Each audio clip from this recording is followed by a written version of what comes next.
this question. What flavor of Kool-Aid was used at Jonestown? 215-263 WMMR's number. We are going to Nancy to see if she knows the answer. Hi, Nancy. Good morning. Nancy, what flavor did they use at Jonestown, please? They used grape flavorade. Grape, yes. Hang on a second. A couple of people texted in. Actually, it wasn't Kool-Aid. It was Flavorade. If you want to be specific about things, it's always been known as, there's a phrase, drinking the Kool-Aid. Right. Which That's comes what from it's that. about, yeah. But I guess Flavorade was the brand that they used. A few people are texting in about Couldn't that. even spring for the real stuff. Yeah, right. Come on, man. Chinting out on that. It's the last thing This you're is going to have. Flavorade. All right, so This is Malto meal. for Nancy, we are going to set her up with a $50 gift card to Nebraska Brazilian Steakhouse in Horsham. Struggling to find a restaurant for everyone? Well, Nebraska has you covered. They offer 15 different cuts of meat and salmon for one set price. Wow. August's meat of the month is ribeye. Info and reservations available at Nebraska.com. I got stuff for you here, folks. We're going to start with this. Page 6 is reporting that celebrity life coach and podcaster Jay Shetty is expected to officiate the wedding between Jennifer Lopez and Ben Affleck in Georgia this So weekend. will his parents be there? Will Ma Shetty be there? Ma Shetty? I don't know. The first thing I thought of was, besides it sounding almost like a curse word, was Pete Schweddy Oh, yeah. and his Schweddy balls. Yeah. But no, Jay Shetty is Oh his wait, name. I know. Are you this. familiar with Jay You know this Shetty? guy? I think the connection is through her. Yes, I'm it is. pretty So sure I follow him because of her. he has been close friends with J-Lo for years, according to Page 6. Girl, you've got it going on. A lot of, if it's the same guy, a lot of her videos are on his social media for whatever reason. I don't know why. Is he The former Flamboyant? Hindu monk okay? and Accenture strategist Oh. also officiated the wedding of Lily Collins and director Charlie McDowell in Colorado in September. Lily. So, although the couple is celebrating with a 3-day wedding at Ben's estate in Riceboro, Georgia this weekend, they were officially wed in Las Vegas last month. But this guy does this type of thing, and I guess he's a life coach. Jay Shetty's a life coach. Who knew? Shetty, yes. Kathy follows him. A coroner's report has revealed the official cause of the death for Anne Heche. The star died from smoke inhalation and thermal injuries stemming from the car crash that left her in a coma. According to E! News, a report from the Los Angeles County Department of Medical Examiner coroner shows that other significant conditions, including a sternal fracture due to blunt trauma, also contributed to her death, but most of that was through her lungs. She was in that car for a while. She was basically cooking her lungs. Oh my The gosh. fact that she sat up, still that footage still blows my mind. Like every time I hear her name or hear another story about her, that's all I think about is that she was awake, sitting up, and whatever. She was that technically far gone. She'd been that severely injured, and yet somehow some mechanism in her kicked in, and she sits right up. Do you guys see the video, the pictures of the house now? They have the post photos. I mean, like, I know that they've come in and cleared some of it out with machinery and whatnot, but I mean, she went through the house. The house, yeah. It's crazy. So she was going really, really fast. So that was they officially ruled the death as an accident. Well, there's video of her car going through the neighborhood. Like it's not the house that she hit; it was from another house. Yeah, it's a doorbell camera. She was flying. Yeah, she hit 90. She hit something else. She hit like a garage or something like that, and then kept going after that accident, and then hit that house. Terrible. Jonah Hill is no longer going to be promoting his films. The Moneyball actor, who recently finished filming the mental health documentary called Stutz, explained in an open letter published by Rolling Stone that he won't be doing media appearances in order to protect himself. He said, through this journey of self-discovery within the film, I've come to understanding that I have spent nearly 20 years experiencing anxiety attacks, which are exacerbated by media appearances and public-facing events.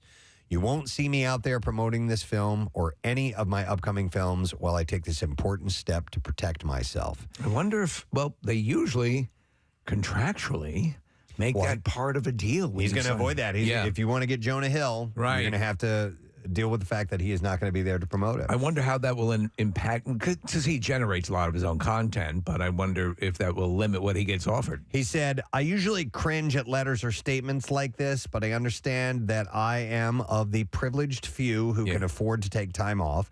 I won't lose my job while working on my anxiety. With this letter and with Stutz, I'm hoping to make it more normal for people to talk and act on this stuff so they can take steps towards feeling better and so that the people in their lives might understand their issues more clearly. Well, it's a good thing he came by here a few years ago. Did we do it to him? He's not going to be doing it again. By the way, his time in Philadelphia just ruined my life.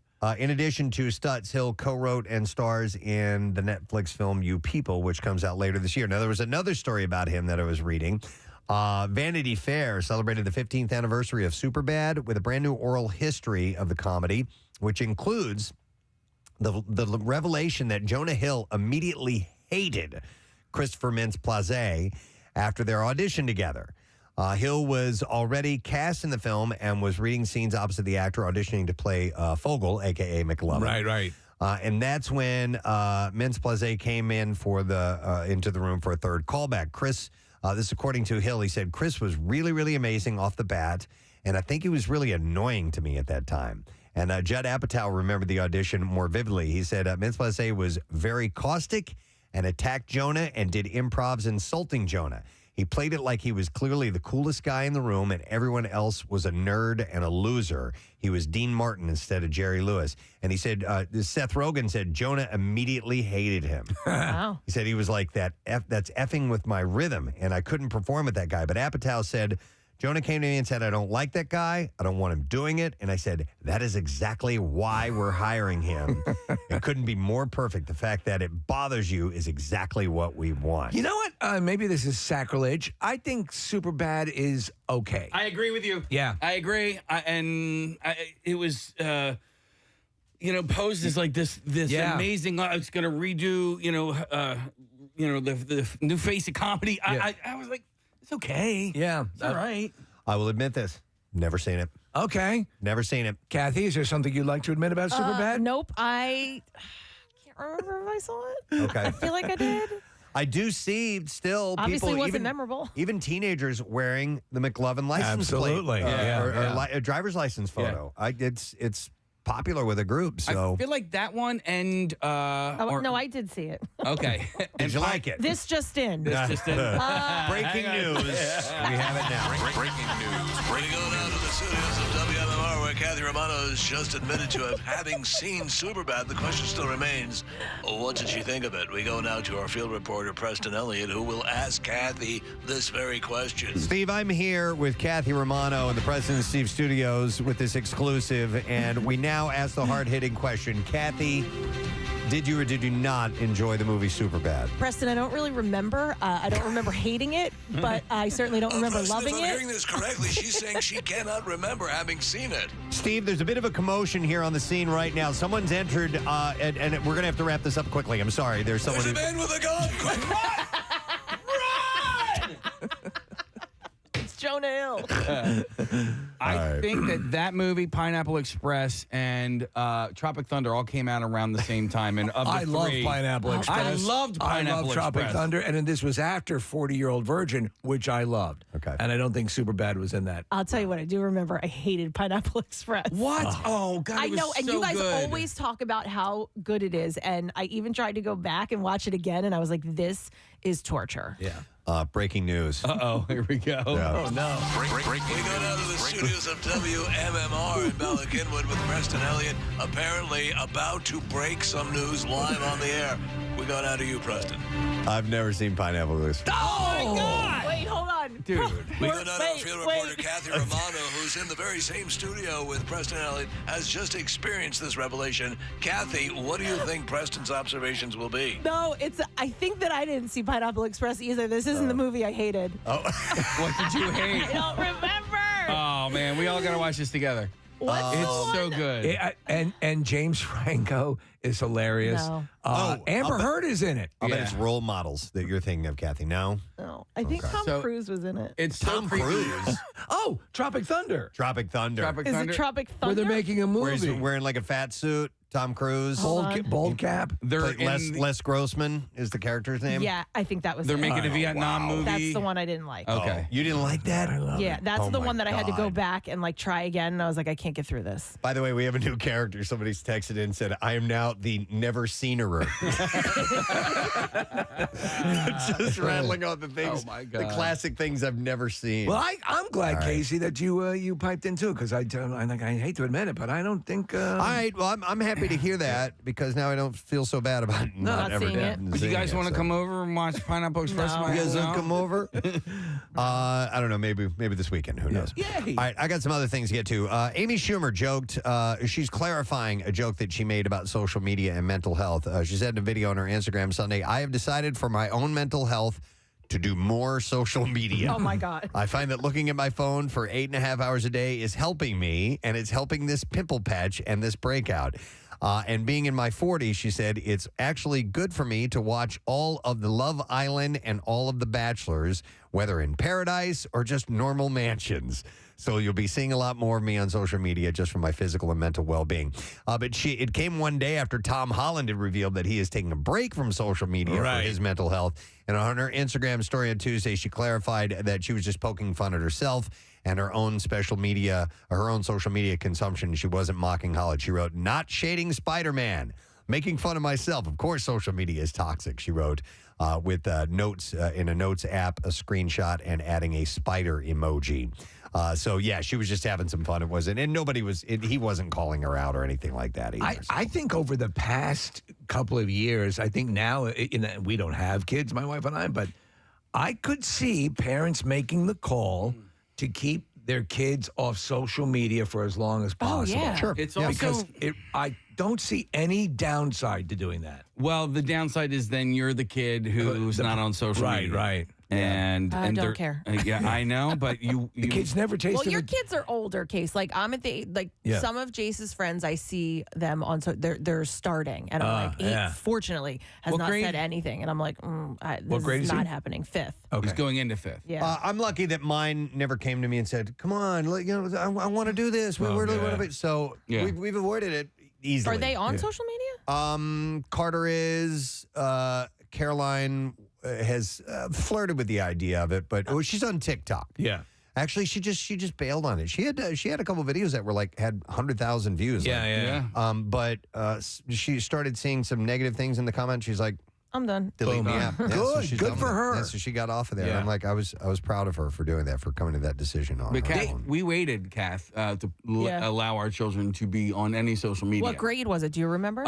So I want to say Instagram might have been like 7th grade. Oh, okay. All right, good. Snapchat was 8th grade. Got a few It's years. so funny because Avery, and it wasn't even grade. It was ages. When she turned 13, she just turned 13. She basically put together a PowerPoint presentation on why she should be allowed to.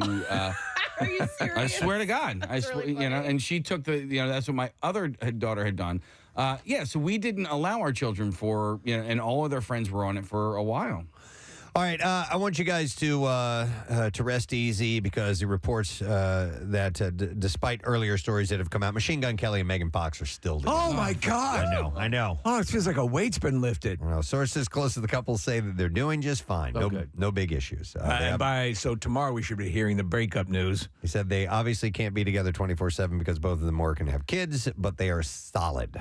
As a rock. Suspicions began when Megan started posting pics online without him. And Looking thirsty. Their last upload together was way back in June.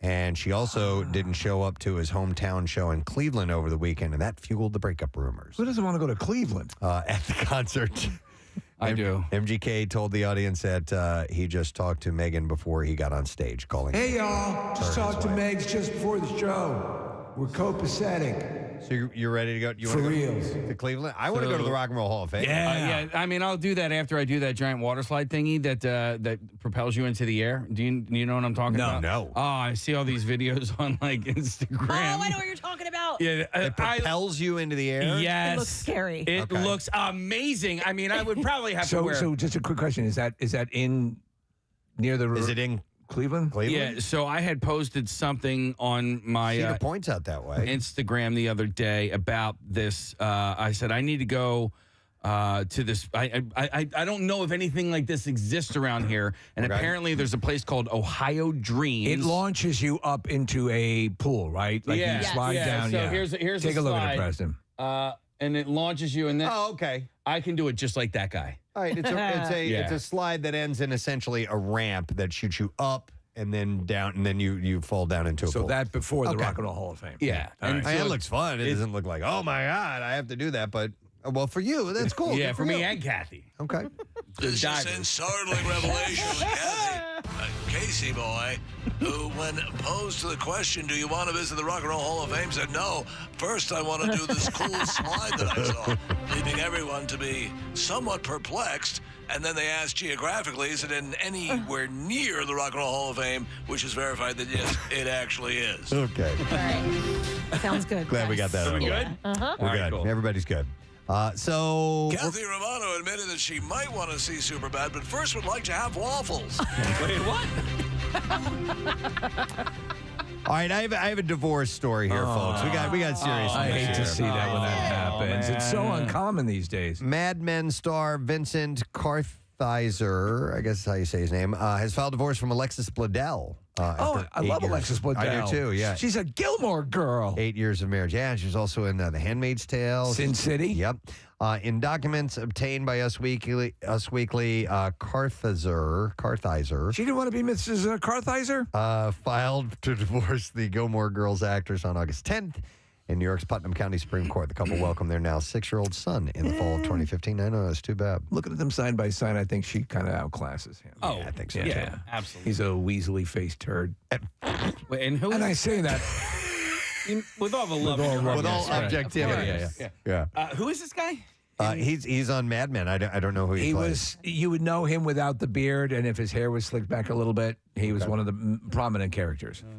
Hey, Mark Wahlberg says that his kids are not fans of his early 90s fashion choices. That's funny. The former Calvin Klein model told Entertainment Tonight that his children are terribly embarrassed by his Marky Mark era style, which that POW is from that era. He had an exercise video. With some fly honeys. Like a Marky Mark workout. And, this gal's sitting there doing like sit-ups or something like that. And her muscles are, taut and everything. And he's just pointing to her stomach going, yeah. It's so bad. It's so of a time. Wow. Yeah. At that time, the actor was well known for his low-slung jeans, backwards baseball caps, and frequent shirtlessness. And he added, my son, he said the whole time we were on summer break, doesn't have a shirt on and has his underwear hanging out. He totally stole that whole look from me. So they're kind of having fun with Dad's former fashion style. Tuesday's deadliest catch was intense as the fishing fleet near the U.S.-Russian border witnessed what appeared to be a missile launch. Captain Jonathan Hillstrand of the Time Bandit was helping Captain Keith Colburn of the Wizard fish the very edge of the U.S. fishing grounds. Prior to the alleged missile launch, the Wizard had a run-in with a Russian fishing vessel that was trawling in U.S. waters and endangering the Wizard's fishing gear. The Time Bandit came to reinforce U.S. claim to the fishing grounds and encourage the Russian boat to stay in Russian waters. Well, soon after the trawler returned to Russian waters, the crew of the Time Bandit claimed that a rocket was launched from Russia's side of the border. You can hear Hillstrand say, did Russia just shoot a missile, dude? And a deckhand said, it's coming right for us, Captain.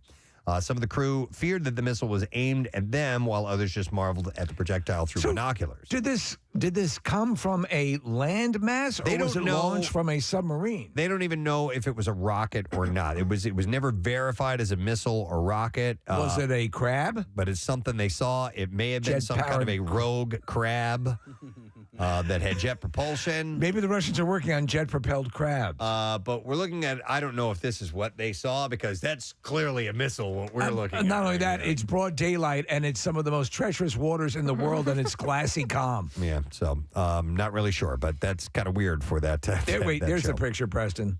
Okay. Yeah, It looks like that's looks like what a that rocket. might be. Yeah. Don't expect Pete Davidson to feature heavily in season 2 of The Kardashians. A source told Page 6 that the Well, I'm not going to watch. Saturday Night Live alum is barely in the show. The insider said he's in the background, but the reality world is not built for people like Pete. They added that Davidson is a very private person and that Kardashian was always super respectful of that. That's wonderful. Gwyneth Paltrow, this is kind of interesting, The Goop Queen. will appear as a guest shark on the 14th season of Shark Tank. Deadline reports that. That's Goop, by the way. What's on this chair?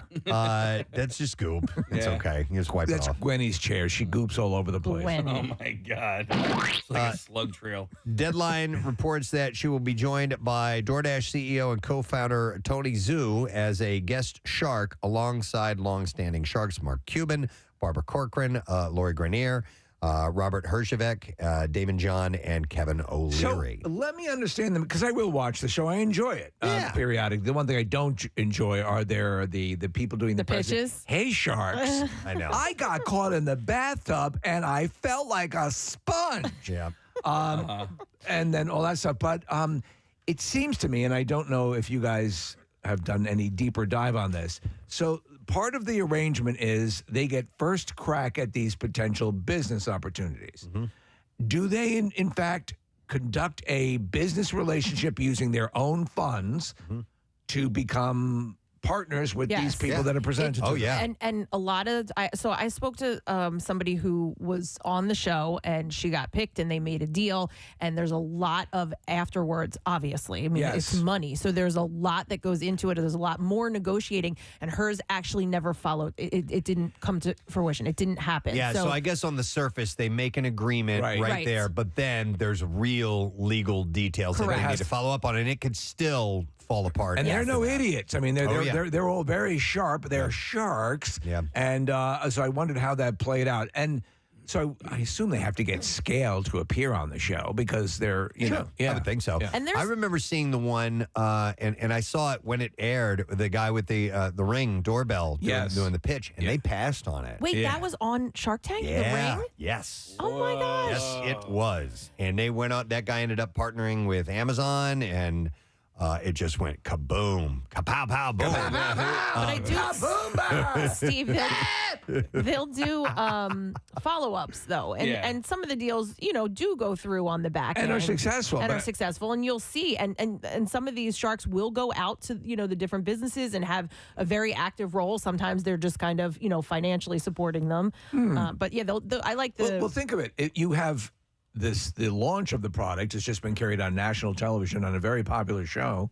And so these guys are no dummies in what they invest in. There's the one who's really associated with the QVC, the woman with the yeah, that's Lori. Yeah, Okay, Lori. yeah. But I love her. I love all of them. Yeah. And Steve, so the girl that I know that was on the show, she also said even though the deal didn't happen, it boosted their business. It made their business because Wow. they were on the show. I get on the show. I think it was Ring Doorbell. We pulled up a picture that said Doorbot on it. I don't know if they changed their name or maybe that was a different doorbell security company. I'm not really sure. So. I don't know. I don't know, Steve. I don't know if I cringe more at the horrible skits that people put together, or when it turns south and the guy starts crying and I was in the bathtub because I lost both my legs in a landmine accident. What when they don't And get my chihuahua has whooping cough. when they don't get the support? No. Sometimes that's what they do. When it looks like they're all gonna pass. Well, they do the hard and then tug they'll go. moment. Then they do, "I'm yeah. Sorry, but my dog just died. yeah. They tried Like, what it. the hell I is put this? my whole life into Yes. this, and I need this Every to last succeed. cent. Oh, all right. So here, it verified. It was originally called Doorbot, and then it eventually turned into Ring. So There you go. It says Shark Tank's $1 billion blunder. Wow. How startup Ring went from TG rejection to Amazon acquisition. And they So, do have Shark Tank. You know how like when you go into like a Walmart or something like that, they have an as seen on TV Oh, yeah, section. they have Sure. They now have like Shark Tank Is that right? sections. Yeah. How about that? Where, Case? Well, I saw one at the Hallmark store. Okay. Is the Comfy? Do you know the Comfy? That Yeah. giant. That was a Shark Tank thing. It's like a blanket you can wear. Mm-hmm. Yeah. Okay. I want a bed you can wear. One last thing. One last tidbit for entertainment. Then we got to move along and do the clips. Footage from Tim Burton's Wednesday series for Netflix dropped yesterday. I only saw the pictures. I haven't seen the trailer yet. I just saw the pictures as well. I'm very interested in seeing the tone. The trailer featuring Jenna Ortega in the title role shows the oldest Addams child torturing the Nancy Reagan High swim team by dropping piranhas in the pool and transferring it to the Nevermore Academy. Maybe we'll get to watch that in the commercial break because I do want to see that. All right, we are now ready for Clips, gang. The undeclared war acts as a chilling prophecy of how social unrest is sown. And in this clip, Simon Pegg provides a synopsis to this new thriller. The show is about a cyber attack which is launched against the UK. A young sort of intern, she spots something in this malware, this virus that is set to go off at a different time, which is even worse than the initial attack. And then suddenly realizing that there's more to this virus than meets the eye, she sort of gets deeper and deeper, and there's stuff going on in there. It's very scary and totally and utterly based on fact.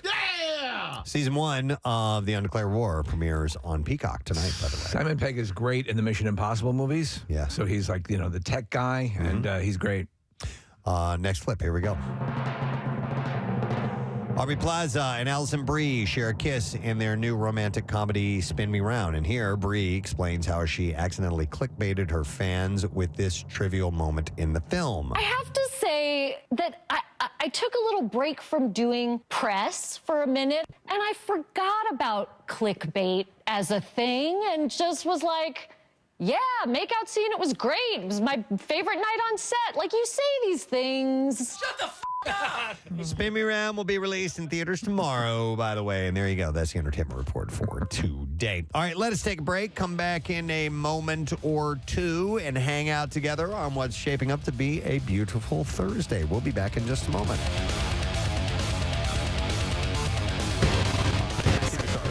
And believe it or not, it's from Cosmos, from Cosmopolitan Magazine. That's all we read. The most popular horror movie the year you were born. Ooh, okay. And this was kind of a bitch slap to you emotionally, wasn't it, Preston? It starts 2 years after I was born. Oh, man. Yeah, it's a fire drill. We have a flashing strobe in the studio, that's why. 1991 was Silence of the Lambs. Yes. I don't consider it a horror movie, but many do. So it was more suspense and... Thriller. And thriller, yeah, exactly. Thriller. Scary. Pleasure to meet you, Dr. Lecter. I'll be working closely with you. Oh, no. Oh, my God. Let me out. Let me out. What's the problem? Let me out of here. They finally found the thing that broke Lecter. Just found your great cellmate. Yeah. Dr. Lecter. Holy Jesus. We're going to become fast friends. Oh, my God. What are you? He's pounding on the glass. Let me out! He's trying to get to that opening where they put the food. Why? What's wrong? I'm going to let my gloves dry out here on the end of the bed. You didn't want to play quid pro quo with him? Nothing. Nah. Yeah. I got a better game, Twister. Oh, my God. Well, 1991, it was the number one horror film. Let's play Pictionary. 1993. All right, here you go again. 1993. But I guess it would all depend on what was out that year. Go ahead. You want to guess? You're not going to say Jurassic Park, are you? No. Okay. No. But it was Fire in the Sky. Wait, what was 92? Did I skip 92? I think so. Turner and Hooch. It's not on here. The Mystery Year, 1992. What? They just skipped it? Yeah, that's interesting. It was a movie called Hannibal and Michael. Oh, let me out! What is that music? Oh, no. Oh, you lead a deranged life. Well, Candyman. I once ate a census taker's liver with some fava beans and Chianti. I once had a Boy Scout Jamboree party at my house the entire weekend. Holy Christ. And it tasted good. Oh, my God. I sauteed them with Jesus juice. I change diapers on my monkey every day. Holy Christ. And I piss in bottles and leave them around the house. And my nose comes off. Get me out of here! I mean, I'm 40 years old and I have parties for 9-year-old boys. Holy Jesus! This can. Why? Let me out! Oh, my God. We can have such fun. Can you do that list again? Because seriously, when you list it like that, oh my God. Hey, Blamas, I change the diaper on my monkey every day. I piss in bottles. I have an entire staircase as a tribute to Home Alone. I bounce Emmanuel Lewis up and down on my lap all throughout every award show. Oh. I drink Jesus juice. My nose comes off. I used to be black. And I made my kids wear Mardi Gras masks. And have a train, but a real one. Lecter admits everything. He just I will tell you right now how you can get in touch with Buffalo Bill. I have a dress. I have his whole address. Longitude and latitude. Oh, God. Oh, man. Get me out. Nice to meet you, Dr. Lecter. Oh, my God. We're going to be good friends. Corn has launched its new coffee brand called Corn Coffee. Corn Coffee. Yes. It's a great name. Corn Coffee. If you like the driven rock of corn, you'll love their coffee. Corn personally curated the creation of Corn Coffee. Yeah, that's good. Let's see how many K sounds I can put in there. Corn personally curated the creation of Corn Coffee, a process that saw the band members tasting multiple variations for ultimately selecting the perfect roast and blend. Yeah, that one. Each bag of Corn Coffee will feature a special message from the band, which reads, after almost 25 years of touring, making records, and playing in front of all of our amazing fans, we still drink coffee. One thing has remained a constant in our daily routine. Lattes!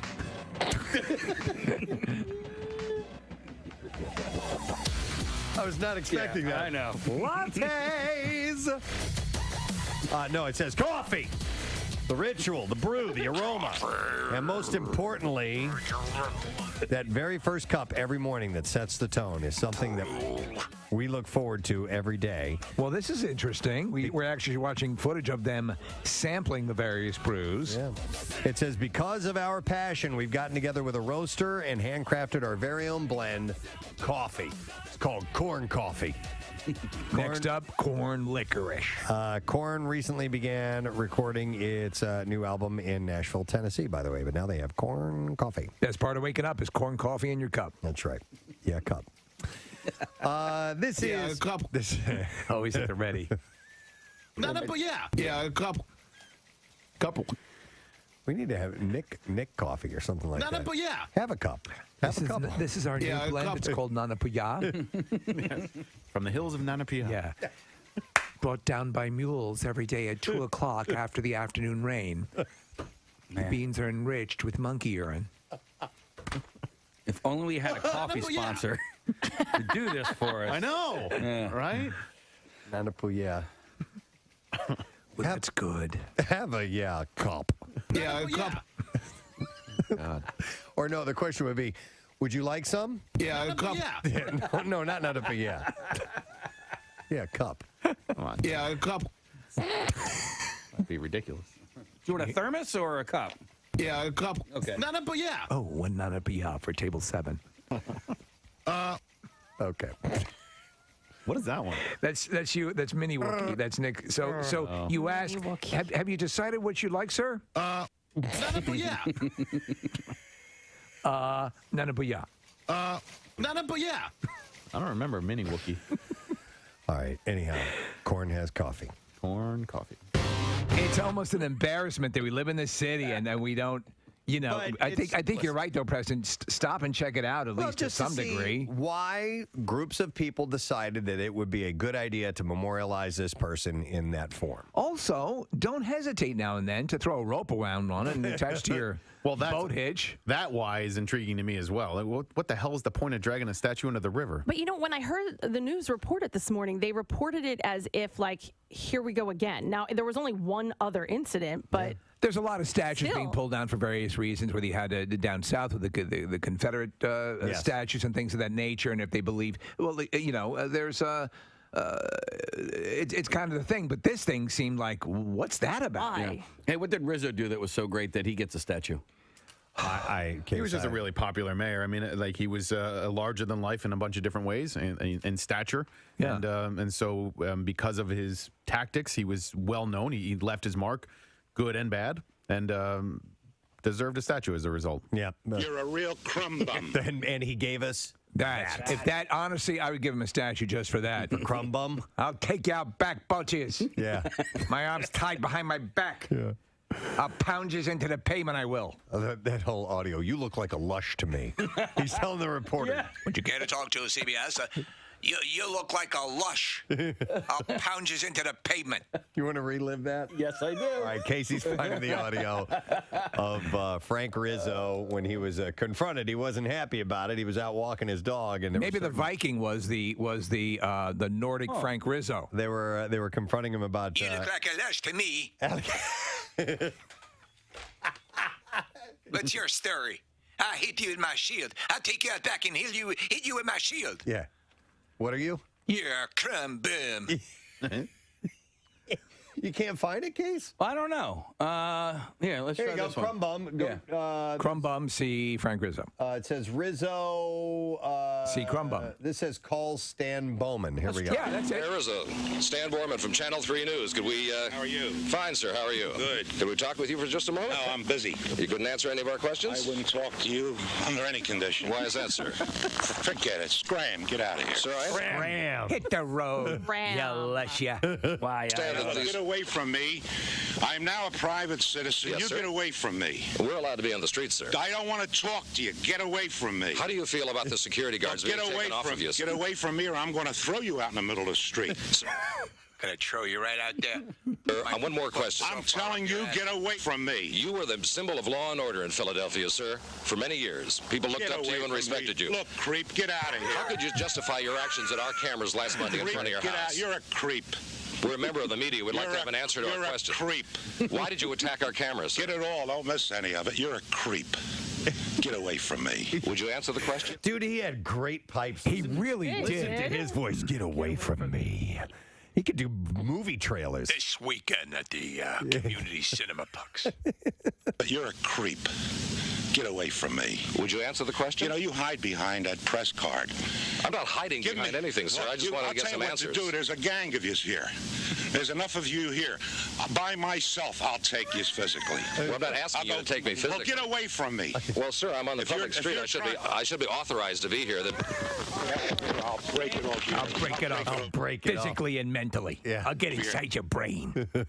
This is after he was mayor. Yeah. You know, you think he'd be happy in retirement. Nah, he didn't care. Big dude, though. Yeah. You see him next to the reporter. He's a big dude. Yep. Head. Get away from me. I think the statue. Yeah, the statue's 1-to-1 scale. Yeah.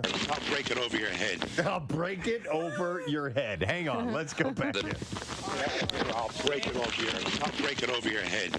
Get away from me, you crumb. That's a challenge. Accept. I'll put my dog away and I'll come back.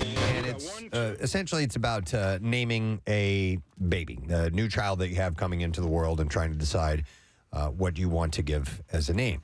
That's a pretty daunting thing. It is. It's. I mean, we name cats, but that's a little easier. Yeah, when you've got to weigh the potential nicknames and things like that, Right. And also just in general, like they've also learned that certain types of names with certain levels of difficulty will make a teacher less likely to call on a kid with a difficult. Really? All those things. These are they're nuanced. Obviously, it doesn't necessarily mean, but you want to hedge your bets. I assume as parents, right? And association too, because if you know somebody with that name, Right. it's like, oh, This I don't is really like Hitler that person. Manson, my son. Yeah. Hitler Manson. So many parents find it helpful to write a list. Others prefer to make a last-minute decision upon arrival. But some parents looking at a more unique choice have had to resort to Googling the name and check its meaning and origin, or even if it's socially acceptable. So I have a list of can I name my baby Google searches of names. So okay, there can be, and reading this article, it says the baby's name can be a contentious subject, sparking division among families. And studies have even shown that between 11 and 30% of parents regret the name they chose. So this is interesting because if you remember a while ago, and I think it's now the law, or at least in Sweden, they can actually, the courts can intercede and stop you no? from naming a child a certain name. And I think Australia too. Yeah. But I knew someone who changed their baby's name after I think the baby was either 2 or 3. Really? And they because it was something like I think it was Brian and Ryan, like it was something like stupid like that, and they were like, "This is ridiculous," and then finally it changes the kid's name to like Cole. You know what I hadn't thought about is it says in this article that naming a child, giving a child a certain name can cause division among families. Oh yeah. Like, oh yeah, you know, it's my kid. I can name my kid what I want to name, but for some reason, some people will take issue with that, and I maybe it's sometimes having to do with handing down family names and things like that, which I didn't do with. Take it up to the royal family. There's always a big decision. Oh yeah, you're right. The Archie, right? That beloved, Archwell. right? So family members. Now that's obviously at a hyper level, but there are. I thought you were going to honor Uncle Eddie, Right? all that Just stuff. not liking the name, you know what I mean? Like the parents or whatever not liking your kid's name, and most people, or you would hope, would be like, well, tough, it's my kid. But I know a few people who didn't use their first choice because their in-laws didn't like the name. Yeah, and that's why you shouldn't tell anybody what you're thinking. You're It's right. like you don't get a choice. It's not your child. But also stealing a name. Oh, you named your kid John. I wanted I to was name going my to use Swamp. I told you that I was going to name my first boy John, and you did that. I've heard that more than on occasion. We had some people that were neighbors of ours. They no longer live in our neighborhood, but we were both pregnant at the same time, or maybe we had already had Caroline. Anyhow, they came to us and essentially said, "Hey, is it okay if we name our child Caroline too?" And I'm like, "You can do whatever you want to do, man." Your kid. No. It was kind of it was strange. Yeah. But I appreciated Yeah. it. I'm like, you didn't have to do that, but I guess they may have seen that down the road as what Casey was saying. Man, And who are took you? That name. Well, I'm Preston, and this is my wife, Rochelle. What? Yeah. That's our name. Yeah. That's crazy. I did that. I called my buddy Reggie. I was like, I want to name my dog Reggie. Are you okay with that? And he was like, what kind of dog is it? And I was Your like, buddy's name is Reggie. Yeah. I think a pet name is fine, but it is. Some people do take that really seriously. Yeah. I'm wondering if anybody who's had contention in the family because of name. Let us know. 215-263-WMMR. So, baby naming experts at Bella Baby have shared their advice for parents thinking about more unusual names. They said, Naming experts. find out if the name has any religious connotations and whether it is legal to use in the country that you are in, as there are some countries around the world that have laws against using specific names, like you were saying, Steve. Consider your child having to use that name in their 30s, 40s, and 50s. Some names may seem like a cute choice when you have a young child or even in their teenage years. However, that name is with them for life and needs to work with any age. You also need to ask, is it a passing phase? Well, it is sometimes a great idea to take inspiration for baby names from characters that you love in TV shows or movies. It's important to think about whether you love the name standalone and if you can see yourself loving it forever and not just a short while. So do you want to hear some of these? Yes, I want to see what was searched to see if it was viable or not. Can I name my baby? And these are in alphabetical order, and I'm gonna skip around a little bit. But Amen as one of them. And these are unusual names. Well, that's like saint or anything. Psalm. Yep, exactly. Audio is another one. That's interesting. Somebody wanted to know if they wanted to name their baby Baby. Aw.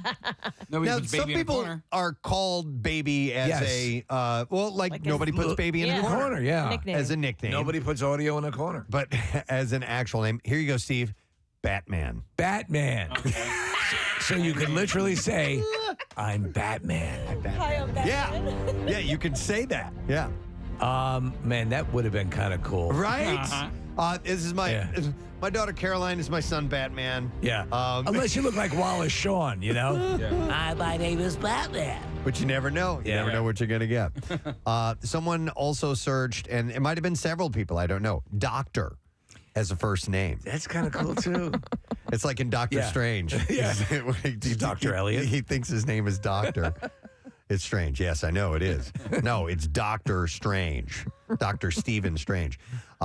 Disney. I wonder if several people have tried or succeeded in naming their child Disney. Well, what do you mean? But why can't they? Well, because no, they can. They can. This is just a question of can I think means should I, name my child Disney. And as I said, in the frame, also there might be a name or a word that has a copyright issue. Now, is Disney as a name? Yeah, that's a good question. Could you use it because it's also a corporation? Yeah. Could you name your kid IBM? Yeah. It was Legally. a name first. It was a name before it was In other words, corporation. did they go to But can some people will go to great lengths to make to legally prohibit other people from using, like when they'll copyright, are you ready to rumble or trademark that? Right. There's a legal way to lock up things. All right, here's another one or two. Dior. So if you could get into the whole fashion world. My original name was Drakkar. Drakkar. Drakkar Morrison. I actually don't mind that as Dior. Dior? Like, that's the first that I would say, okay, I could see a child being named that, not Amen or Drakkar or Audio. People also checked if they could name their child 11. Oh, from Stranger Things. Yeah. Elvis. There were several people named Elvis. Of course. Yeah. Elvis Costello. And there was a singer. It's not his real name. was Elvis that guy? Presley, Elvis Costello. What other Elvises are there? Are a few other Elvises. Elvis Duran. Elvis Duran, yeah. Yeah, it's a friend of ours. Yes. Yeah. Is there an Elvis Dumerville? There's an Elvis Duberville. Elvis Duberville. Elvis Duberville? Dumerville? I don't know. That's right, man. My name is Elvis Dumerville. Elvis Perkins? Not familiar. I don't know. Well, maybe there I aren't want to as say many there's a as I couple thought. other Elvises, but I can't think of them. Euphoria is another word. Okay. Yeah. TV show. That could be kind of nice. Or just in general, euphoric. What if you had a Game of Thrones Elliot, Preston? Ooh, Game of Thrones. Some people also check, see if they can name their child God. Okay, so it's funny you should say that because that's the first thing I thought of when we started talking about this this topic, because people do name their kids Jesus or Jesus. Why do people? Why do you see more Jesus than straight up Jesus? You don't see Jesus in English. Yeah, you don't. I mean, I've never met a Jesus. It's the exact same sentiment. Yeah, it's the same thing. Yeah, I guess it's more acceptable when it's Jesus. And if you did indeed have the name Jesus, do you think some people would take offense to that? I'll bet they would. I think you'd be getting your hands checked a lot. All right, I don't believe you. Let me see your hands. Let me see. Would they clear up? Hang on, I'm going to go to some calls. I'm going to go to Ryan. Hey, Ryan, good morning. Hola. Hola. What's up, buddy? So, my ex-girlfriend named her kid the name that we were going to come up with. And her current husband, as far as I know, does not know that's where that name came from. All right, so how long were you guys together? 4 years. All right, so you talked about having kids and so on, and wanted to do this name thing. Now, how did you find out about it? If you guys were broken up, do you kind of run in the same circles a little bit? No, Facebook, like how. All right, social media. All right, now does it bother you? It doesn't bother me, but this guy, if he knew, like. Oh, you think a freak? I was the ex. He would not be okay with that. Okay. Like, I see in this case, though, Ryan, both you and your ex kind of came up with the name. So she's got it. But I can see what you say about her current man not being thrilled with this. Well, the name is a superhero name, and it's the first and middle name. So it's very, as these movies start coming out, they're eventually going to put him What's in the a movie. name? We need to know. Yeah, we need to know You're now. like, wait a minute.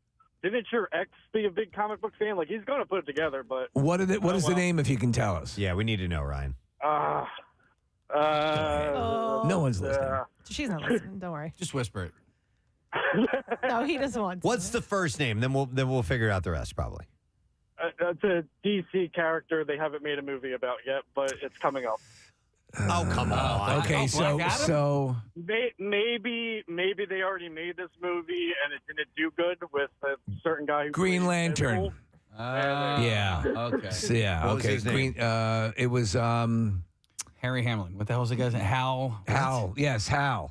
Hal Holbrook. I don't You know. know. There's like 10 Green Lanterns. There's a whole bunch of You're right. Lanterns. There's a lot of In Green fact, they Lanterns. just You're made an older Green Lantern gay. Was one of the DC things. So Ryan, this was His name is wasn't. actually Green Lantern, so she's going to figure it out. All right. Okay.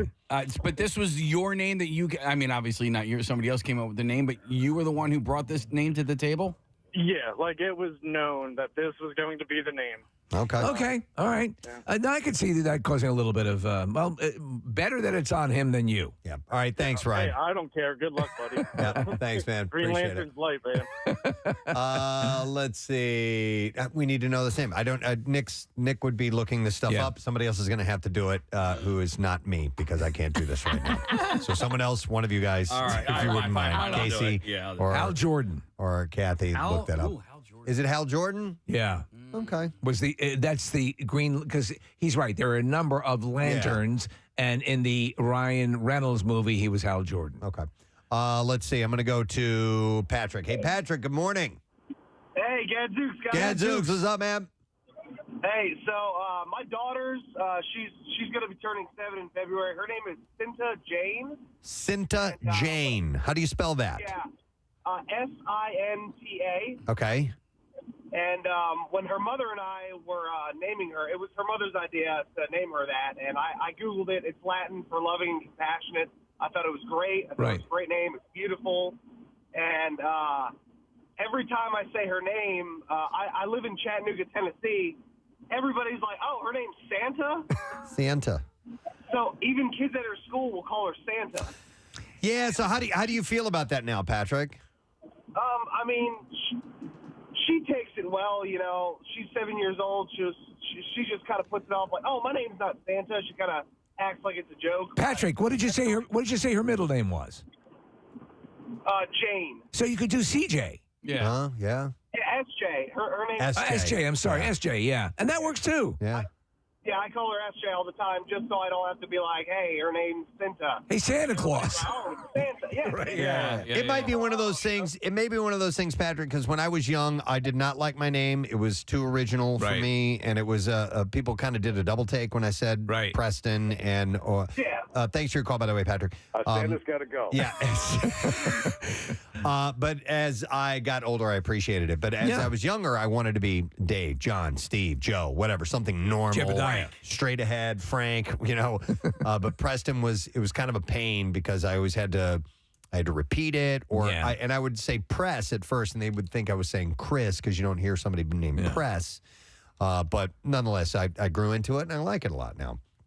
Hang on a second. Where's that caller, Casey? 6? Emily, 6. Yeah. Hi, Emily. You're on the air. Good morning. Gadzooks, guys. Gadzooks. What's up, Emily? First I want to say hi, Patrick. I actually know Patrick from high school. Oh, there you go. Nice. What are the odds? So my son's name is Hagen Caius. Higgins? Yeah, Hagen. Hagen. Okay. Hagen. Okay. Yeah, Hagen. That's a cool name. Yeah, it means highest son, strongest warrior. And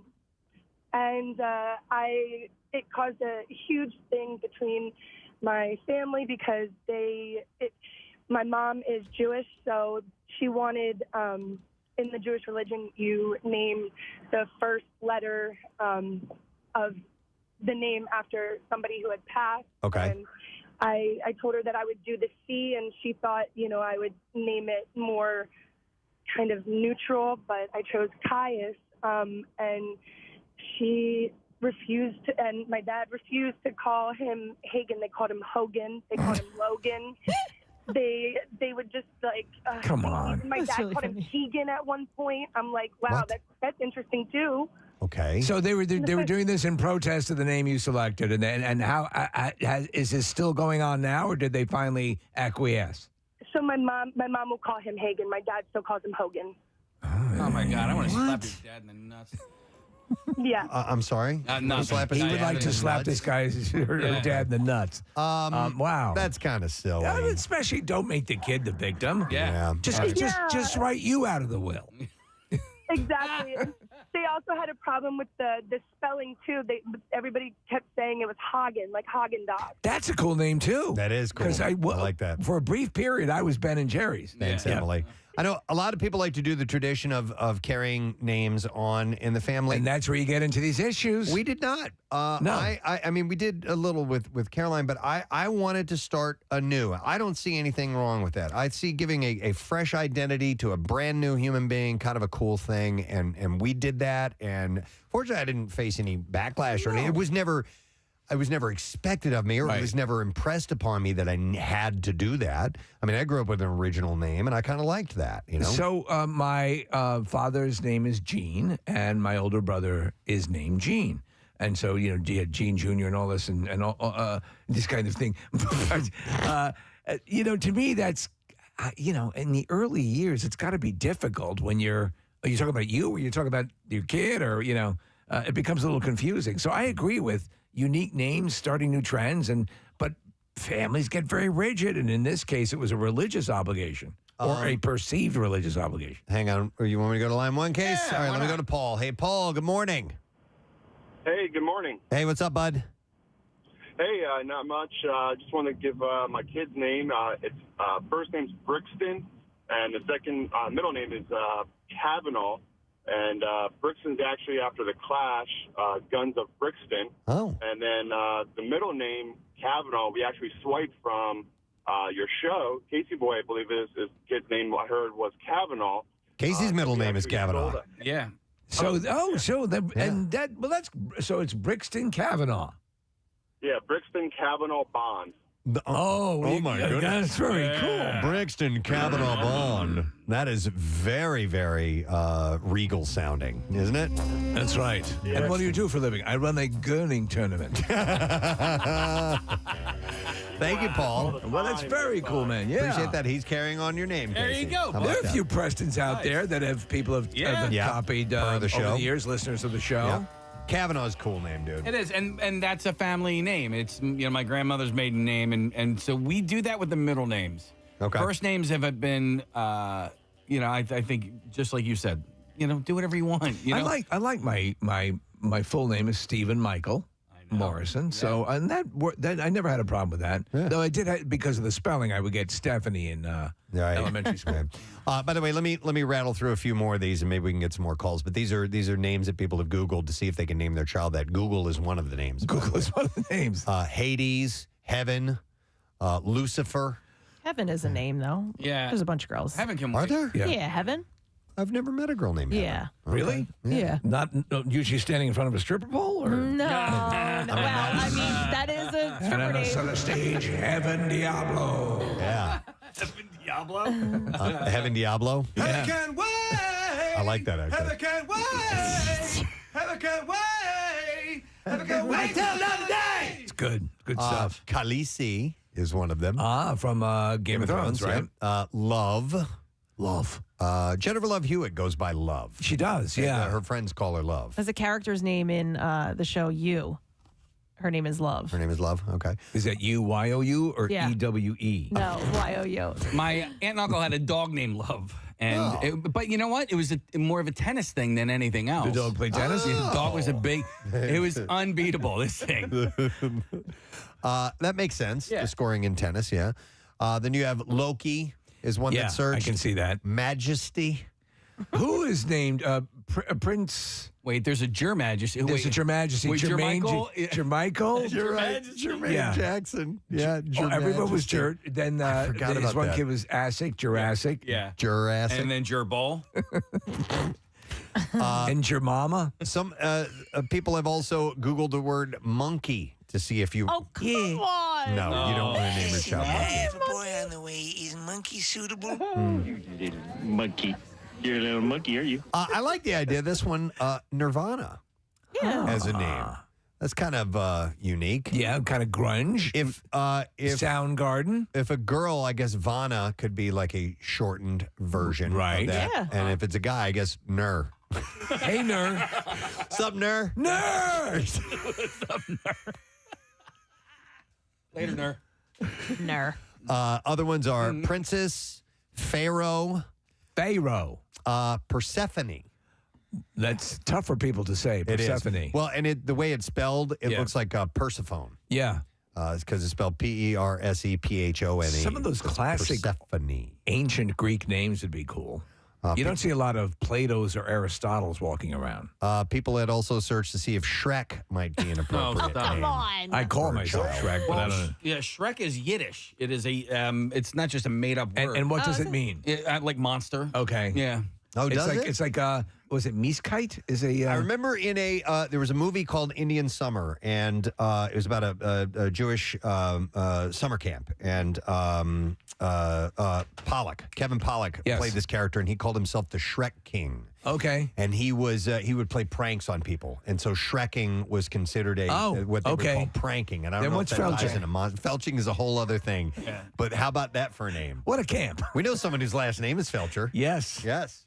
We do? Charlotte Felcher. Oh, yeah. Yeah. I wonder if she knows what felching Stop is. it. Stop it. What? I mean, it's just Stop. No, I'm She sure does nice things for us. she does wonderfully. wonderful I love things. her to death. It doesn't mean that she knows that. Yeah. What Doesn't felching At means. some point or another, somebody. It's like our friend Dizzy Gillespie. Yeah. Who is a real person. Yeah.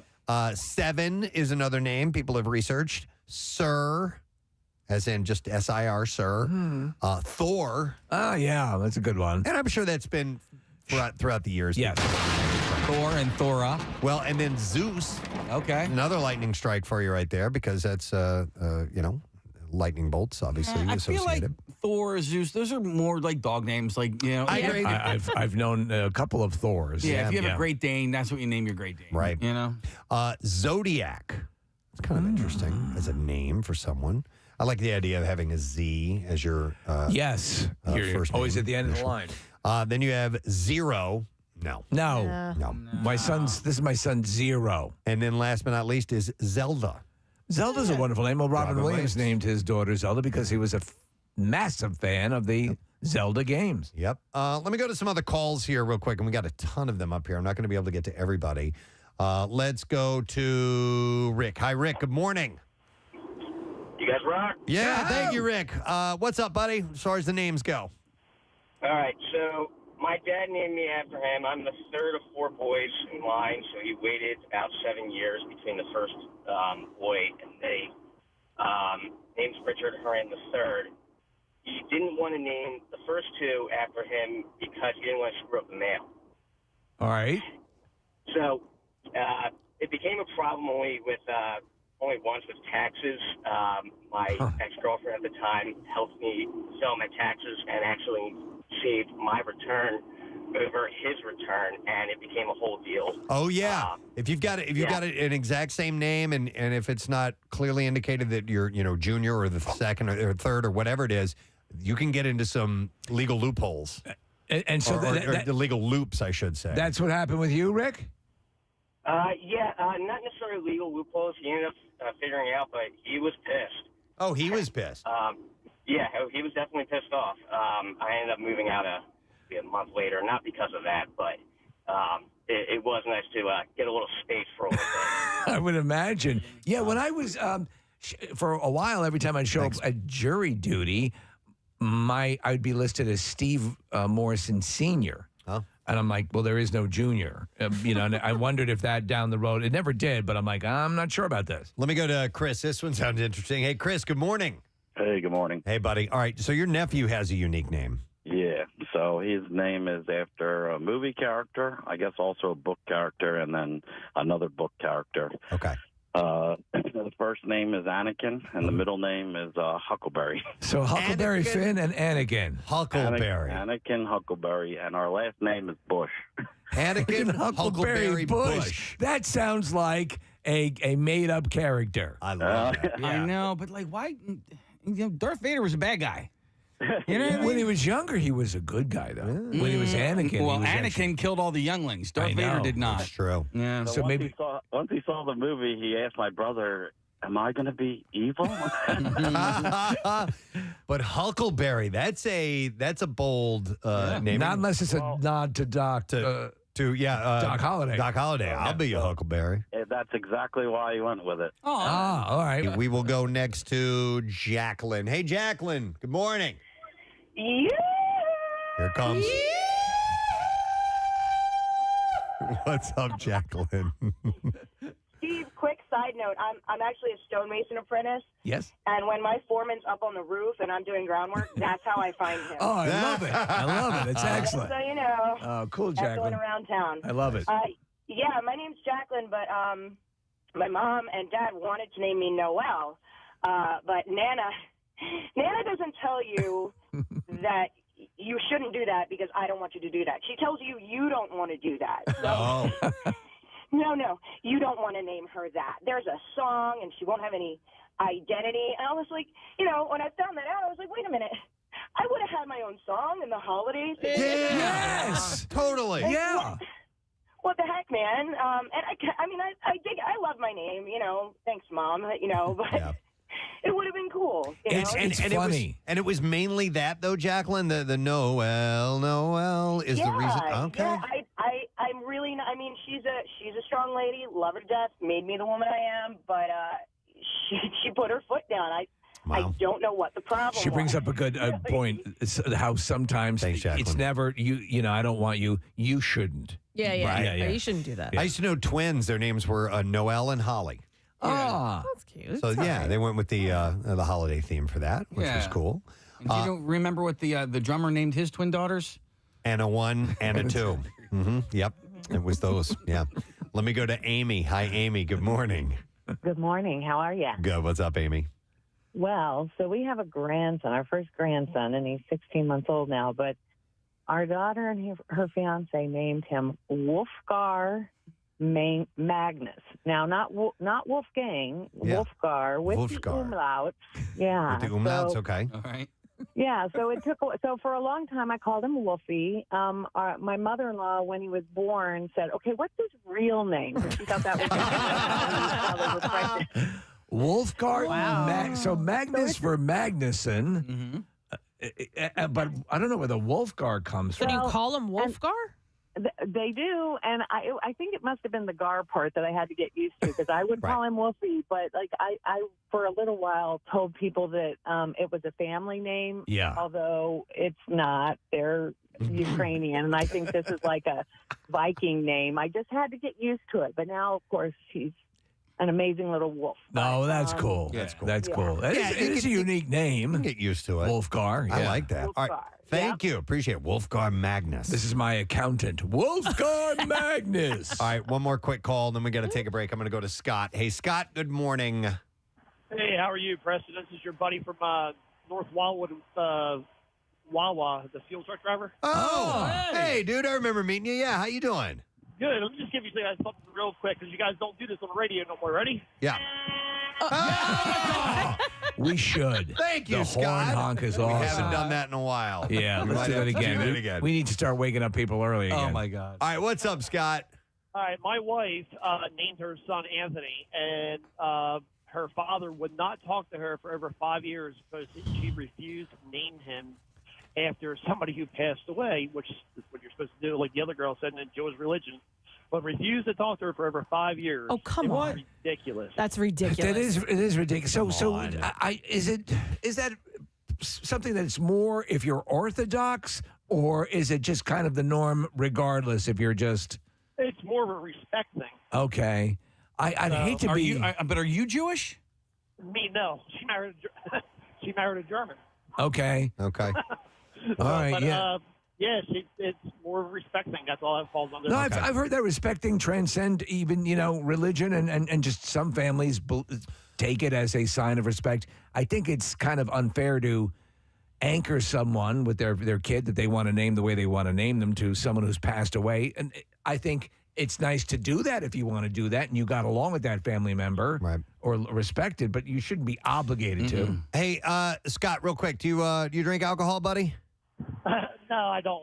Oh, you don't? I was gonna for blowing the horn. I was gonna give you a case of Bud Light Seltzer. Oh, Oh, that was nice. But I'll give you guys something one more time. now you've got 2 cases. All right, thank you, Scott. Have a good one, bud. I'm on 76 in traffic right now. People are looking at me. Appreciate that. All right, thank you, Scott. Okay. Take care, man. We'll see you. All right, one last call because John's been on hold for 20 minutes, and then we got to take a break. Hi, John. You are on the air, sir. Yeah, Zeus. Yeah, Zeus. What's up, bud? Crazy story. So I have me and this girl. We met in recovery. We had a child. We named him Ryder John. Okay. I had a bad time kicking the habit, so I went away for a few years. Came back in. I made the mistake of kind of being persuaded in to sign over my rights, and got back to where I live right now. And met another girl. We got married.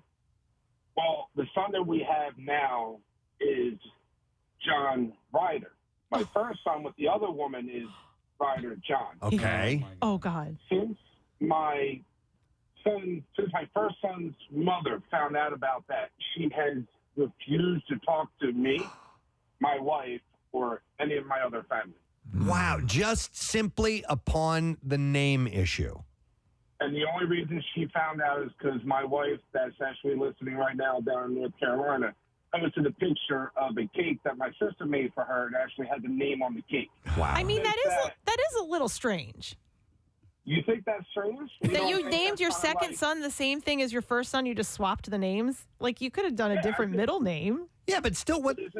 Why not Wolfgar? Yeah. But it's also not that big of a deal. You know what I mean? Right, because it's not her son. It's Yeah. No, you're Yeah, right. but it's his. You should have named him Jider Ron. Yeah. Jider Ron. How about? But I mean, to take it to the point of I'm never talking to you again for what you've done is a bit harsh, I think. Right, well, and that's what I agree. Before that, she was always talking to my family. They had visits, all this stuff, emails. But since that, she basically shunned my whole family away. Wow. We have not had, and I live an hour away from him. How right about now. Anakin Bartakamoose? All right, thanks for sharing, John. We appreciate it. All right, well, the name thing can be, Yeah. some people can take offense to it. Wow, yeah. But People get passionate. Yeah, they do. All right, we do need to take a break and come back in a moment because we got guests are going to be joining us. We got Bizarre File stories. We got stuff to give away. Also, a little bit later on this morning, Victor Fiorello is going to be joining us from Philly Mag because the worst of Philly is out. The best of is out, too. We'll probably talk to him about both of those. But we'll come back in a moment. Thank you for your calls. We do appreciate it. We'll be back in a sec. Beepy back in the house. Come on, Beepy, heel. It is kind of a little dog, right? Yeah. Yeah. 3. No? No. I can't see the dog. Oh, No, no, it's a I was big wrong. dog. I was Yeah. incorrect. I thought he had a little poodle with him. Daddy loves you. Yeah. Daddy loves you. Give me give me love monster kisses. Yeah. Now I'm gonna come back and kill you all. Beat you to death with a tire iron and then dance in your blood. Who wants you to do? Who wants you to do? Gonna put you in the house now. All right, don't be scared. Daddy has to go kill the bad men.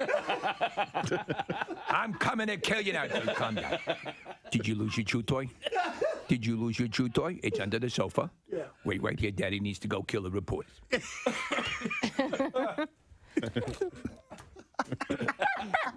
Yes, I know. Yeah. Get up in the living room window. You want to see Daddy kill the bad men? Yeah, that's right. Sets him up where he's got a nice view of the street. I'm doing this for you. Yeah. All right. 3, and I'll do it along with you. In that back of that fence, just the 3 of us, 4 of us, me and you. 4 or 5. I tell you what, call some of the family members. Bring them out here too. Show you what kind of a man you are. You're less than a man. You're a less man. Okay, you're a crumb creep. A crumb creep. You're a moon creep pie creep crumb. You're creep brulee. That's what you are. Creep brulee. Yeah. As if someone's taken one of them little torches and fried the top of your head into like a caramelized sugary thing. You are creep brulee.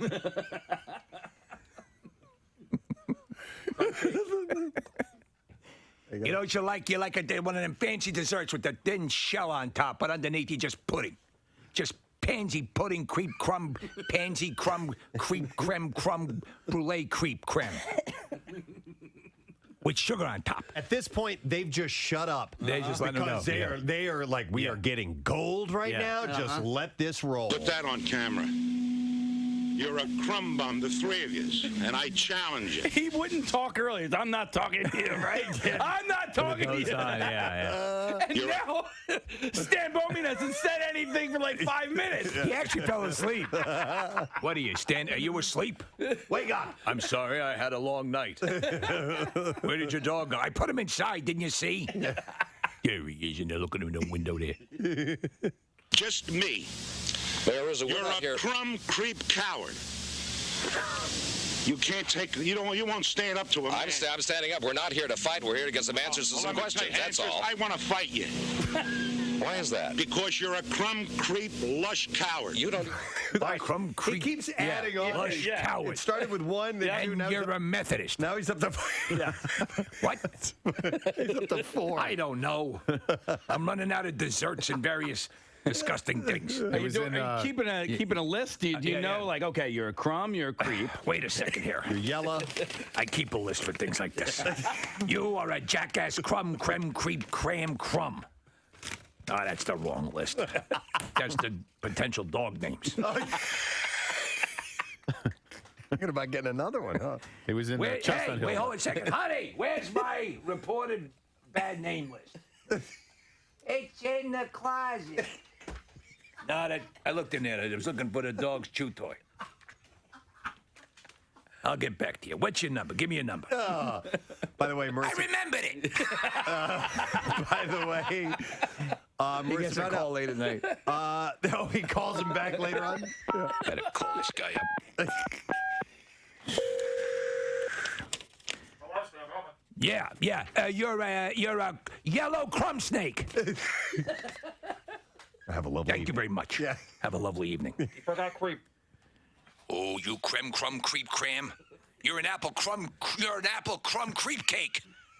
A la moron. Yeah, that wasn't that good. Scratch that one off. That's not good. Yeah, that's. I think when I try to do French desserts, it doesn't work out. I'll stick with the German stuff. Oh my God. I'm glad we revisited this. Oh my God, I'm getting tears on my glasses here. Do you remember the squirtable butter used to come in a thing? Yeah, butter spray. Is that what? I no, can't not believe spray, it's not not butter. spray. There's an actual like liquid, almost Really? like liquidy like the way you butter. dispense mustard. It was don't more remember back in the 80s probably, and if you had a waffle, you could go blink, blink, blink, blink, blink, blink in each little. Okay. I had a waffle. Each little I'd eat it crevice. in the morning. I mean, Yeah, there do we go, you Parkway. need butter in every little square? You do. If you're you're a man. If you're a man, no. Okay. No, I obsess about little things like that. Okay. It's just like weird. So your answer is yes, you do. Yeah, I have a butter memory with Preston that is probably 19 years old. Do you know what it is? Butter memory. Preston, do you remember the butter memory? That's probably 19 years old. 19 years old. memories. You would have to butter memories. You would have to give me a hint. Me, you, Steve, and Marilyn. Wow. that wraps it up. Butterfest, Did a show 1998. for 3 years together. Media Court Diner. Oh, okay. Oh, yeah. You know the butter memory? Yeah. Oh, well, do tell. So we're sitting there, and it's after we had done a show, and we're having lunch, and there was We're all just getting to know each other, by the way. yeah, we're all getting to know each other, and so they had a little ramekin full of butter, which is a small dish. And so I guess it was a ball of butter or something like that. And we're just talking, and I just reach out and grab it and just squish it with my hand, just to be outrageous, Provocative. I'm like, ooh, butter, Yeah. and I did that, and he died laughing. So. I was like, what? I wish I would have done that. Love at first sight. That looked fun. Butter memories. But if I owned a diner and I dine in the morning. and I was serving waffles, there would be a special little spray that I would put melted butter in so that you could go. You would keep it like you could even have it as you could have the way you have a mug warmer where your butter could be on it and with the pump so that you could dispense that Now way. it would need to be more like misty, like a fire hose. No, like a spray bottle. like a spray bottle, like you would spray your indoor plants. Like a spritz. I disagree. I think that the butter, like the spray butter, you're lessening the quality of the butter product. And if you're going to have like actual butter, you're going to need to have like a vat of melted butter. This is your diner, so I'm not trying to tell you how to run your business. You open your own diner next door with your your own goddamn normal, boring pats of butter. I kind of want to work with you, like almost like as if I was your therapist, and to make you okay with not having butter in every square. Like it's all right. No, I know. It's still going to taste good. You're going to get enough butter. Believe me, I've Touchstone Pictures. He had to have butter in every square until a concerned therapist came into his life. My name is Romano. I think I can help you. Then we need some good music like yes, Peter inspiring. Gabriel, Salisbury Hill. Salisbury Hill. Yeah. See if you can pull that. So the serious part when he realizes he has a problem. Oh, no, I can't even get it together anymore. Every time I go into the diner, I start trembling like crazy. I think I know someone you can talk to. And then she came into his life. My name's Romano, and today's the day we start making changes. From Touchstone Pictures, the story of a boy who learned now how to not have butter in every square of his waffle. Butter squareless waffle boy. Butter squareless waffle boy. Or something to that effect. It's a butter therapist. I feel like I already went through this with Jace. Like at breakfast time. It's okay, honey. Unbutterable. Is that the name of the movie? Yeah. I'm doing it! I just recently had some butt issues the other day, man. Packing a flounder, didn't you? Packing a flounder. I told Casey about it. I had to make what my friend calls a butt tampon out of toilet paper. Oh, yes. By We've the all way, been there. What? We've all been there. No, Really? No, we haven't. No, we haven't. No, we have not all been there. Not Swamp ass. Kathy. Come to say you call it swamp ass. Yeah. You call it a visit from your friend. Oh, and she and Kathy always insists that it's because Just take of a shower. My hygiene. That's not You it. are dirt. Your ass is dirty. It's from cleaning too much. There, he's right. You rub it raw. He's right. You That's what rub it raw. happened. Yes. No, just get in the shower. That do this- clean, I do not it. wipe with toilet paper. No. Kathy did, and it's painful. I don't believe you. Oh my God! You can just suck it. Here's the deal. So I can tell you, I have a spotless butt. I'm telling, spick and span. But sometimes I tend to overclean. Yes. Thank you, Steve. Yes. We No worked such together for thing. 20 years, and You never know. You never know. And I apologize for never turning around and parting my cheeks to show you.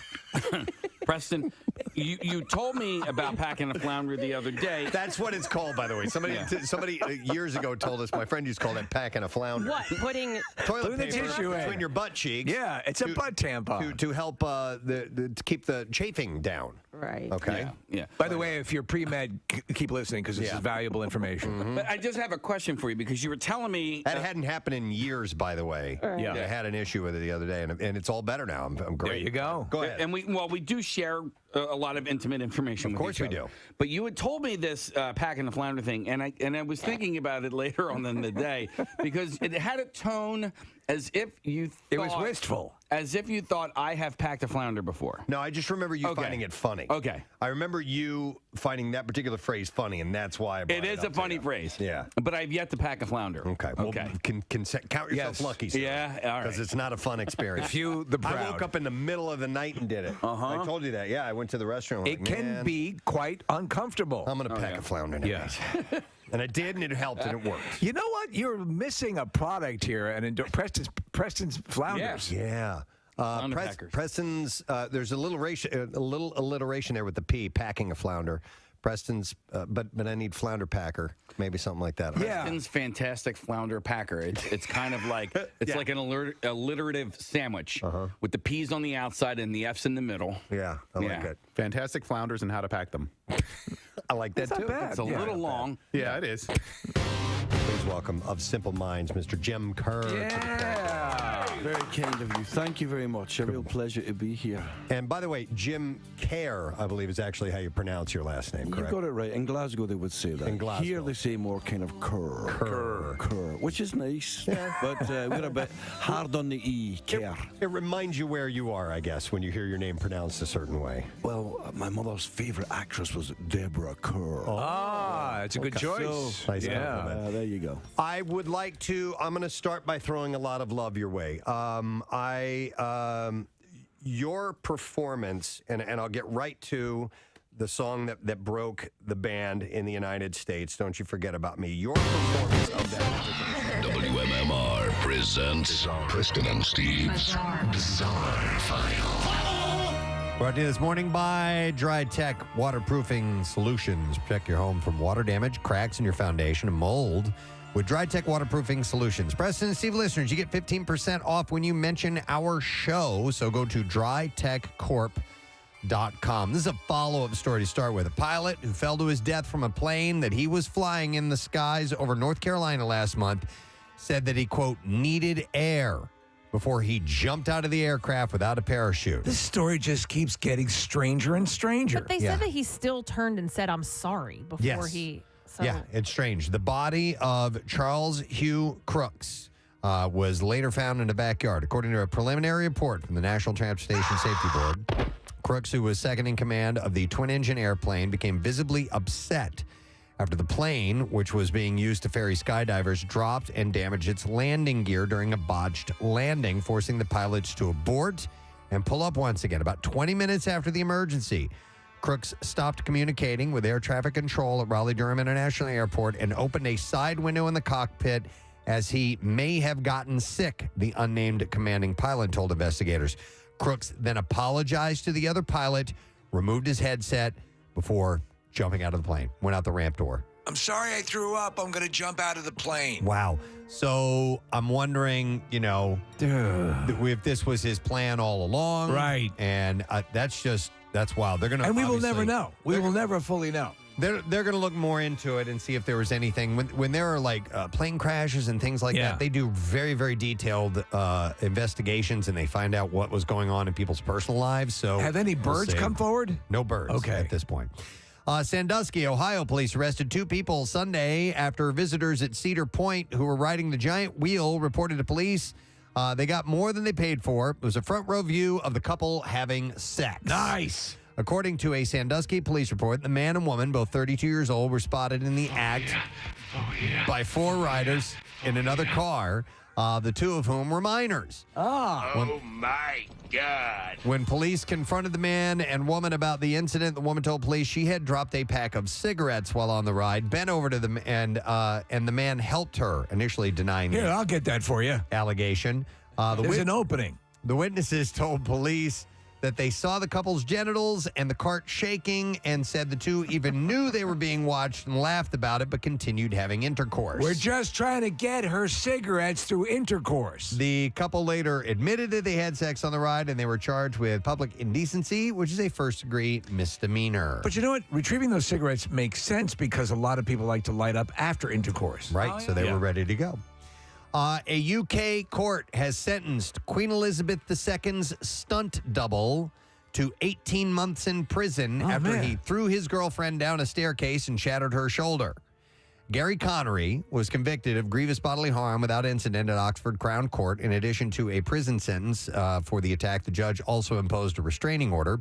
Judge Nigel Daly said it is abundantly clear that you have shown absolutely no remorse for what happened and accept no fault on your behalf. Now, it was at the opening ceremony for the London 2012 Olympics that Connery stood in for the British monarch in a skit in which the Queen met James Bond, played by Daniel Craig, before they both appeared to get in the helicopter, fly to the Olympic Stadium, and remember, jumped out. Yeah, it was very funny. And he did a skydive and rode a parachute into the stadium, and this is the guy. Oh, man. Yeah, I know. That was such a fun thing, and now he's pushing people down the steps. Yep.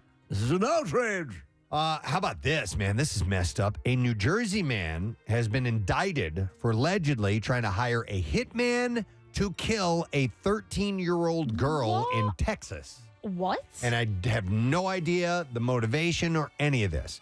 kill a 13-year-old girl in Texas, and he's in Jersey. The 57-year-old Newark man, Armando Canasiago, communicated with a man to locate the girl and kill her. He gave the hitman the girl's address, a picture of her, and cash to carry out the job.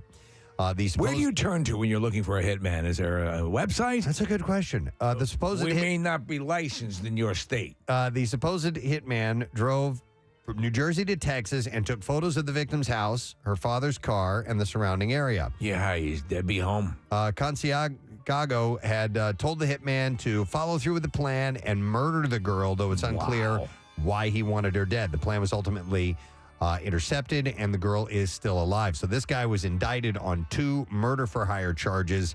If convicted, he faces up to 10 years in prison and $250,000 fine. But a 13-year-old girl... Is it possible she beat him out for the cheerleading squad? Oh, yeah. We may have to look into that. Right. Why not? I'm good. Insane. This is messed up, too, and this has happened a few times within the past year or two. A man vacationing in Milwaukee fell to his death after a drawbridge was raised while he was walking across it. It's another one of these. And also, I don't know why he was vacationing in Milwaukee. That's where everyone goes. Richard Dujardin of Providence, Rhode Island, was crossing the Kilbourne Avenue Bridge in downtown Milwaukee on Monday afternoon with his wife. Rose Marie, his wife, made it across the bridge, but her husband was about halfway across when it began to open. And apparently, he hung on the railing for 1 to 2 minutes before losing his grip and falling to the pavement below. I heard he was kind of not paying attention. He was looking at an iPad. It was Yeah, and so here I have more on that. He fell an estimated 71 feet. He suffered a head wound and was pronounced dead at the scene. So the bridge is controlled by the city's Department of Public Works, and its 2 halves are raised and lowered for boat traffic by someone working remotely who has 2 camera views of the span. The lights and bells were operational as the 2 sections were raised and crossing arms came down at each end of the bridge. But Rosemarie told investigators her husband is hard of hearing and wore a hearing aid. The medical examiner's report said he was looking at an iPad while walking, so he may not have heard the signals. And if he was looking at his iPad, he must not have seen what was going on. I wonder how fast they go up, though, because he said he's 71? Yeah. That's probably... No. He's 77. 77. And he fell 71 feet. Oh. Police... You just bolt, but I guess you can't when you're... and if you're just... Yeah, I don't know. I don't know what the story was. The police said in a statement that there is no suspicion of a criminal act, but the investigation continues. So if it starts going up and you're towards the middle... Run the other... Well, you either run or right then you've got to grab onto something, because he had his iPad. He could have ordered a harness from Amazon. Yeah. But it gets steep real quick. It does. And at some point, you might have to go, oh, God, I gotta hold on here, So I don't know. You hold on. But it's happened a few times now. Hold on to that dream. There you go. That is what I have in the bizarre file for you.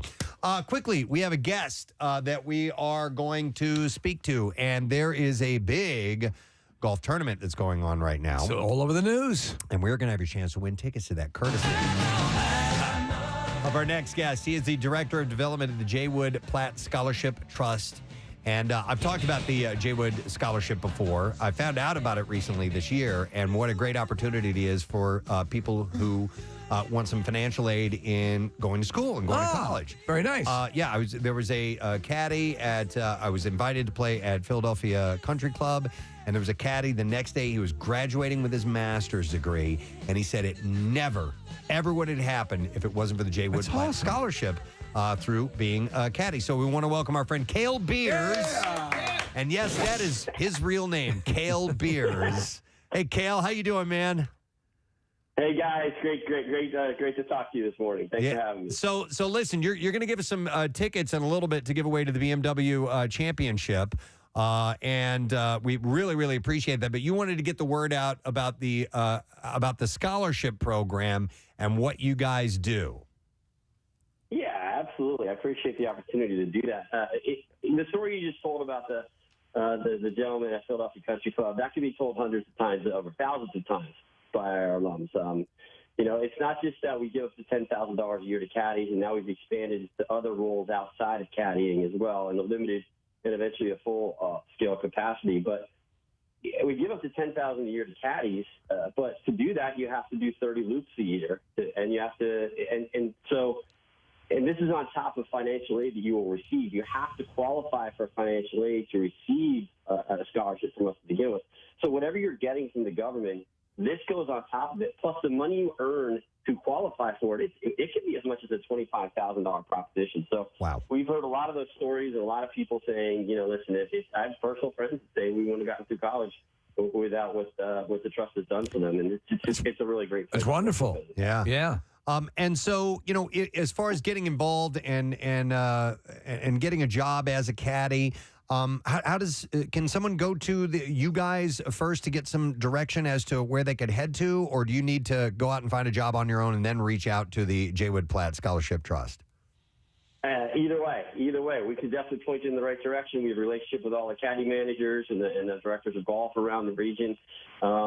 We placed someone a couple of weeks ago that was a little bit late in the game. A lot of obviously the season's coming to an end in a couple of months, so a lot of the places are set. But right now, actually, a lot of the college kids are going back to college. So like every other summer job, there's a little bit of a dip right now where they can use some help.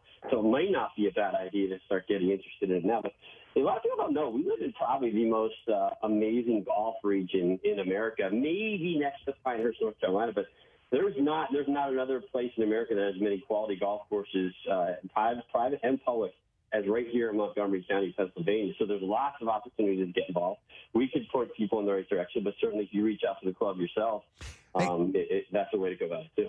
Cale, what about people who are interested in going to college who may not know the game of golf that well, but are interested in the scholarship opportunity? Can they learn the game and get a job and go through it that way as well, or do you already need to be pretty well versed in golf to become a caddy? Well, you have to know the basics for sure, and that is being a caddy is an art, and it is a very cultivated skill. So if you were in a situation where you never had that experience, they would move you along. There's outside services situations where you park carts and you clean things up and you do stuff, and then eventually you get introduced into going out, like maybe with somebody else or someone that's like a real low maintenance member and say, hey, I could take this guy or girl out for their first loop and get them into it. So you don't have to have a whole lot of knowledge. Surely you're going to want to know what's the difference between a wedge and a driver. Right. I mean, obviously, there's a baseline of skill sets that you have to have, but yeah, you don't need to be a phenomenal golfer, and you don't need to be an expert on it. You kind of accumulate that knowledge on the job. Yeah, and it is a great job, by the way. There's a few really good things about it. Number one, it's physically it's good for you. You're walking a lot. You're carrying clubs, so it's good in that regard. And you can make great money. You can make wonderful tips, and you get to be in a beautiful environment as well. You get to meet potential future employers. You too. never know. Yeah. You make an impression on members. Yeah, that's a great point, Steve. I've had one of our alums that is at Wilmington Country Club. He told me by the time I was interviewing for jobs my junior year at the University of Delaware, he said I was intimidated by nobody. Yeah. Because I had to carry the bags of bankers, doctors, lawyers, CEOs. I knew the language. I knew how to conduct myself. I knew how to communicate. And that's important to us. It's not just about the money, and it's not just about the college education. It's about, and we have an Empower program that's developing the current caddies to be prepared for life after college and network them and brand themselves. So it is a skill set, and it's an amazing opportunity. We honestly believe that through this we can change the community, make it a better community through golf. Because it's there's people think golf is just for a certain group of people. It's not. It's accessible to everybody, and we give an opportunity to get people out there learning the game and earning their way through college. And like Steve said, networking for the future, getting jobs. There you go. That's awesome. Yep. So the website is plattscholar.org. That's PLATT scholar.org. And you can reach out and do some research and find out a little bit more about this. But they've helped out.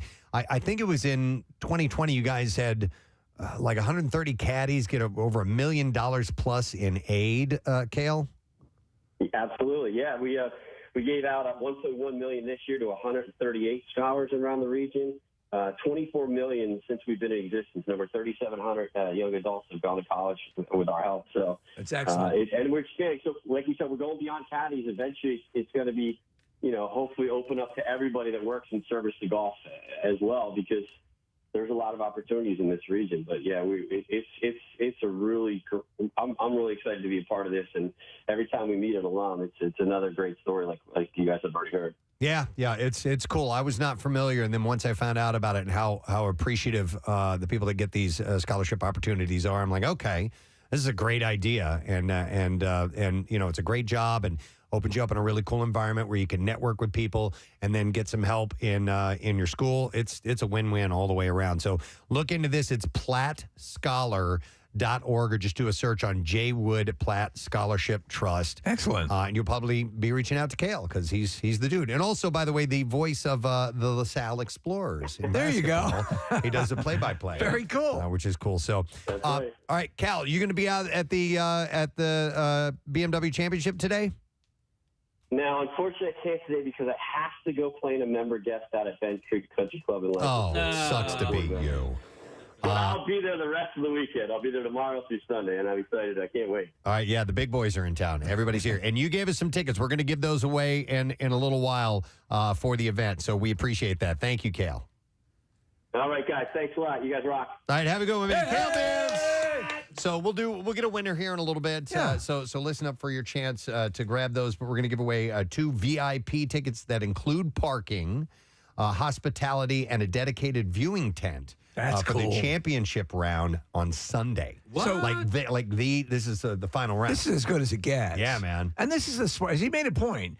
Golf used to be perceived one way, but it's now, I know, like all across all different types of people, all incomes who are playing the game and loving it. Yeah, especially with the great public golf courses we have in our we have top-notch, amazing, incredible private country clubs and courses. But there's a lot of great public courses too that anybody can get out and access and get out and play the game, and driving ranges and all kinds of stuff. So we'll do that in just a bit. We are going to take a break and come back in a moment. Don't forget our buddy Victor Fiorello, Philly Mag. We're going to talk about the worst of Philly and more in a little bit. Stay put. We'll be right back. Preston and Steve. Preston and Steve.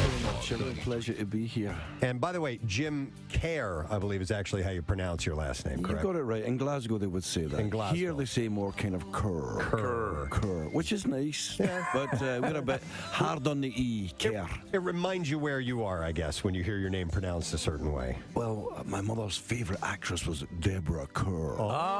It's a good choice. So, nice compliment. There you go. I would like to, I'm going to start by throwing a lot of love your way.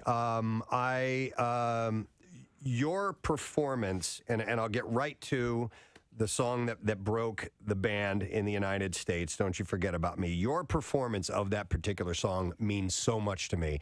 1986, around that range, was when I was a senior in high school. The Breakfast Club, the film, had come out, and it just spoke directly to a person like me. The song was such a huge part of the emotional impact of that film, and it has now become my almost...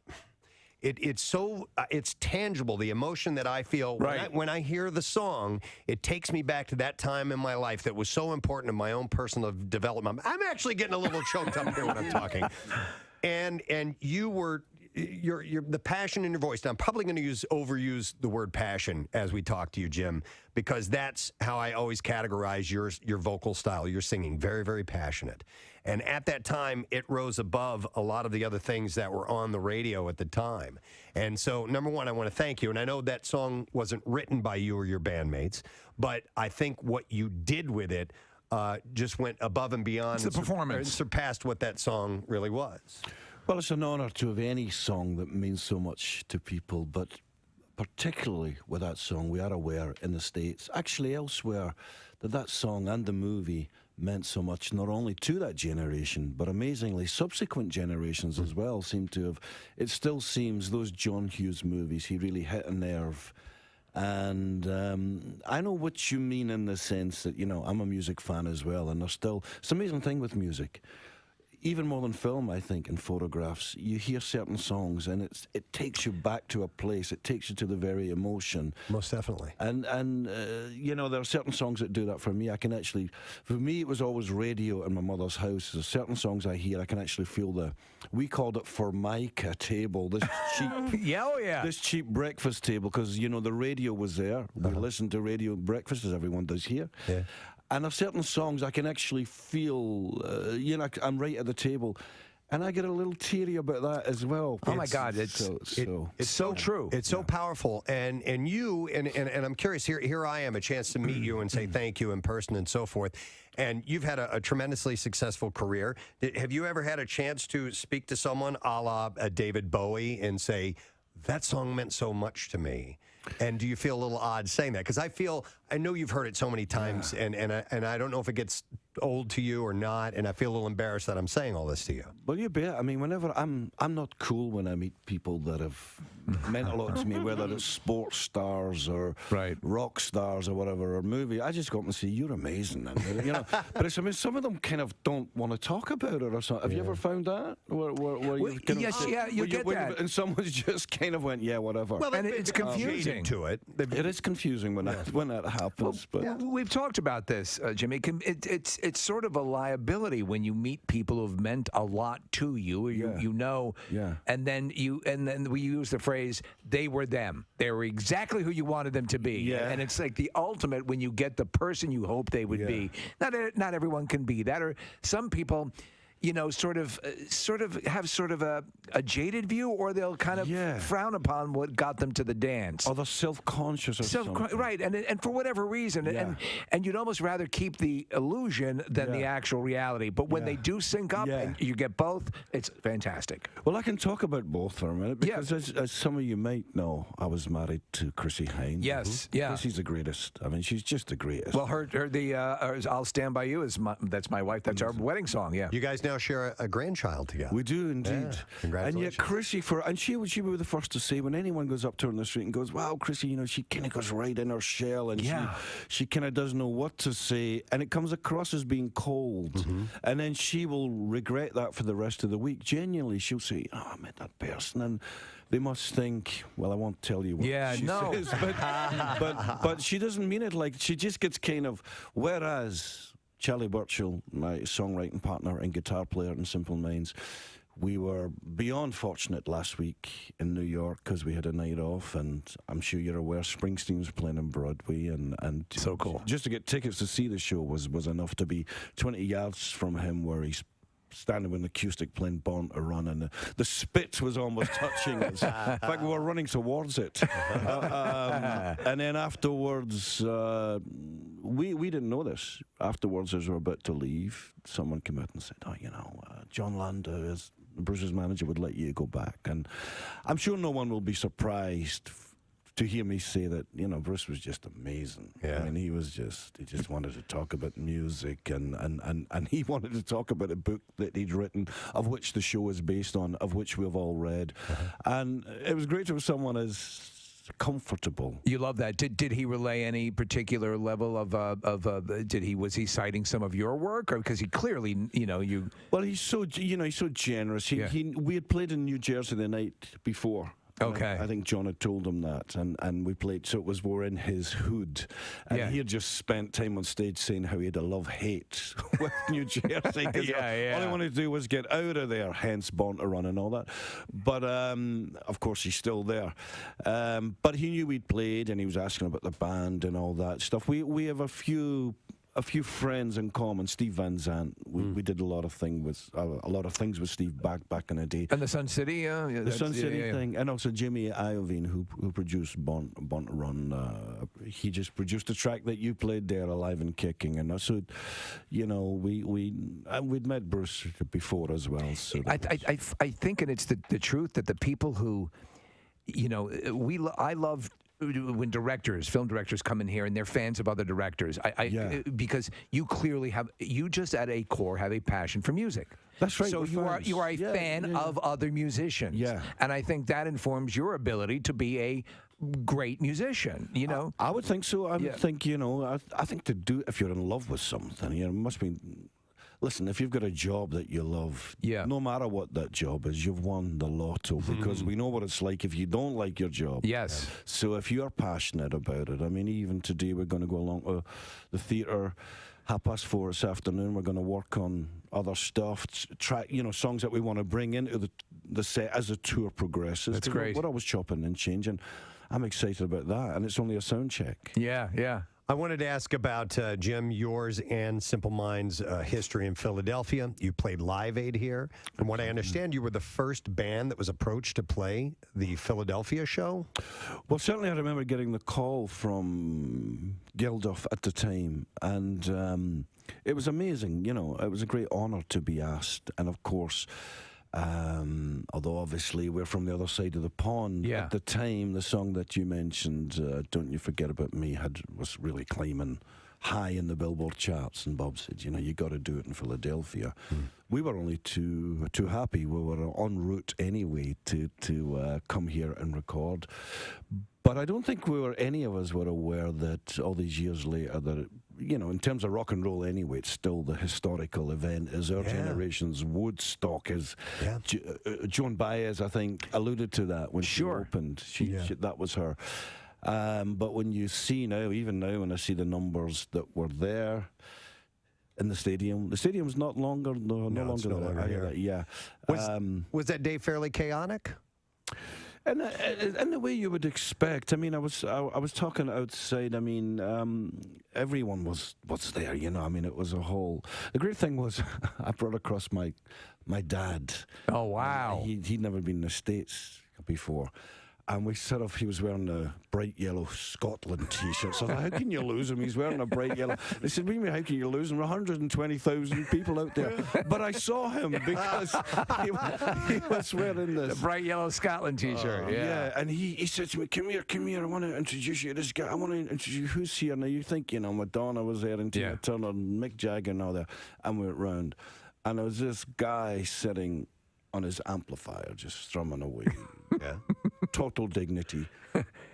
Bo Diddley. Ah, Bo Diddley. And my dad said to me, Bo Diddley, if it wasn't for him, there would be no Live Aid. Legendary, you know, there would be no rock and roll. If it wasn't for these guys. And of course, he was right. So, memories like that come to the forefront. Special. You mentioned Jimmy Iovine, and I saw the special on HBO about him, The Defiant Ones, and he talked about producing Born to Run and how frustrating it was because Bruce was such a perfectionist when it came to putting that record. And eventually somebody had to tell Jimmy, it's not your record, Jimmy, it's Bruce's. Let Bruce do what he needs to do. What was it like for you guys working with him?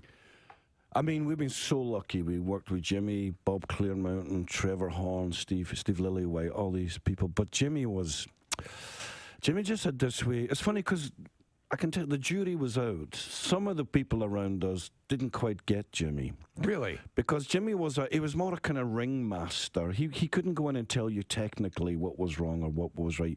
It was all feel. And he had a great kind of meter on him with that. That feels great. That's where you should be. But he made you feel great.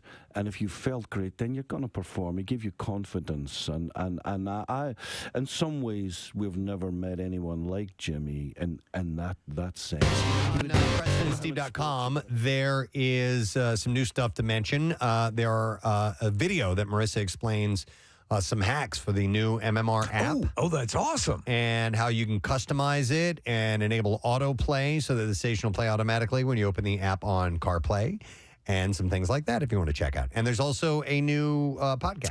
Right. So the Comic Book Gurus existed prior to COVID as an audio-only podcast. And so you have Craig Legons and Rockstar Rob, who are, in case you'll back this up, Preston, you as well, they know comic books and comic book movies like nobody's business. Well, there's been an addition of Steph, who is a former Philly's Hottest winner, and also a Preston Steve girl who happens to know a hell of a lot about comic books as well. So she joins the cast, and it is now a video podcast, and it's up, and I'm pushing all the buttons and making all the graphics work, and hopefully you'll like it. We're trying to refine it and get it to something that you like, because these guys have too much to talk about, and there's just a cornucopia of things that are happening in the comic book realm that they have insight you can't believe. So it's up and running, has its own official page on PrestonandSteve.com, and we'd like to have you on as a guest too at some point, Preston. Yeah, and I think I'm going to be a guest. Of course. Is that right? We could absolutely do that. featured Yes. Yeah. Yes. Dear God. And by the way, you'll note that the great rock star Rob is wearing his velvet jacket. Always. And hunched over. Yeah, it's his trademark. Yeah. Hey, can I just mention something real quick? Yesterday, my son, who is 10 years old, and about 20 of his friends donated their time yesterday to the Superhero Project. It's a nonprofit that puts together care packages for babies in the neonatal intensive care unit. They put packages together for the moms who have to leave the hospital and leave their babies there.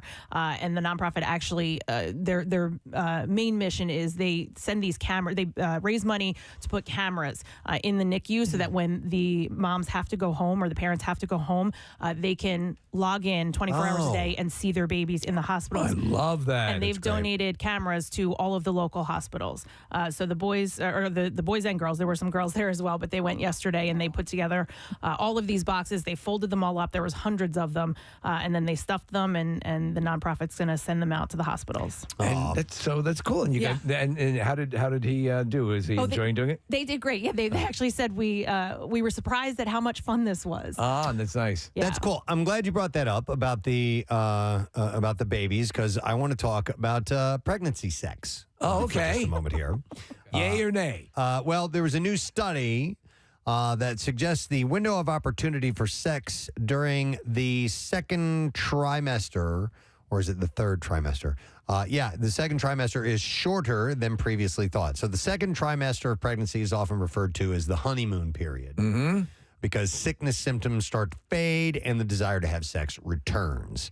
Researchers surveyed more than 200 U.S. women about how often they had sex during each week of their pregnancy.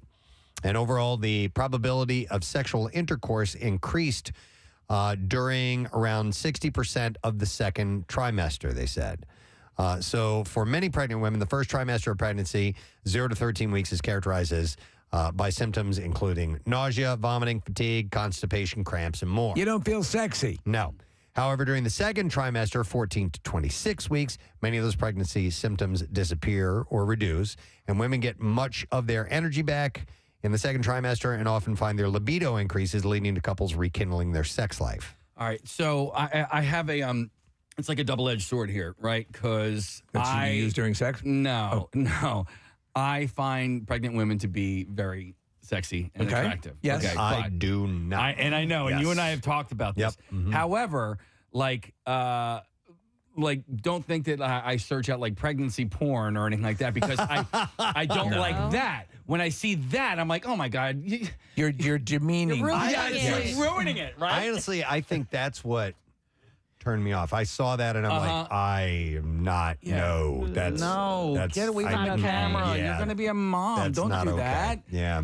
If it's not, if they don't mention pregnancy porn and what to expect when you're expecting, it's probably something you shouldn't be delving into. I don't know what it is about, a big pregnant belly. Like, I don't know. I think it might be a glow about the woman. I don't know what it is. I listen. We have, we don't have kids, but I've seen, I do see, or there is that sort of energy or glow past the sickness stage, because I know that's got to be daunting. What is happening to a woman's body? But in that period where they're told that they're glowing, I think that is the case.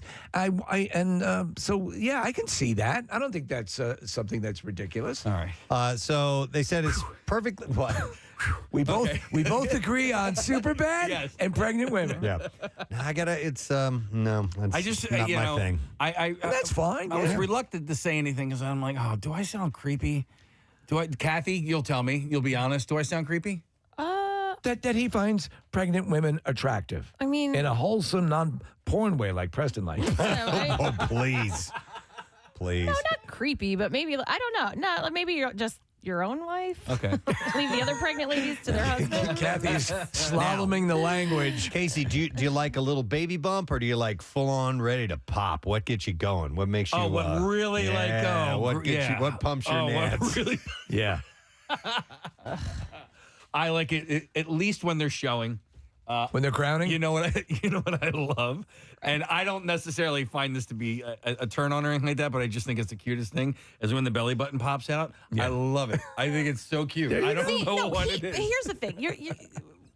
We're morphing this. You just think that they look good. The little belly button is cute. It's not like he wants to go bang them. Yeah. Well, they're already in the process. I mean, it's... They've already been primed. I think nature has that. There are all things in play, and I think I don't know. While you guys are talking about this, Marissa and I are making like gagging faces at each other, going, belly button all stretched out and popped. That's gross. Oh, and their boobs. I've heard a lot of women say that they can't wait to go through the process and get it over with because they feel and that's an issue. I've never had to deal with that, but they feel less than attractive or so on and so forth. There's a lot of things in play. So the like a soccer match. They're saying in this study that it is perfectly safe for women to have sex during their pregnancy unless a doctor or midwife has told them not to. What about during labor?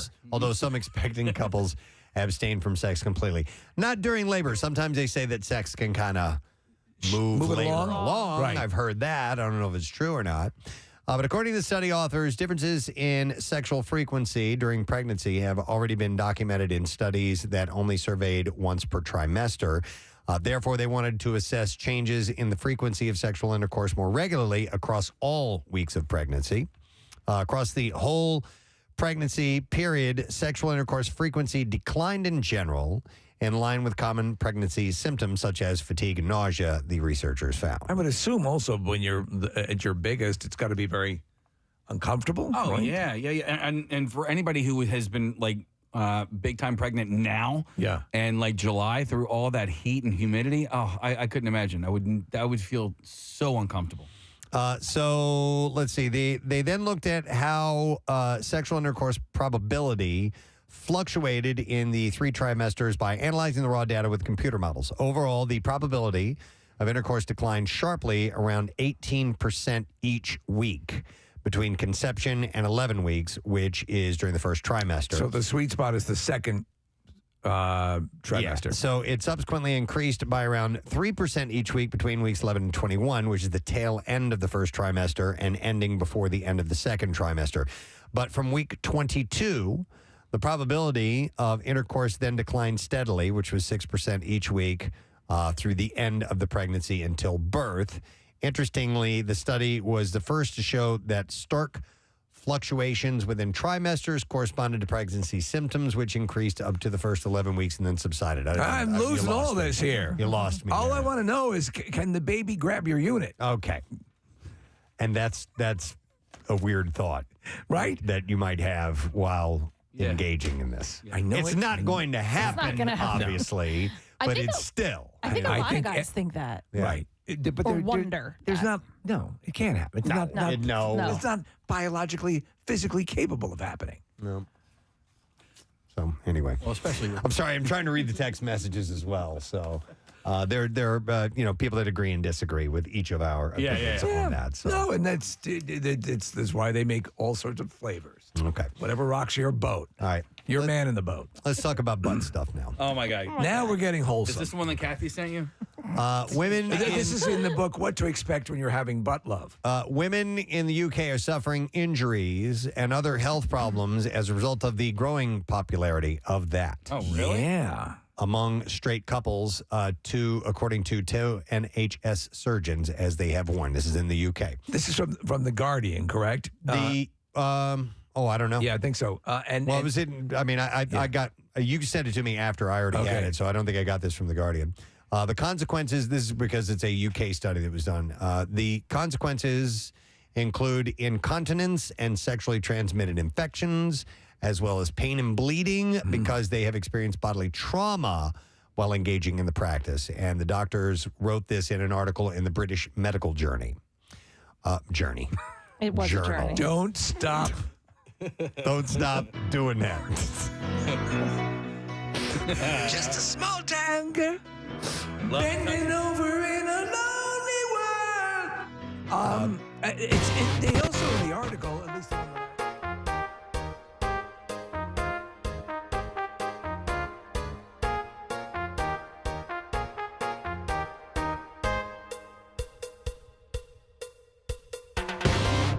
It's been sensationalized a little bit, Yeah. I think. Okay. Hey, porn does a lot of it. Yeah. And all that pregnancy porn you're watching.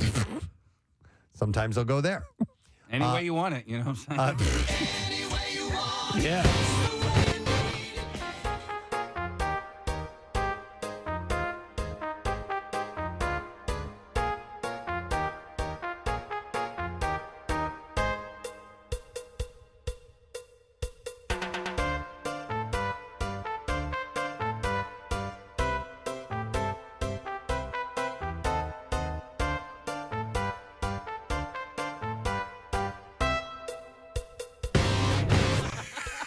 She loves when we get very informational clinical, and we don't act like idiots. So when does that happen? Somebody said, "Don't stop butt leaving." I'm just wondering. Go ahead. We don't have love and touch and squeezing. I wish we had that. What? No. That's. We don't have that in our system. No, You're you kidding believe me. that? That's no, crazy. I find that very hard to believe. Okay. So anyhow, Tabitha Ghana and Leslie Hunt also argued that these are the doctors. Yeah. Also argued that doctors' sorority. reluctance to discuss the risks associated with this was leading to women being harmed by the practice and letting down a generation of women who are not aware of the potential problems. Well, you raised a point earlier that people who have gotten their information concerning various levels of intimacy like this from porn, please, are being led down a horrific path. It's so unrealistic. Pornography is so unrealistic at how it depicts certain acts and scenarios, and yes, and listen, there may be some people who do love those fantastical things that you see in videos, but for the most part, it's not like that in the bedroom. You should always keep some things your Saturday night thing. Just your regular Saturday night thing, yeah. You're gonna be my regular Saturday night thing, baby. Oh yeah. In the journal, they said butt stuff is considered a risky sexual behavior because of its association with alcohol, drug use, and multiple sex partners.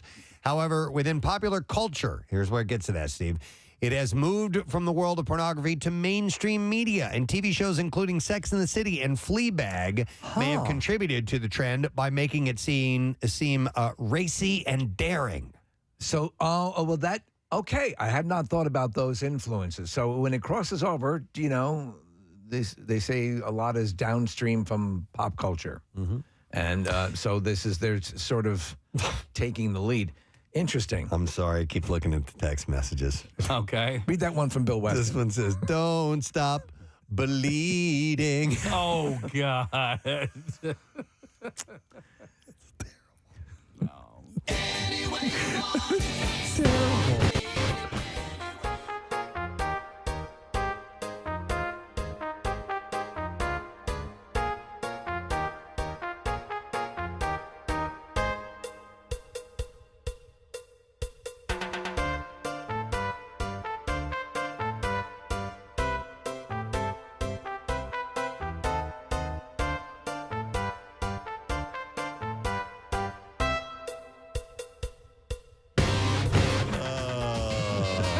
Where's the I need you to stop talking? Oh, it's right here. Yeah. I need you to stop talking and listen to me. Now, this is in the news. It was in the news. You saw it. It's in the British Medical Journals, and they have accents. Yeah. I mean, we're telling people that don't do this. This is a warning. And don't take your intimacy cues from pornography. And we also gave away tickets to a big golf outing. Yeah. Well, not yet. We're going to. We're going to. So listen to this. This is I find this one of the most interesting parts. So, and I'm going to use some clinical terminology here. Oh, no. Women, listen.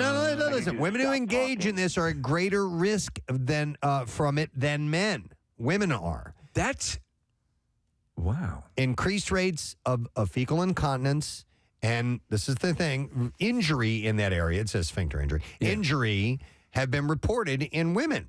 Women are at higher risk because of the different anatomy and the effects of hormones, pregnancy, and childbirth on the pelvic floor. So it's easier for guys to do that than women. It's something to wow. Yeah, I didn't know that our physical makeups make it more dangerous for women to engage in that. Yeah. See? Yeah. When I've had guys do it to me, it's usually okay. Yeah. Well, it's because you're a guy. I'm a guy. Yeah. No, it's yeah. These are the things that like Oprah would talk about in such a comforting way. And I think we're very Oprah-esque today, All right. Kathy, aren't we? Oh, kinda. yeah, sure. I mean, yeah, we have. Listen to this. Listen to this. This is exactly what the doctor said. I'm even leaving out some words that add some detail to it that Bill would appreciate if I left out, and you'll see. I appreciate that. And always use your cough button. Women have less robust sphincters and lower pressures than men, and damage caused by this is therefore more consequential. Women have more robust sphincters than men. No, they have less robust. Less robust. You're I'm not, sorry. you're not I'm interpolating the data correctly. No, I'm sorry. That's my bad. That's because we're pre-law. Check this guy's sphincter out.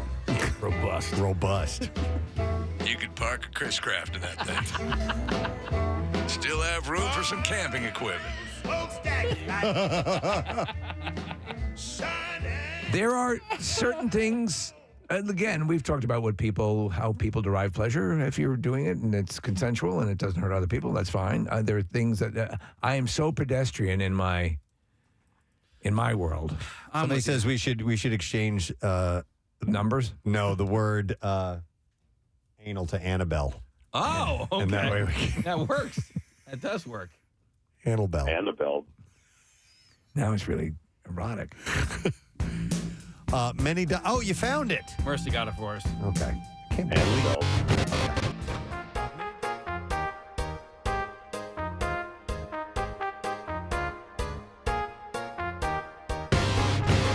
Or homophobic, they added.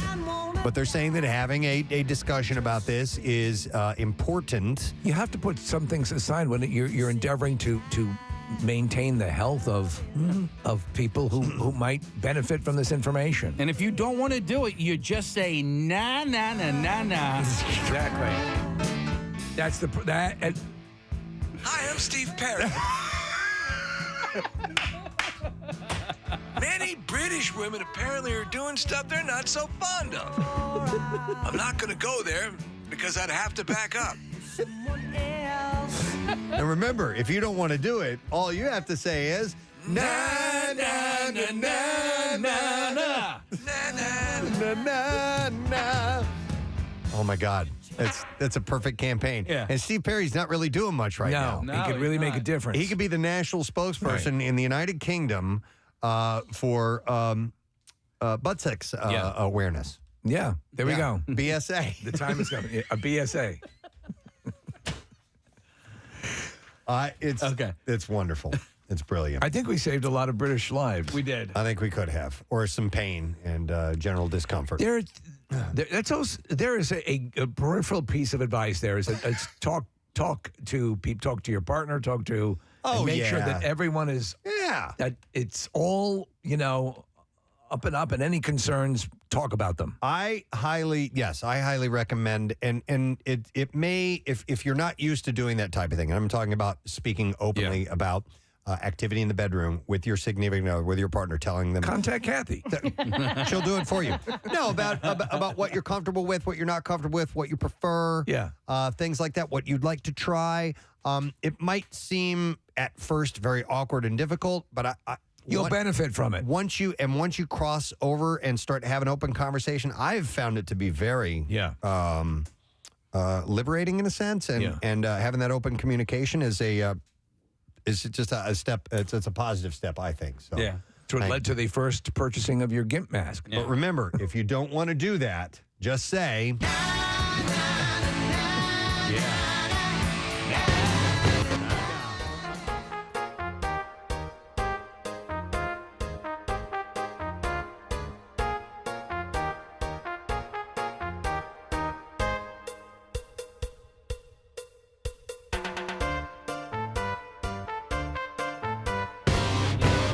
Bummed out because the beginning of the conversation, Kathy was all part of it, and then she just bowed out after a little bit. Yep. Well, trailed off on that one. Your mom would have appreciated this. She would have if she heard it. Honestly, well, yeah. Right? Yes, because what they're She's saying, anti that. Yeah, but what they're saying is what she told me. Yeah. About healthy. But it also causes cancer, she says. Well, that's what she said about Farrah Fawcett. Right. Right. You know why she got Anal cancer, right? Yeah. No, Mom, why? Yeah, come into the bathroom. I want to tell you. All right. While we are taking a break, I would like to do this now. I'm going to give away a pair of tickets to the BMW Classic PGA Tour, which is happening right now at Wilmington Country Club. And this is for the championship round on Sunday. And not only that, you get 2 VIP tickets, including parking, hospitality, and a dedicated viewing tent. This is like a big deal. Like you're getting the treatment. Oh, yeah. For this with these. And this is courtesy of the J. Wood Platt. What did I say? The J. Wood Platt Caddy Scholarship. I want to make sure I got that right. Trust. So let's take caller 14. Oh, wait. See what I did there? 215. Do it again. All right. You hit it first.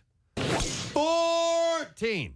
215-263 WMMR. We need caller 14, and we will set you up with that. And you need to be available on Sunday to go to this, all right? So, and it's brought to you by the J. Wood Platt Caddy Scholarship Trust and the Western Golf Association. The BMW Classic is round 2 of the FedEx Cup playoffs with the top 70 golfers in the world right here in our area competing. And J. Wood Platt is the charitable arm of the Golf Association of Philadelphia. Visit plattscholarship.org to learn more. We'll take a break. We'll get the winner. We'll come back in a second. And our buddy Victor Fiorello, who is editor at Philly Mag, is here to talk about the best of, the worst of, and all that stuff. There you go. We'll come back in a moment. Stay with us. Much better than they are. Right. Jimmy did that to us. It would seem like some producers are more musicians and some guys are more directors. And when it comes to instructing a band, and he seems like more the director kind. I'll tell you a funny story about it, and this is the way he is too, because Alive and Kicking, we'd put together the demo. See, we were all a bit weirded out with the success of Don't You Forget About Me, because it become this kind of colossal thing, the movie and MTV, and everyone was all over it. It was just a confluence of things going on. Yeah. And Jimmy was like, what are you going to do to follow it up? It's a monster. What are you going to do? And we were like, I don't know. Relax. We'll come up with something. And so we came up with this, basically the structure for Alive and Kicking. He's like, that's great. Get it down. That's going to be amazing. And we all felt that. But I had done a guide vocal, kind of sketch lyrics. Yeah. That I meant to come back and finish off. And the first line, and it's, you turn me on. So I got to do it for real. And I changed the line to something else. And he goes, hang on a minute. Where's You Turn Me On? I said, you can't sing You Turn Me On. That's terrible. That's garbage. You Turn Me On. I won't be able to go home to Glasgow if I sing that. People will just rip the out of me. And he went, you're going to change that? And I said, yeah. And he went, my wife loves it. All Vicky's friends love it. Everyone loves it. You can't change it. I said, I'm changing it. And he starts taking out his car keys and his house. He says, here, take them, because I'm going to lose my house. Here, you're going to cost me a fortune. You're going to cost me a fortune. You're going to cost.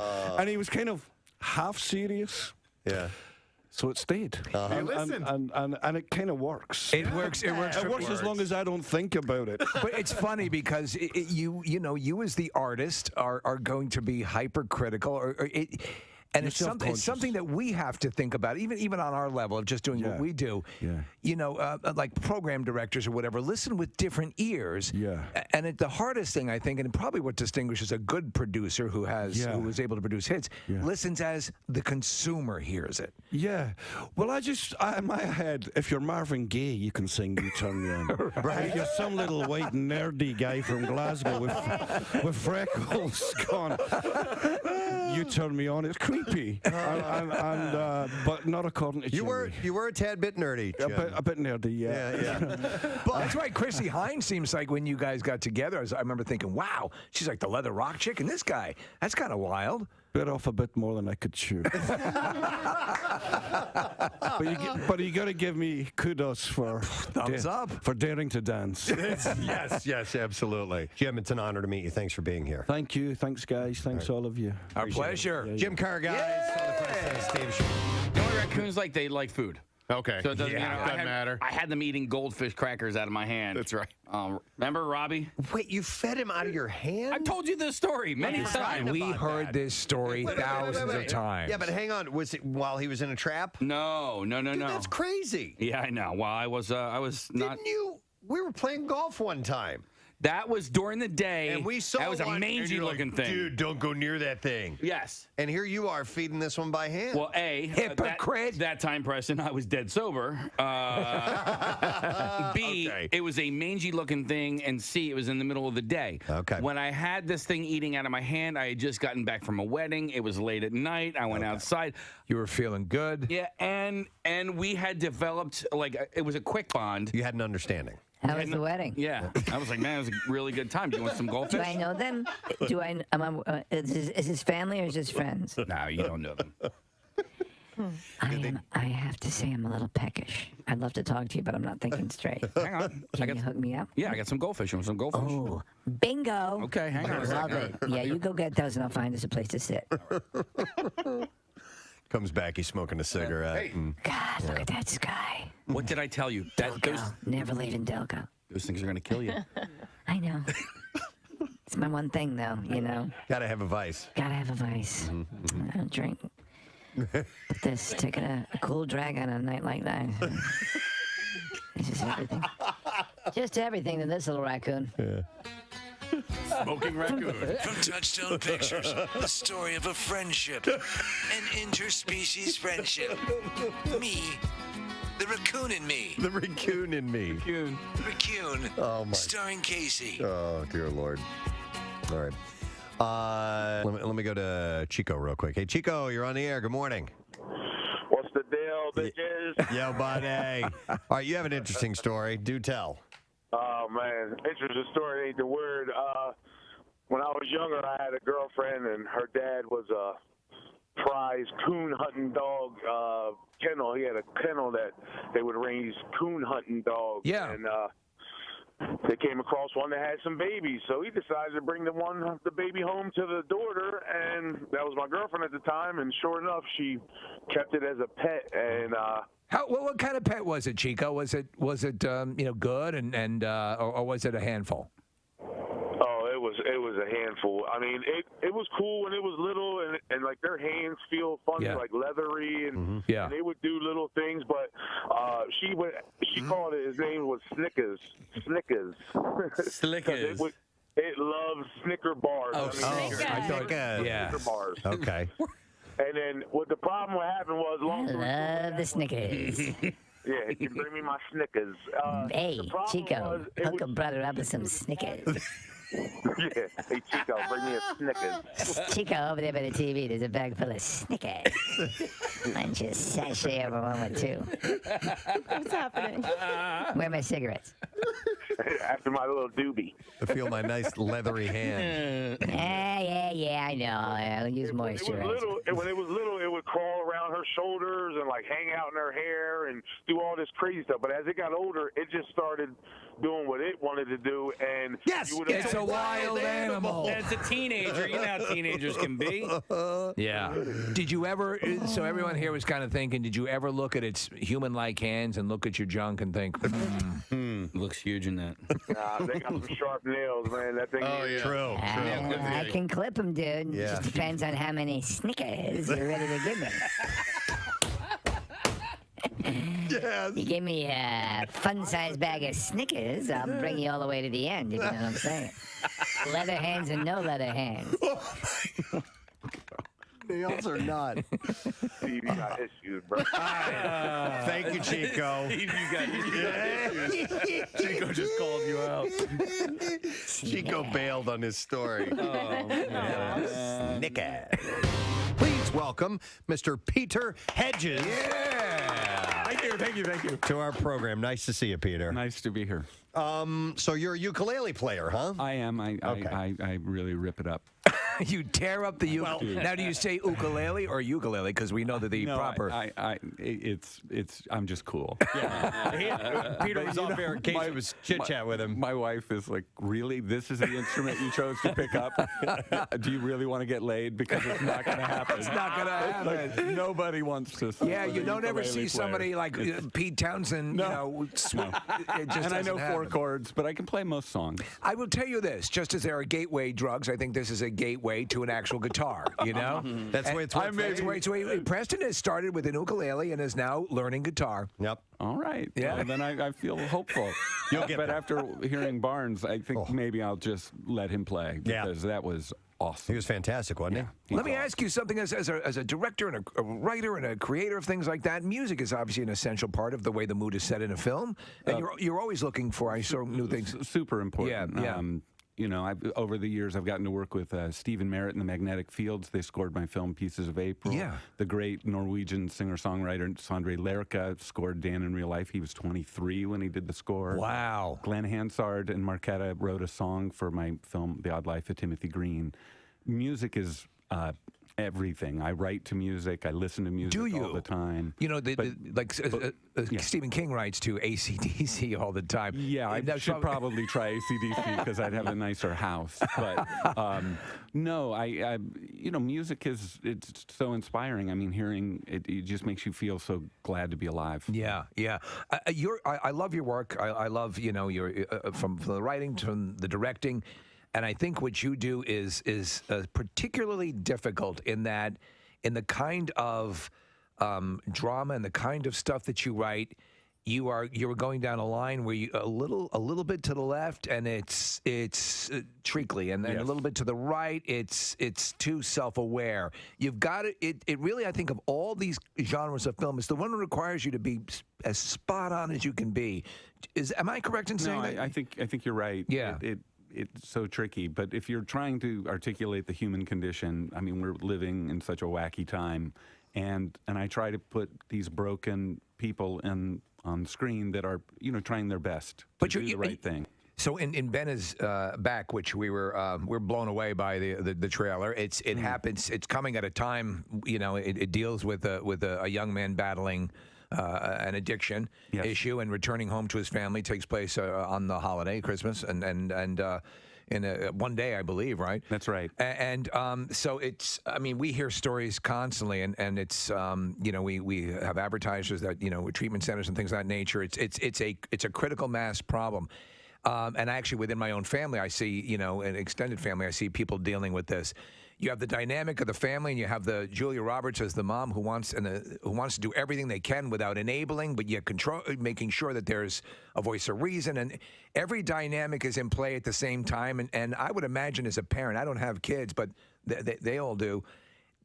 You're just a spinning compass. I don't know what you fix on to help somebody you dearly love and don't know what to do. Right. That's something that tons of people are facing right now. And Julia does this amazing job in the film. She just goes everywhere and anywhere on behalf of her kid. And that's my experience with most parents. Yeah. They'll do anything they can to help their kid. And it's just a question of how do you help? What's the loving thing to do? How do you help someone who is, addiction's a disease. Yeah. And how do you help treat it? In my own family, in the situation that I've seen, many different things have been tried. Is this the way to go? Is this the way to go? Right. Is this the way to go? The love never wanes, but it's like at what point you have to, the person has to assess, am I killing myself in pursuit of this? Right. And what about the people who aren't addicted? Are they suffering as a result? Right. It's an amazing thing to deal with, and I think even more difficult for you as the writer director to do the just thing when dealing with it. Well, true, but I wanted to put a story out that shone a light, if you will, on how all the angles, all the points of view, sure, and to try to expand compassion that people might have for people who are going through this. Right. And sometimes you can't imagine how hard it is. Yeah. Oddly, though, there's incredible amounts of humor in the film. Yeah. There's a lot of love. There are these kind of surprising moments of joy. Yeah. And then there's a lot of heartbreak and Like life. agony. Yeah. Well, and you're the guy to pull it off. I mean, because About a Boy does that so wonderfully. There's heartbreak, there's hope, there's a lot of humor in it as well. In fact, it's hard to categorize that movie. There's so many funny moments in it that it's hard to categorize that as a drama as well. Just to point out, I mean, like, how did you have the idea of Will going to a women's support group to pick up women? Well, Had you heard of someone? No, that's the genius of the great Nick Hornby, who wrote the novel. Right. Okay, you did the screenplay. That is correct. No. Yeah. But Nick wrote this amazing novel, and they called me and said, "Do you want to adapt this?" And I said, "I don't want to do. I want to do my own work." Sure. And then I said, well, finally, they called a few times. I said, "Well, what's the book about?" And they said, "Well, it's about this single guy who goes to," and I said, "Oh, you've got to send it to me right away." Nice. And it's one of those books I read. I went, "Oh my! I wish I'd written it." And so all I tried to do was be help move it. And then the Weitz brothers came in and did their beautiful, beautiful film of it, and took what I did and improved it, I think, massively. So. But I got to swim around in that story, and I just tried to serve it, which is what you try to do when you're working on anything like that. It's just to be helpful. Your mother's a psychotherapist? She was. She was a psychotherapist, and your dad was an Episcopal priest. Yeah. So I think your empathetic ability to tie into things that at least resonate. Right. I was groomed. Yeah. You had a good cry. That's what I was basically.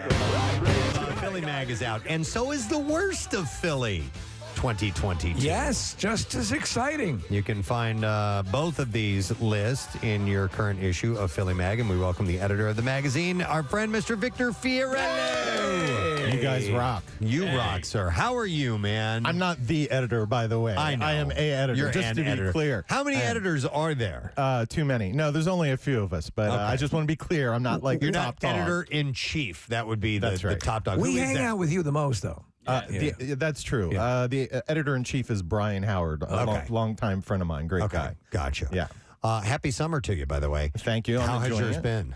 It's been good. Lots of traveling. I just took a day trip to the beach yesterday so I could get a nice glow on.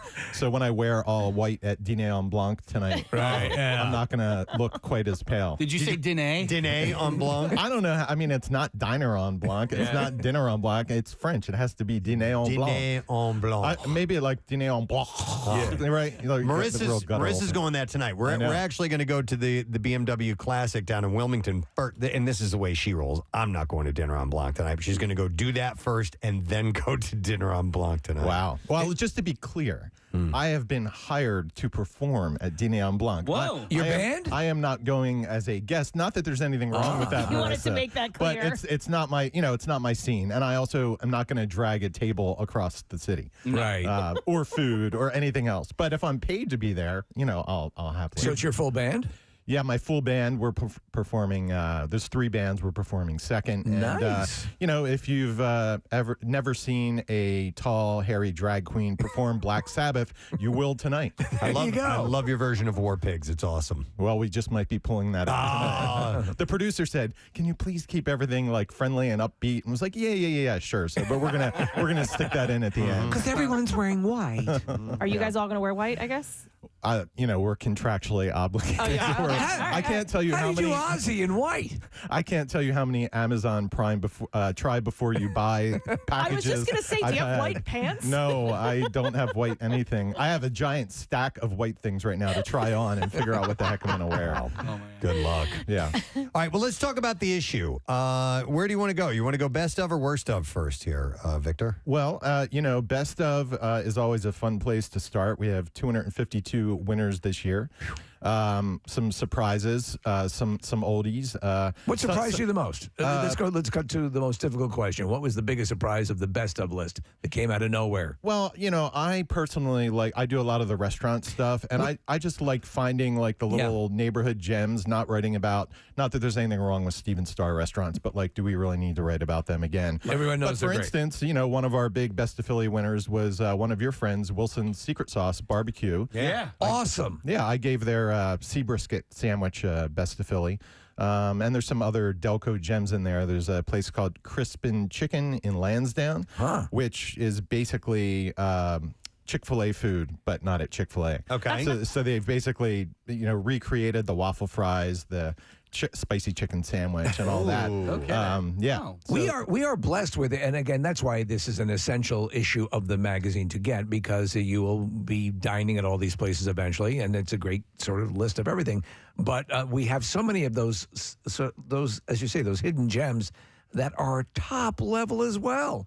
And how do you need people like you? I mean, we spend, this comes out once a year, but we spend the entire year researching it. So we're, just in the course of our lives, we're going out, we're checking things out, we're writing things down. Yeah. And it's quite a process. There are a lot of awards in the city, but I think you guys know me well enough now to know that, we take this very seriously. Yes. And you're not paying us $5,000 to win a Best of Philly. Do you use any outside sources to call best of stuff? Like, I'm basically offering my help. Yeah. No, I mean, I definitely reach out to people. Hey, especially within the neighborhoods. I also use the Facebook neighborhood message boards, like Delco Restaurant Review, Mainline Restaurant Review, and I'll just post every few months, hey, anything new opened up, because how do you know what opened up unless you live in the neighborhood? Do you mainly want to help out in the restaurant capacity, Casey? It's just anything Delco. I think I've got my finger on the pulse in Delco, and as a matter of fact, Victor's wearing a couple of Delco things right now, and I'm like, yeah, I know all about, he's wearing a Delco Land hat, and I'm like, I have a story about Delco Land. There used to be Is that the miniature golf It's place? a miniature golf place, but when I was a kid, I used to belong to Ridley Township Swim Club across the street. And I went over there to see if I could, earn a couple of bucks. And they were like, yeah, just, put these flyers on all the cars in the parking lot. I grabbed the wrong stack of flyers, and what I ended up doing was I handed out 500 free games of golf because I grabbed the free, if you make a hole-in-one on the 18th hole. Wow. I was like... That's amazing. I didn't get paid that day. That's amazing. I'm also wearing a Delco Stakes shirt. And I know the owners. 2021 Best of Philly winner. Yeah. Great cheesesteaks and other things. Where does the Delco thing stand now? Because it should have made it to the worst list. Oh, stop it. Well, it's beloved, it's celebrated. As some people, obviously, Kathy has fun with it on that level. But I think it's on a roll right now. Do you get that? There's a lot of embracing. Even people who come to the town, Kate Winslet perfecting her Delco accent. All of it now has put it in, I think, a favorable spotlight. Do you agree? I agree, but then it also brings up the question of what is Delco exactly? Yes. Because of course, people will say, well, it's Delaware County, but there are a lot of people who would say, no. Delco is not all of Delaware County. Delco is the very working class section of Delaware County. Is Boothwyn Delco? Some people would say it's too far away. Ridley Park certainly is Delco. Upper Darby certainly is Delco. Right. Yeah. But Clifton, there's definitely Westbrook Park, Delco. Like but the then, people in is- Newtown Square aren't calling themselves Delco. But they should. We They need should. the Newtown Squares. It's just they average everything out. You got to get the good. But Glen Mills, Right. is Delco? Of course it is. Sure. But they're not saying that. I don't go to Glen Mills. It's just too far away from me. Yes, I remember you've heard people argue that's not real Delco. This is real Delco. Well, listen. And it's usually the more what's a good word for it? The trashier parts? I don't know. You know what I mean? Or Basically. what Victor More- said, yeah. the working class. Yeah. The working class is another way to put it. Actually, a few months ago, my Ham and egg. editor said to me, you should write a feature about Delco. What is it? Is it a mindset? Is it a geographical place? It's all of these things. Well, when we hear it uttered these days, and we have people coming in from out of the state, or we have celebrities who come in and they're familiar with Delco, it's mentioned in a very favorable way. So I think it's on an uptick. Delco's on the rise. Yes. Yeah. And so what Delco will have a bracket in March, and which is the most Delcoist town of Delco. Right. And I think Ridley won the first year. I think maybe Springfield? no, but I think Glen Olden won last year. But if you were to say to me, give me the top 5 Delco towns or townships, I would go Ridley, Glen Olden, Springfield for sure, Media, and so. But those are all the ones that are right in the center of the county. By the way, there's some text coming in. Somebody texted in and said, we say Delco and Deep Delco. Those are two different I ones. like that. But somebody else has said the Blue Route divides Delco into East and West Delco. Well, I used to be, because I played Edco baseball, right? So it was East Delaware County. And so that's how I identified. Edco? Senior Edco. There could be like a secession effort for part of Delco to pull off, you know? The Great Civil War. Forces amassing along the Blue Route. I like Delco and Deep Delco. That's pretty good. So the worst of Philly, my favorite thing on that list is the Vogue travel guide. Oh, like, dear God. What is that? We talked about it. It was this poorly researched article about Philadelphia, and there were glaring mistakes. Yeah, I mean, if you're, especially Philly in particular, I feel like if you're going to be a national publication and you're going to say, okay, this is your official ultimate guide to Philadelphia, you got to be accurate about it, because Philly is going to beat the crap out of you otherwise. What did they get wrong? Oh, you know what? There's a great article in Billy Penn, our friends and competitors. One of their reporters read the guide and was like, this isn't right. This isn't right. She found at least 5 factual errors. And it wasn't even a long guide. It wasn't like 5,000 words. It was like a short thing, but they got just like basic facts wrong. Like restaurants that are closed. That are not there anymore. Right. They said that Wayne was within the city limits, things like that. Yeah. That's way off. And, Way this off. is Vogue. This is a national corporate magazine. Now, I also saw something that popped out on the Jersey Shore, spray sunscreeners. Oh, this is I have a real and let me just say real quick, since we're talking about worst of Philly, people can go to the website and read the full list. Right. And I just think it's very funny that y'all can talk about pregnant anal sex, but I can't talk about politics. So you can go to the website to read the full version. But back to spray sunscreeners. I mean, I was just in Atlantic City sitting on the beach yesterday. Right. And there were people like 20 feet away from me. You know, I'm, of course, in the wrong direction with the wind. And they're just like spraying it all over the place. And I was literally sitting there trying to eat a Dino's tuna hoagie on the beach.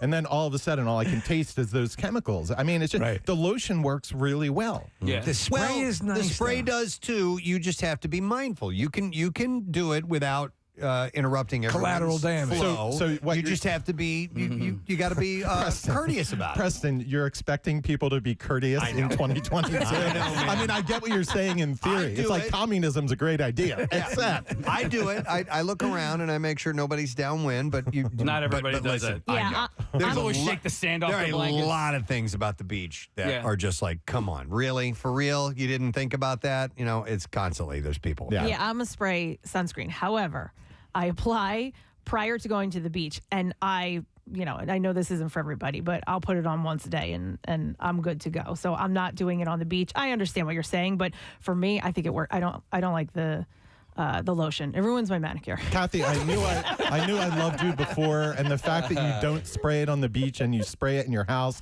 and you keep all those toxic chemicals inside With your family to breathe makes me very happy. Hold on. Actually, well, no, I'm not going to do it inside the house. I do it outside. However, the people that spray sunscreen inside the house, what is wrong with you? Kathy, I did it last week. What and I was is wrong with you? I couldn't believe after I did it, I was like, why are you such an idiot? Because I did it not only in my house, but in my kitchen, and then everything around me was so slippery. Yep.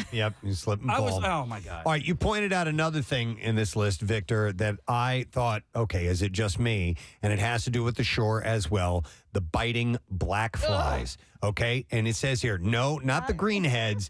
I noticed that too. I had a couple of bites. I'm not familiar. And I'm like, that wasn't a greenhead. That thing wasn't green. It was a black fly in my Chardonnay. But it wasn't a horse fly either. You know what I mean? Right. So I wrote, if you go to the online article and you click on, where I say, no, not greenheads, these, I actually did a whole article about these flies. And talked to some entomologists in New Jersey. And they weren't exactly sure what it was, but it's definitely a new presence that we've had over the last few years. Yay. And the thing is that the state, because flies aren't detrimental the way that mosquitoes are, New Jersey has a big program for mosquito control. They do literally nothing for fly control. And, if the wind is coming off of the bay towards the ocean, that's where they all live, in those marshlands. Yes. If you're getting the wind off the ocean, you shouldn't have any. But if the wind's coming off the bay at like 15 miles an hour, I've left the beach. I've gone down for a day trip and come back. Go get some lunch and then come home. And those things, because they will eviscerate you. Those things were biting my back through the chair. Really? Yep. Yeah. I was like, what is that?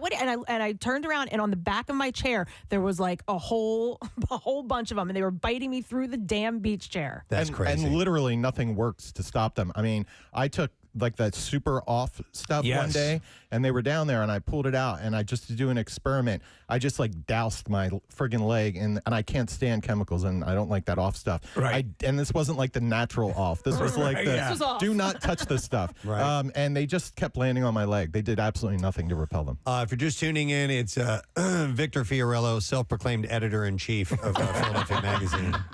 Not really. Okay, so this one I like. It says, worst place to drive a car. This is the worst of Philly we're talking about.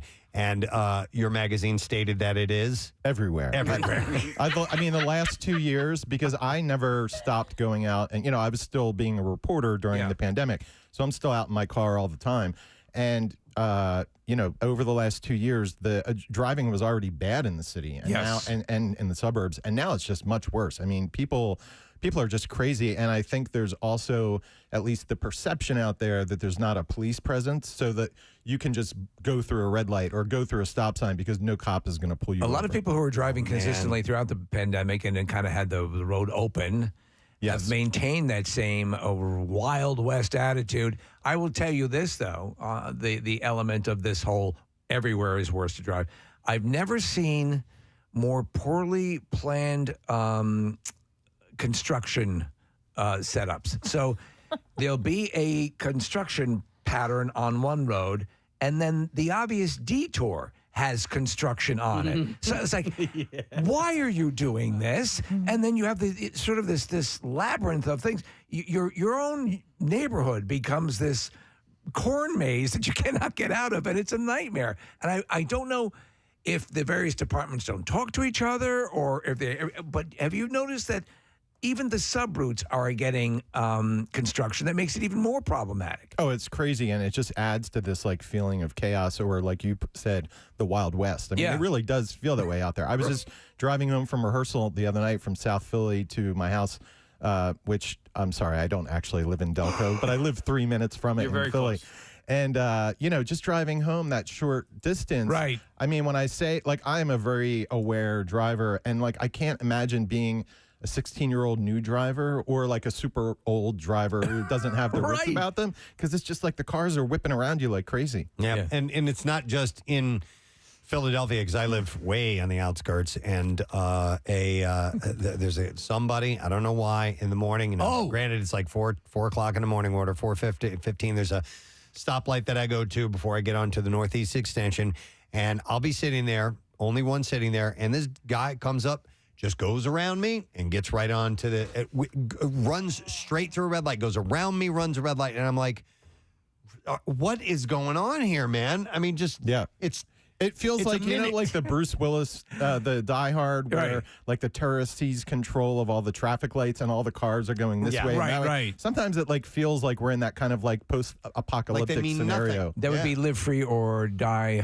Hard. Is that it? Or Harder. Harder. I don't know. I'm not sure. But yes, exactly like that. There is a light, though, by Nick's house that doesn't change. At the time that we come to work, it does not change, and he has to go through the red light in order to get onto the blue road. Have we established if in fact there is a grace period in the middle of the night? Like, if it doesn't change, can you go? This has been a rumor that I know it's one of those rumors that I will buy into and then get arrested. I will. All right, so we've been here 17 years. There is a red light that I have gone through for 17 years on my way to work. Is it you say that, and is it the same light that I sit at sometimes, right up here? No. Oh, no, not that one. No, and I don't want to say where it is. But, I wouldn't if I were you. But it's more of like if I were making a left turn and there's a like an arrow that needs to be on for me to make that left turn. Yes. And I'm usually there. It's a red arrow, and there's no ever any cars coming, and so I just go. If it turns quick enough, I observe. I like to observe the traffic lights. I don't want to be lawless, but sometimes it does. It's obviously ridiculous. But I don't turn if I see headlights, Steve. That's the thing. I want to, Preston, you have one? If you want to go ahead and bring one up, go ahead. One that is very much news driven is, and I agree, is worst Hollywood expat would be Will Smith. You know, he went from being this golden child of Philadelphia, and with one stupid decision, you know, he really just tanked his reputation. But, you know, on the other hand, he really boosted Chris Rock's career. I mean, he's just, not that he wasn't talented and couldn't sell tickets, but the guy is just selling out shows left and right. You know what's weird, Victor? I don't know if you, so for all the years we've been doing this show, and we've circuitously, and I don't know how many times we made full-throated efforts, Will Smith has never come on the show, never participate. I don't know if and I don't want to say that he's getting word of what we're asking about and ignoring it, or if he's ever hearing about it at all, but not for the Camp Out for Hunger, not for any of the, nothing ever at all. I think he left the city behind. I think he really did. I mean, you know, he mentions it in Miami, and he mentions it, you know, in a few songs here and there. Yeah. But, you know, for the most part. His parents were, I don't know if they're still here, but they were here for a long time. Yeah, they were definitely here for a long time. But, I mean, you guys know, I mean, I do a lot of Hollywood-type interviews, as do you, and just trying to get, like, you don't even know if the word is reaching that person or even their first-level publicist. It might be like a third person down the rung, an intern. No offense to the interns at WMMR, but, you know, it's like you don't even, like, I was doing a Rocky oral history. Yeah. And, you know, Talia Shire, she talked to me for like 3 hours. Burt Young for like 2 hours. Just getting to Stallone's publicist, and, you know, he did wind up talking to me very briefly.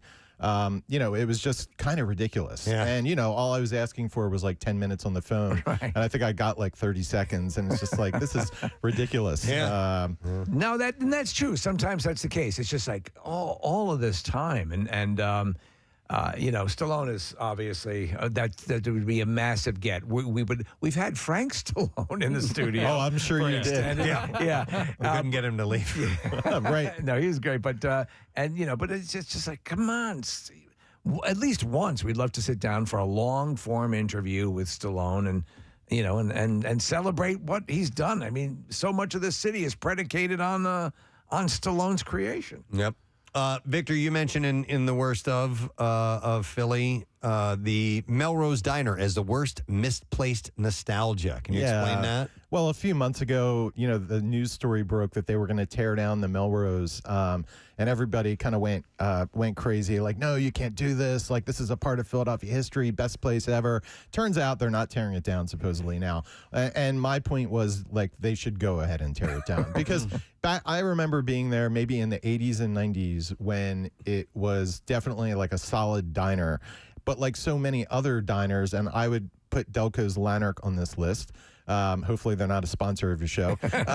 You know, they've just gone downhill miserably. So, you know, and it's a shame because, you know, I think we all remember as kids, like there was a great diner in your neighborhood. And now they're just kind of like corner bars. They're just like going away. Let me ask you, how many though, and did you have to take into consideration the hit that so many of these places took during COVID?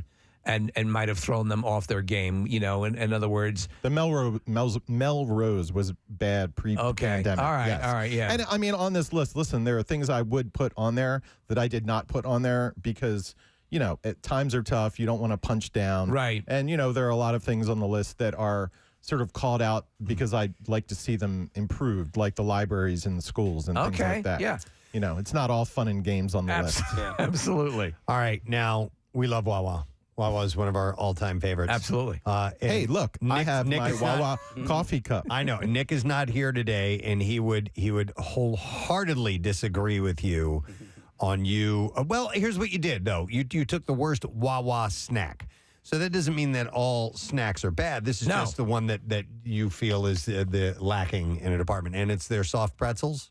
Yeah, they really changed. Now, I talked to a Wawa spokesperson to find out what they did. She said they haven't made any significant changes for at least 2 years. But I grab them occasionally as a snack for my son and daughter, and, you know, I'll have like a bite of them because I'm just not a soft pretzel guy, really.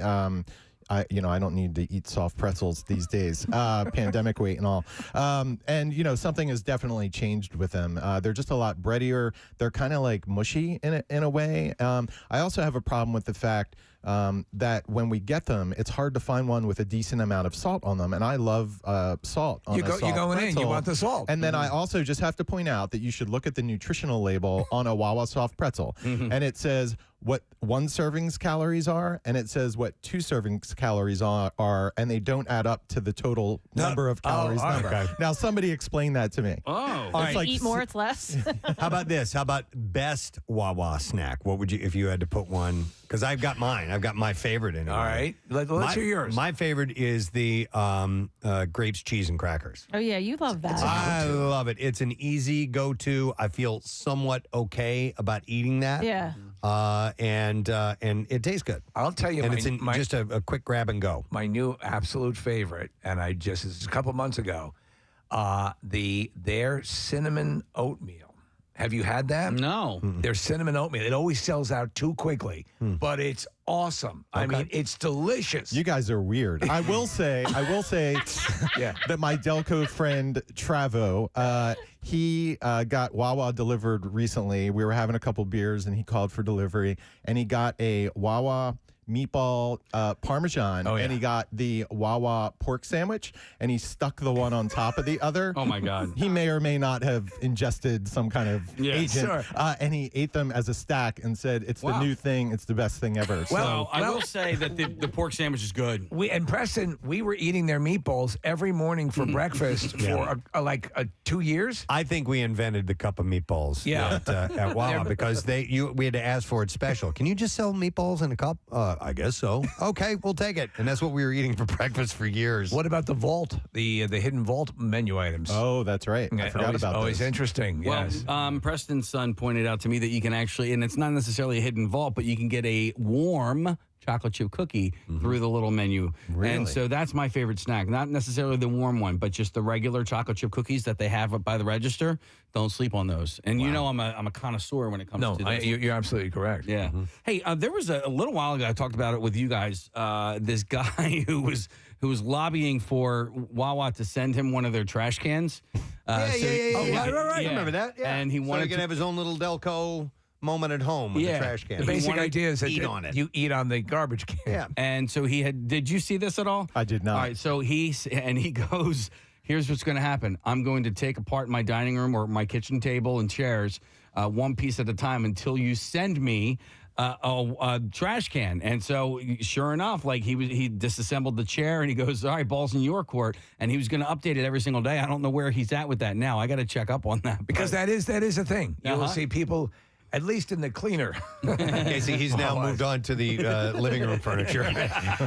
You see the guy with his sandwich They're not budging. on the flat. Now, some of the Wawa locations have tables, and you have that. So it's weird that out of state has a lot more of the amenities that we still have to catch up to.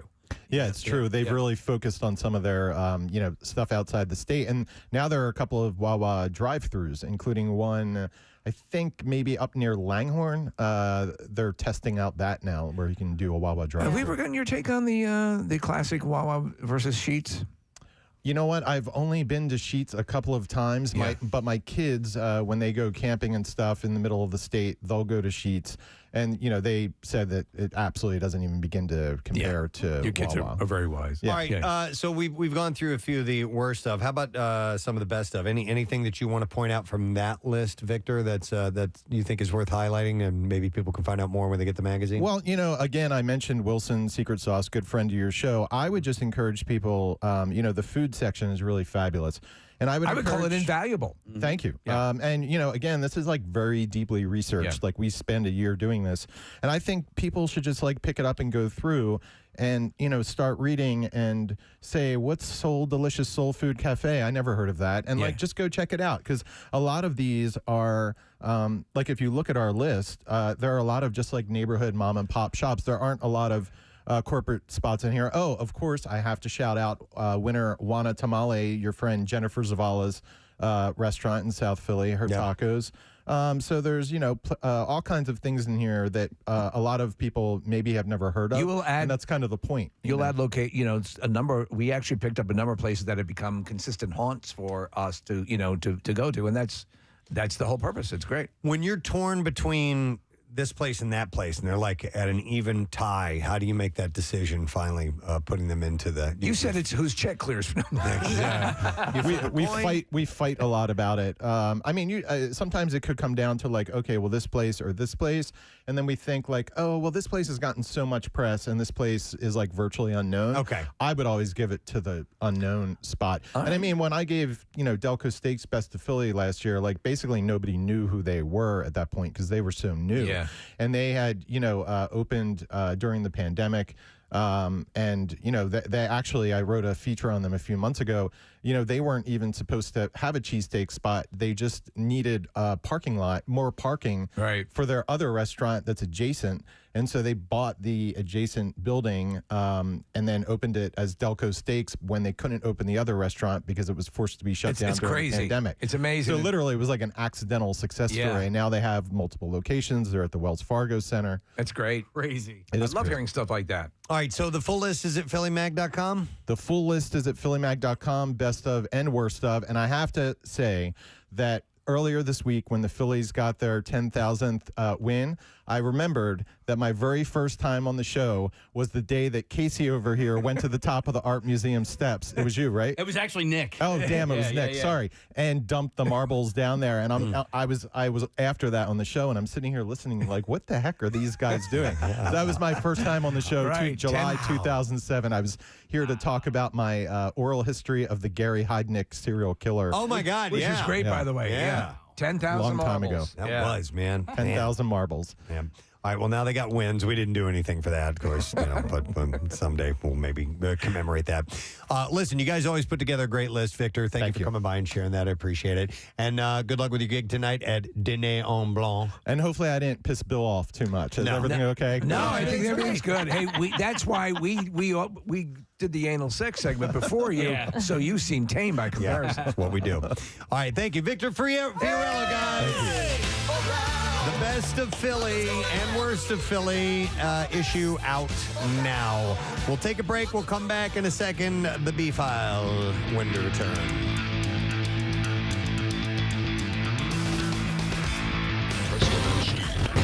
Here's the ukulele. Yeah, here's the ukulele. You can see that there's a real motif here. Were you a sensitive ponytail guy at any point? I never a ponytail. I did have a kind of a Mick Jagger moment where my hair was long, but I didn't have any of Mick's swagger. I was too sweet. I was the nice guy. Well, we love your work. Really. Thank you. What a pleasure to have long and robust conversations about me. About that. You love me. You really love me. And now I'm going to sing. Let's go to commercial. Well, we brought up some ukulele music for you here. Oh, great.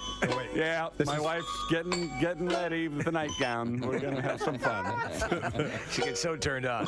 Oh, it's so over. Oh, this is great. It's final countdown? This is the final countdown on ukulele. I don't know why there's a piano part in the beginning here. I like the piano, though. It is kind of fun, though. I don't know when it's going to kick in here at any point. But listen, You're killing me. I will remind people that I'm going home. This could be part of the soundtrack. Yeah, there you go. This could be the closing credits song. Oh, there's a kazoo, too. Thanks so much. Here we go. All right, so anyhow. Oh, you want me to keep going? There you go. All right, so in theaters. Oh, no! No! He did it! He just told us to F off. Oh, God, how much did that cost me? Oh, my God. No, we're good. We got I caught it. Don't worry about it. You raised the double birds. I'm the son of a minister.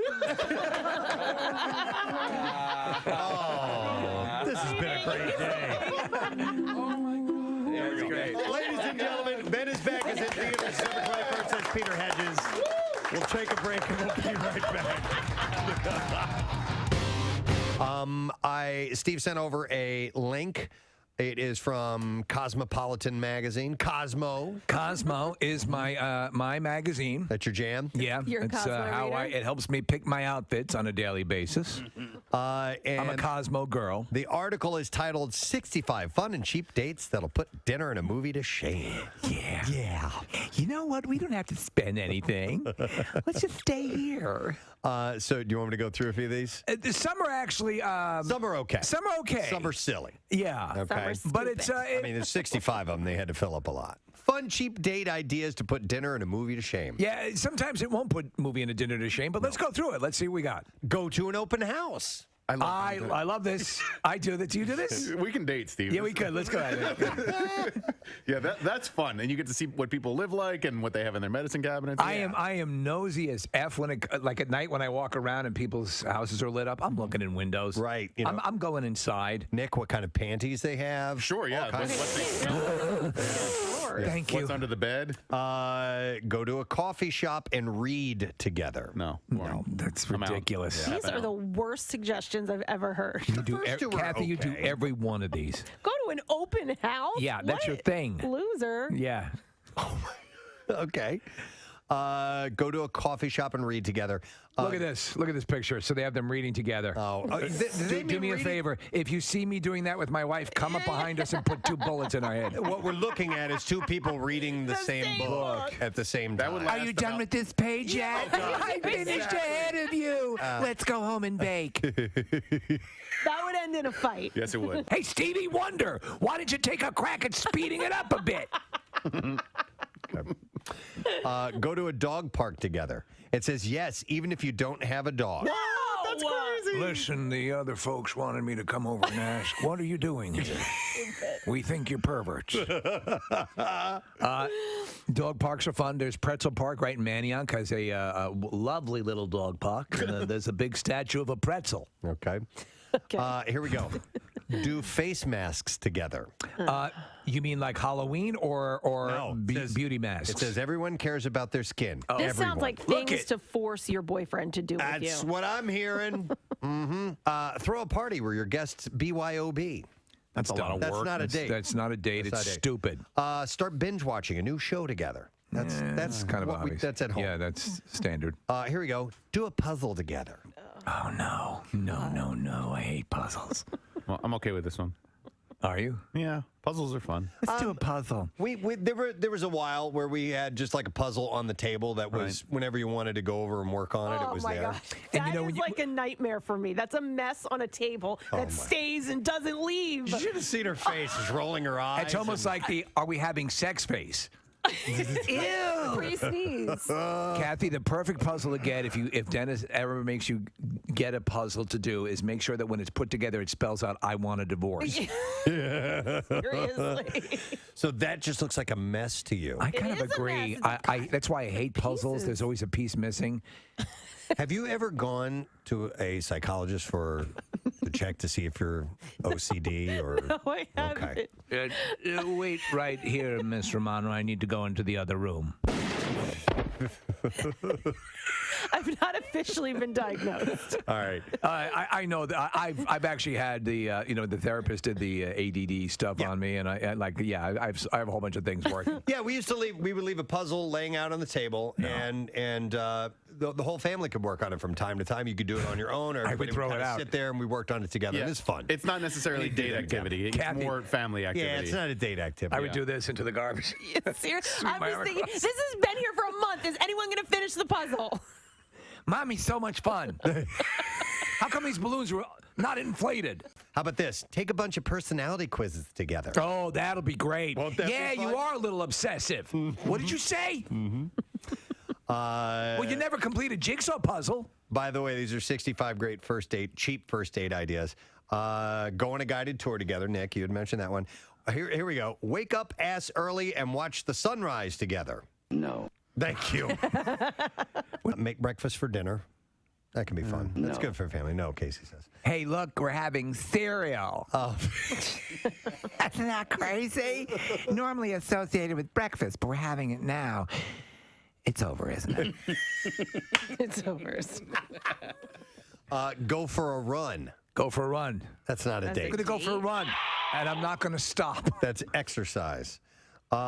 See a movie at an off time. Let's go at 4 o'clock. Isn't that crazy? We're living on the edge. It's over, isn't it? I have some cereal in the car. It's over, isn't it? Keep running. The next guest's film is not premiering until November 21st, but if you had partaken upon all these movies that are available, you would have gotten to see his movie last night because there was a screening of it. Yes. And we are happy to have him back in our studio yet again, and he's brought you so many great films in one way, shape, or the other over the years, Up in the Air, Thank You for Smoking, Juno, Whiplash, just to name a few. And now, here to talk about the front runner, we have Mr. Jason Reitman. Good to see you again, man. It's good to see you. I just really feel bad for your audience that, they were listening to all these great stories about sex injuries, and then you're like, let's talk about art film, guys. Well, this way we can say, hey, look, we're well-rounded, and this gives it credibility. Even if we're not well-rounded, we give the illusion of being well-rounded. I almost buy it. Congratulations on this. There's a lot of buzz over the movie, which is called Front Runner. It's the story of Gary Hart's run towards the presidency and the beginning of a I think, and as you rightly point out, and I've read interviews with you about the film, it was sort of a flashpoint for when news became tabloid and things that used to sort of like in the Kennedy years, the press sort of said, you got your personal thing, we'll cover it to some extent, and then, or even before, there were some things that just were not. Let's focus on the politics, and this is what we're here to talk about. But then it became something wholly other. And I remember as the Gary Hart story was unfolding, and it just now, of course, we have a multitude of news sources, but the country was focused. And so, like in 1 week, a guy who looked like he was going to be the next president. It just came crashing down. When I heard the story, I just thought, here is a thread that leads us to 2018. When we try to imagine, all right, when does this moment start? When does tabloid journalism drive into the lane of political journalism? Here you have the story that is this kind of great pH test that reflects both sides of the audience. Politics always surfaces in movies if it's done right because it's compelling. It can be very compelling, and the Candidate is a perfect example. I have a tattoo from another movie of the same director. What is it? It's from Downhill Racers, the poster from Downhill Racers. So I am awesome. I'm really nerdy. Yeah. That's very cool. So, but is that in fact the case? It's not cool, but I appreciate that. But anyhow, look, it became this way to kind of understand today, and it's this thriller of a movie that touches on gender politics, that touches on the relationship between journalists and candidates, and that line between where our public life becomes our private life. Right. Before we got on this conversation, we were talking off air. We're headed to London tomorrow. What should we do while we're in London? Are any of you guys Harry Potter fans? Oh, 100%. Yeah, Nick is massive fan. Okay, we're all fans. They took the 2 stages where they shot the film at Leavesden in London, and they've turned it into this Harry Potter experience. And look, I'm a cynical guy, right? Like, I made Thank You for Smoking. That's who I am. But I filled with positive glee walking through the Harry Potter experience. Really? They have everything. They've broken it down to like every one that was built, every set that was built, how they did the characters. You have Butterbeer. It's sincerely magical. Is it one of those things you got to get tickets way in advance for, do you think? Or all right, I'm going to be a tool right now. You pulled strings. I just called someone at Warner Brothers. But Son of a so first become a famous filmmaker, then call your connection at Warner Brothers. We're close friends with Jason Reitman. My rule is always first be born the son of a famous director. Okay. And then everything will just line up perfectly. What if you're a producer on a radio show in Philadelphia and you have a guest who's been to this thing? Can you ask that person to ask somebody for something? Live on the air, of course you can ask.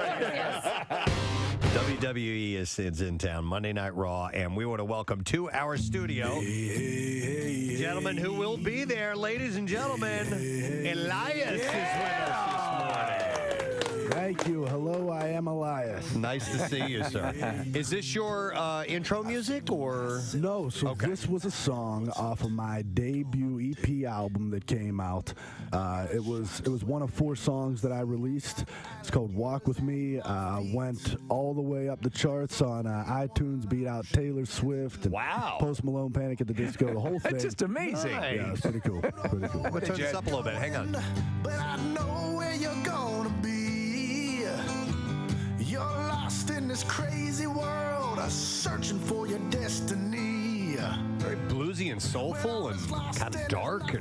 That sums me up really well right there, man. Yeah, Very that's Johnny good. Cash-esque, That's too. good. Very much so. Yeah, absolutely. Wow. That's cool. But also, it gives you an advantage, too, because you can smash guitars over people, too. It is. It's very nice to John have Cena, that weapon with. Exactly. And this is you playing guitar as well? Yeah, it's actually a nice. We don't have to get to it, but a cool guitar solo coming up that I also did. Yeah, well, yeah, it's all me. Hey, you know what? With that, and obviously, wrestling is your trade. It's where you make your money. But absolutely, you also want to have a music career. Are you careful with your hands when you're in the ring? Yeah, of course, man. I don't want anybody to target these things. You know what I'm saying? Is I make my money in the ring, but also with these. You know, It's in your many cottage ways. industry. Well, you have Chris Jericho and Fozzy, Yeah, sure. So, yeah. I mean, He's it's not. He's the singer, though. I don't think he plays any instrument. As far as I could tell, I don't think Chris Jericho plays any instruments. So Right. But I mean, they've got some good traction. It's not out of the realm of possibility. Oh, no, no, Fozzie's doing great, man. All over the world, those guys. With the WWE, it's all about the marketing and the fans enjoying it and getting everybody out there to have a good time. You talk about the different people that come out. I was at a Raw event one time, and there was this woman, like it seemed like in her 70s, going ape-ass. WMMR presents Preston and Steve's Bizarre File. Well, we'll start with an 18-year-old suspected drug dealer in Florida. He was arrested after asking a county commissioner if he wanted to buy cocaine in a random text message he sent him. Just kind of reaching out. Yeah. Hi, I'm a new dealer in your neighborhood and thought you might be interested in some cocaine. Jack Edward Fisher was arrested after an undercover buy bust operation. The commissioner, Joe Mullins, alerted the sheriff's office that he received a text from someone offering to sell him, quote, an 8-ball of cocaine. Well, that's good. Detectives took screenshots from the text conversation between Mullins and the suspect's phone number, and it was traced back to Fisher. I always get texts offering to buy my house. So Mullins kept in touch and organized a meeting at a local lake for Fisher in coordination with the authorities. Fisher was arrested without incident after walking up to the undercover detective vehicle to make the sale. Authorities found Fisher with 3.17 grams of fentanyl in the bag. Wasn't even cocaine. Man. Come on, man. Guy's a rip-off artist. A 2-year-old girl apparently got the ultimate revenge on a snake that bit her on the lip. Yeah. The child bit the snake after the reptile bit her, with the animal later dying. She killed it. Yeah. Oh, my gosh. Yeah, the attack occurred in the child's backyard in Bengal, Turkey. Neighbors heard the child screaming, ran to the scene. When they arrived, they reportedly found the child with the bite wounds on her mouth and a 20-inch snake dangling from her teeth. Wow. Yeah. The child's father, Mehmet, had said that our neighbors told me that the snake was in the hand of my child. She was playing with it, and then it bit her, and then she bit the snake back as a reaction. Neighbors called paramedics. Oh, you son of a bitch. And they performed first aid as well as made sure that the snake was dead. They said the child was treated at the Children's Hospital, and after 24 hours of under observation, she was recovering well. So it must not have been poisonous. Well, yes. Yep. As many as 20 passengers have suffered burns, 3 of them seriously, after they jumped from a train when it was engulfed by a forest fire in northeast Spain. Oh, my God. So the train had stopped while the train in Spain? Yeah, was mainly in the rain until this fire caught onto it. But no, they stopped. So the train stopped while the driver, seeing that the fire meant it was too dangerous to proceed, was preparing to reverse the train. But a number of passengers, fearing that the train would be consumed by the fire, panicked, and they broke the windows and got out. Wow. And that was like the wrong decision. Yeah. So 2 of those with the most serious burns were evacuated by helicopter, while others, among them a young girl around 10 years old, were taken to nearby hospitals.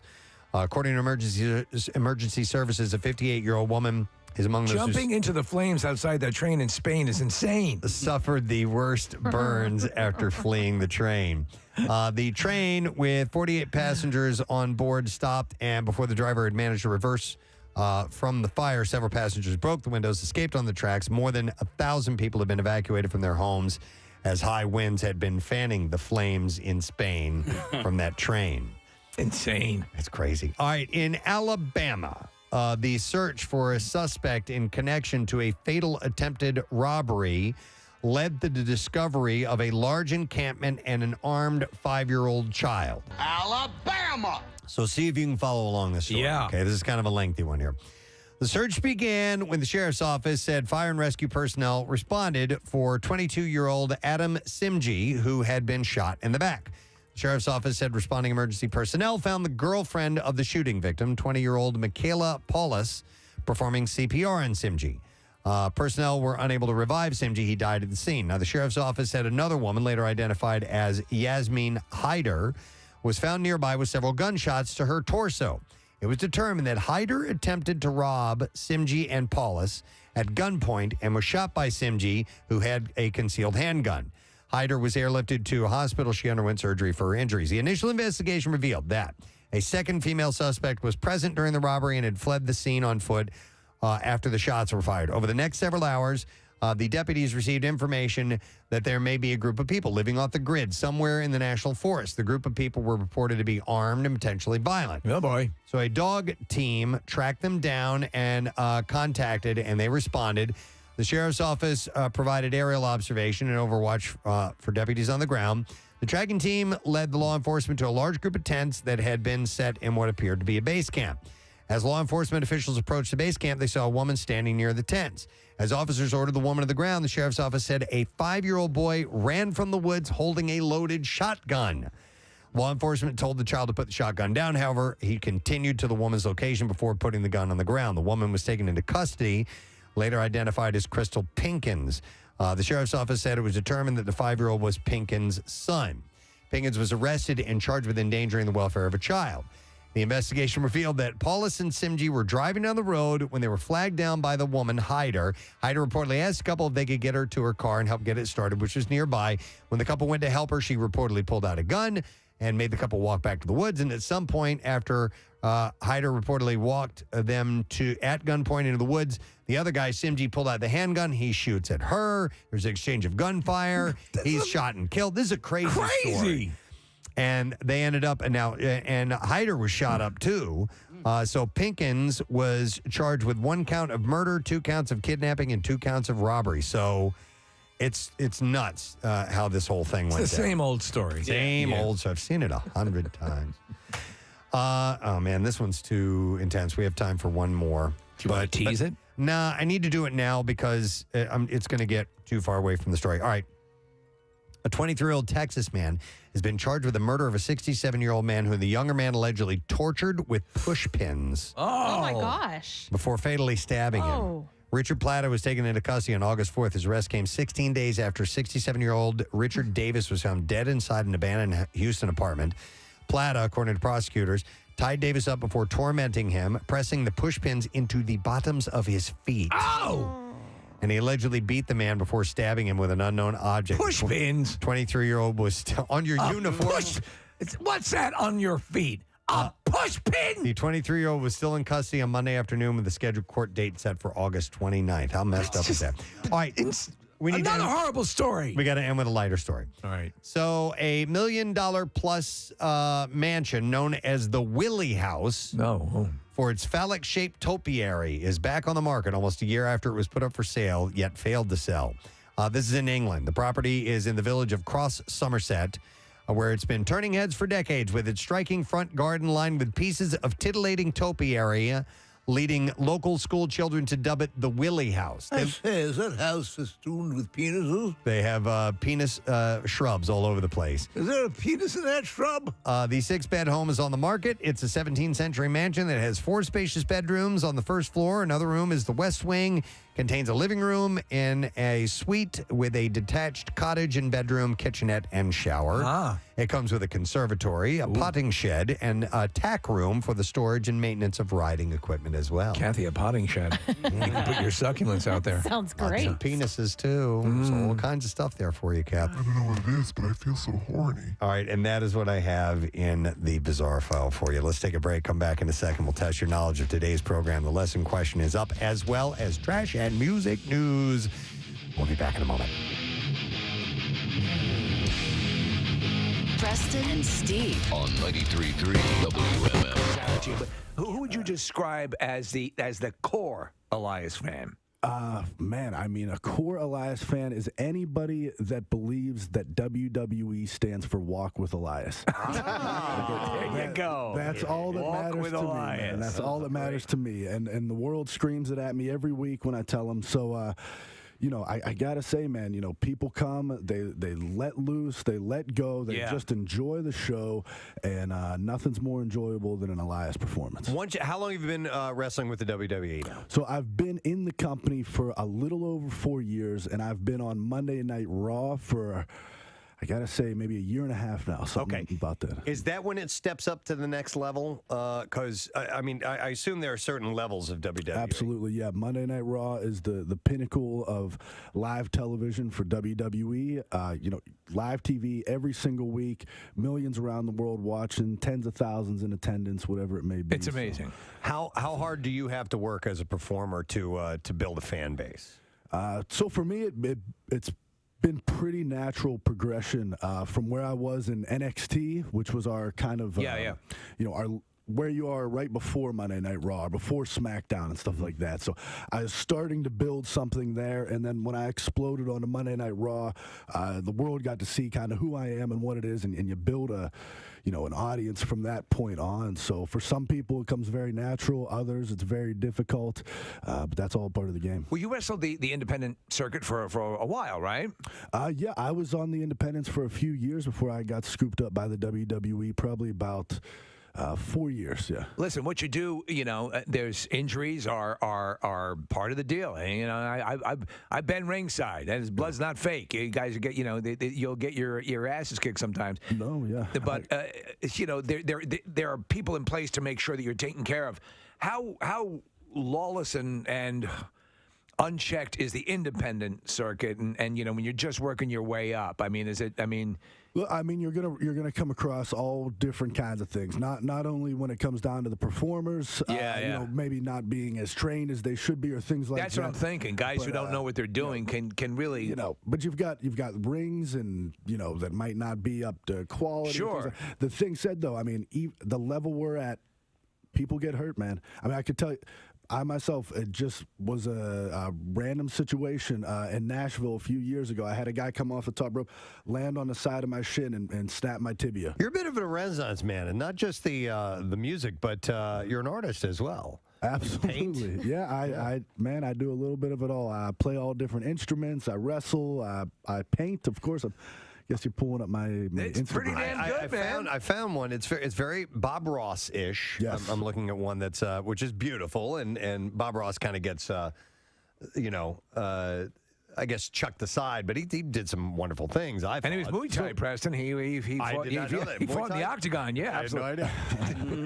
Is this stuff that you do? Do you have time to do this while you're on the road, or do you gotta do that at home? So if I have any time at home, you know, yeah, that's it. And it's Bob Ross, the same style as Bob Ross, which is the oil painting and things like that, which I love, and yeah, so that is if I have any kind of free time. It's just another creative outlet for me, but definitely not painting on the road. That would be nice. Well, dude, if you can smash a guitar over people, imagine you bring in that little paint spatula that he would use. You just jab it in someone's throat. Damage there. Yeah, you could do a bunch That's right, yeah. paint brushes and stuff. That'd be cool. I have to ask tonight, will Miss Rousey be part of the show? Ronda Rousey will be in the house tonight. Nice. She'll be at Philly. I'm not sure what she's doing. She's got some issues going on with the Bella twins after last week. It was sort of brutal. Called them a bunch of untrustworthy bitches, I think. I believe those were her words. Exactly. It didn't sound good. I love her. Yeah. I have such a crazy crush on her. It's ridiculous. Ronda? Yeah. She's fantastic, man. She's come into WWE. She's lit the place on fire. And above all else, she walks with Elias, so I'm a big fan of hers. All right. And Elias, it seems that she did the right thing. You come in. She didn't come in. She didn't come in like. Well, I'm entitled. She earned the audience a bit and did her deal. Correct. Well, you know what? She's shown the world, you know, aside from her amazing, like, background, right? She's shown them that she is passionate about what we do also. Yeah. And it's, you know, if you could be real on TV, the fans, the people, they will see that, they will feel that, and they'll either connect to you or they won't, man. So, and I think she's just been real and she's been true to herself, and that's just a huge key in what we do. I have to ask, when it's all going down, when the production's on, and you're it's the cameras are rolling, because there's cameras backstage as well and stuff like that. Is it now such a machine that there's no here go, or is there ever like you're running around like is it pandemonium behind the curtains there as you're putting on the whole show? I'm not sure what you're referring to. No, I mean in other words, as you're getting everything ready, as you're doing the because there's a backstage You're area. saying, like preparing for the show. What's it like? Right, yeah. It's different every single time Is you it? show up, man. You know what I mean? It's just it's a machine. Yeah. And then it's the human element. You know what I mean? And they're coming together, and you got to make a big show. So yeah, there's all kinds of stuff. That's what I was wondering. It's several hours long, so you guys, it's a long day of work for everybody, especially the crew, the people that puts all that stuff together and make sure that everything runs properly. But when you're waiting for your match, when you're backstage, wherever they have you guys set up, are you watching what's going on, or do you just wait till your show? No, till it's I'll be showtime? honest with you, man. I'll keep an eye on what's going on, but usually I'm in the back. I'm playing guitar, just kind of getting in my own mind as to whatever I got to do for my performance tonight. Sometimes I like to take a pre-performance nap. If I can, get in the right mindset. Yeah. Or, I knew I liked you. Sip teas to get my voice ready. Whatever it may be, I'm doing my own thing. Great to meet you. Thanks for coming by here. You got it. Have fun tonight. WWE Raw tonight. A team of researchers from the UK and Spain has found evidence showing that, contrary to popular belief, the orgasm face is not the same as the pain face. I think they're different. Yes. I would think that my O face is different than a pain face. The researchers created a computer program to mimic a wide variety of gender-neutral facial expression. And they started with mathematical models that have been developed for animating faces, and it included a core set of 42 movements representing different parts of the face. Jesus, this is a scary... These computer renderings are pretty horrifying. Aren't they? They're weird looking. They're terrifying. So in this research, they asked 80 adults, half male, half female, to determine if the expressions showed orgasm, pain, or something else. They used the results to build better models and then asked another 104 people to assess the simulated facial expressions. The researchers found a clear distinction between perceptions of pain and pleasure. Most of the volunteers agreed on which was which, but there was more to the study. The volunteers had also been divided into two cultural groups, half from Western cultures and half from Asian cultures. Both groups saw clear differences between orgasmic faces and pain faces, but they differed markedly in what they saw as the face of a person experiencing an orgasm. So we're looking at 4 computer-generated faces here. It looks like they're at a Dane Cook show. They're just smiling and sort of chuckling. Those from here's how it played out. Those from Western cultures tended to choose wide-eyed expressions with gaping mouths. Yeah. Asian volunteers, on the other hand, chose smiling faces with tightened lips. This is really great. It sounds like a bowel movement. All right. Well, what do you imagine, if you can, for me? What would you imagine your face looks like? Oh God, I don't want to know. I think I'm kind of like. You know what I'm saying? I think I have I think I have an open mouth. Do you? Like wide open? Really? Oh, something like that. It's so funny that you have no interest in seeing your own face. No, my God. But seeing people somebody, who videotape themselves having sex. No. Are you kidding me? But seeing your partner's face, seeing your girlfriend's face or your wife's face, like that's a turn on, though. Like I am turned off by my own face. I think I look like Bogart. Somebody texts and says, "O faces look the same as pre-sneeze faces." Yeah. Yeah, a little bit. Yes. I'm making my pre-sneeze face. No, I don't. There's no way I look like that. Maybe you Let do. me see your pre-sneeze face, Casey. Stop it. Do it again. Oh yeah, I'm gonna make you sneeze so hard. Sneeze all over your face. I'm gonna sneeze all over your face. Oh, that's so gross. Sorry, just sneezed on your back. God, I'm gonna sneeze all over your face. Kathy, there's a question for you. What would Sneeze you on my rather face. have I'm all gonna over your sneeze you a pearl necklace. Sneeze I on think my the face. sneeze face might be accurate. Really? A little bit. I purposely didn't ask Yeah, them. all right, Yeah, I want to see your pre-sneeze face, All right, please. hold on, All right, I know you're laughing. Okay, but hold on. Serious. This is Kathy's orgasm face. Second. Do you think Guppies is still open? Oh, my God. What time does Target.com close? Oh, my God. Will this ever end? I'm so hungry. Target.com? That closes? Last week, well, I already said that. No, do it again. Tell us the golf ball story again. Do it again with a British accent. No. What?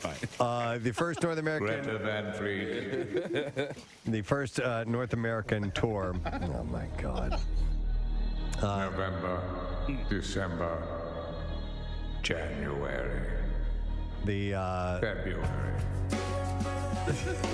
But then a young ingenue came in to turn everything around. Kathy Romano stars in Let's Go to Guppies. Starring Bill Weston as the program director who hates her mentioning Guppies all the time. She had 2 babies. Okay. God, that's a Dawson's Creek. Oh, yeah. She had another hit, didn't she? Where Have All the Cowboys Gone? Was that the other? Paula Cole? Was that Paula Cole? Or Where have all the Cowboys gone? I remember that song. I wasn't sure if that was her or not. Nick, you'll have to look that up. I did like some of her stuff. She had hairy pits. Do you remember that? Yeah! There you go. It's not too I bad. can do it like really, really slow. Chicken fart. All right. It's good. It's really good. Not bad. You're gifted. Well, we called it the armpit fart. Yeah. And I used to just do that all the time. Sure. And there were times where I could squeak it out, like in the slow one, like that, like, Yeah. you could just change It's it. like wait, I can't even do this. I've lost that technique. Oh, using your palms? Yeah. No. I was never Wait, a gonna little do bit. that. Oh, yeah. A little bit. Little squeaky thingy. Okay. We've won awards. Exactly. We have. Big We awards. are in the National Radio Hall of Fame. Chicken farters. We're going to ask today's lesson question, and we are going to give away as a prize a pair of tickets to see Bert Kreischer. He's going to be performing Sunday, September 4th, at the Hard Rock Hotel and Casino in Atlantic City. And the question I will ask two folds here. Steve Perry is the national spokesperson for butt sex awareness. What is his slogan, or what should you say if you don't want it? Right. 215-263-WMMR. We'd appreciate it if you sang it. That'd be wonderful, Give the answer, yeah. Okay, Steve Perry is the national spokesperson for butt sex awareness.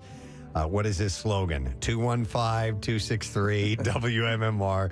Call if you know the answer, and we're going to do the trash fire calling. The trash business is a gold mine. 93.3 WMMR with Preston and Steve's Hollywood Trash. All right, while we're waiting for that call, we'll see what is up in the trash. What you got for us this morning, Steve? Well, Kanye West reportedly has requested to have his new Yeezy Gap collection sold in trash bags that customers will have to dig through to find their sizes. West says he refuses to play by the rules, especially those rules that pertain to sanity. Yeah.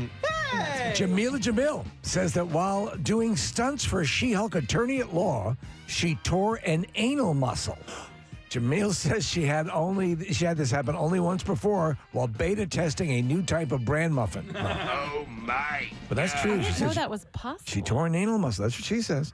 And finally, Madonna raising eyebrows on her 64th birthday by making out with and French kissing 2 women in public. What really raised eyebrows is that she was in line at Rite Aid waiting for her shingle shot. That's your Hollywood trash. I'm surprised she can even raise her eyebrows. All right, let's go to the phone and see if somebody knows the answer to this. Steve Perry is a national spokesperson for butt sex awareness. What is his slogan? 215-263-WMMR. We're going to, is this Jessica or Jessia? Jessica. Hi, Jessica. How you doing? Good. How are you? Good. All right, Steve Perry's slogan for butt sex awareness, if you don't want it, is what? Na, na, na, na, na. That is correct, yes. Nah. Yep, hang on, Jessica. You got it. And since you did get it, we're going to give you a pair of tickets to see Bert Kreischer Sunday, September 4th at the Hard Rock Hotel and Casino, Atlantic City, and tickets for both Bert shows, September 3rd and 4th, are on sale now. You can go to WMMR.com for complete details. Now, Preston and Steve's Music News on 93.3 WMMR. Hey, what is going on here? All right, we're going to start with this. A Motley Crue fan fell from the upper balcony at Lucas Oil Stadium in Indianapolis during the band's concert there on Tuesday night. According to reports, Motley Crue was about 45 minutes into their set in the middle of performing Looks the Kill when the incident happened. Local police said officers assisted the injured person, and they were awake and breathing at the time, but there's no update on their condition. Jeez. How far a drop was it? I don't know. TMZ released a video that showed a group of people standing around the unidentified man who, according to witnesses, was surrounded by a puddle of blood. Motley Crue seemed unaware of the incident and continued performing until the end of their set. So far, the band has not issued a statement. It happened at a Fish concert last year. Dude died. I remember actually, yeah, it was, and I think one dude fell and he lived, and another dude, he basically apparently just swan dove, and that was it. So did it on purpose? It looked like it. Okay.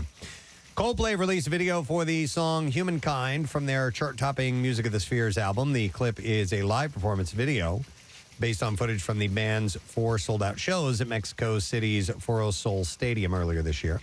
Coldplay played the 4th of 6 sold-out shows at London's Wembley Stadium last night.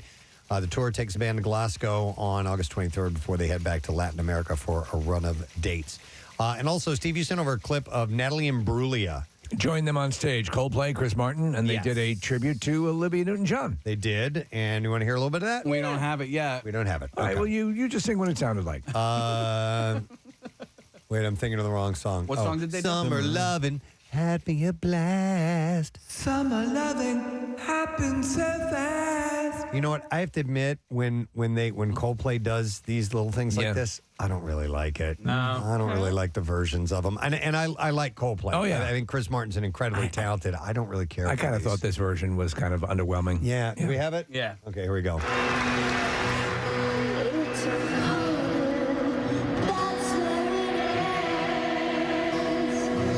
So I told her we still be friends.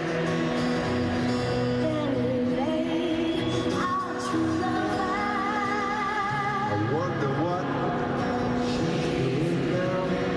He's not even trying. he's not singing. Well, what you doing now? And Natalie Imbruglia's like singing as hard as she can. Yeah. He's like, I don't want to do this. What's that? He's like, I don't want to do this. I know.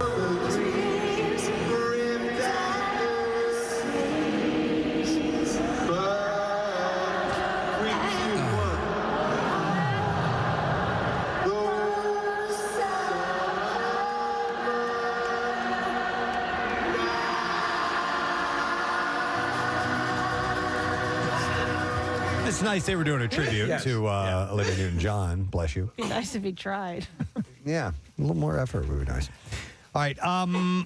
Wow. I know. I'm so mad at triple. myself. Sorry about that, guys. It's okay. Mark Hoppus says he's open to all possibilities concerning a Blink-182 reunion. His battle with cancer brought him back in touch with former Blink singer, guitarist Tom DeLonge, who, of course, split with the trio in 2015. Well, then do it. And during his illness, the two of them... Go ahead, do it now. The two of them... Reform, do it now. We're here. Arnold is all up in arms about... Look what they do. We're here. Blink-182. Reform now. Do it now. So during his illness, the two of them, along with Travis Barker, got back together for the first time in 5 years, and that was just before he started his regimen of chemotherapy. Hoppus told Billboard their relationship is good and said it's actually better than it used to be. He said there were no lingering grudges. It felt back to what it should be. 3 friends sitting in a room. There you go. That's great to hear. Do it. Hoppus continues to write new music and is open to the idea. We're here. Is open to the next phase of Blink and is very hopeful for the future. He said, I'm just damn glad to be here. Hoppus has been cancer-free for almost a year, so that's good. And Arnold really wants him to He's a big Blink fan. Finally, 2 more things out of the Foo Fighters camp. The September 3rd Taylor Hawkins tribute concert at London's Wembley Stadium will be filmed and streamed live. And this will be on Paramount Plus and MTV's YouTube channel starting at 11:30 a.m. Eastern Time. So it's earlier because it's right. Much It's another later planet. No, it's not another planet. Like 6 hours ahead of us. Rolling Stone reported a 1-hour primetime special featuring highlights from the show are going to air on CBS later that day at 10 p.m., while the full show will be available to stream on demand starting the week of September 5th. And then Dave Grohl was on hand on the 16th for a comedic performance at LA's Largo with Beck, Tenacious D, and actor John C. Reilly. Who looked like he was dressed as Steve Brule, Preston. Oh, really? From Check It Out. Wait, Steve Brule. He plays Dr. Steve Brule. It's a. Yeah. Oh, my God. It's hilarious. Oh, my God. Yeah. And producer Greg Kirsten, Ultimate Classic Rock, reported the Foo Fighters leader joined in on the crew's performance of Seals and Crofts' classic 1972 hit Summer Breeze, jumping on stage at every verse to just sing the song's signature guitar riff. So that's what he was doing. We have audio. Should have audio. We do. Right. Let's check that out.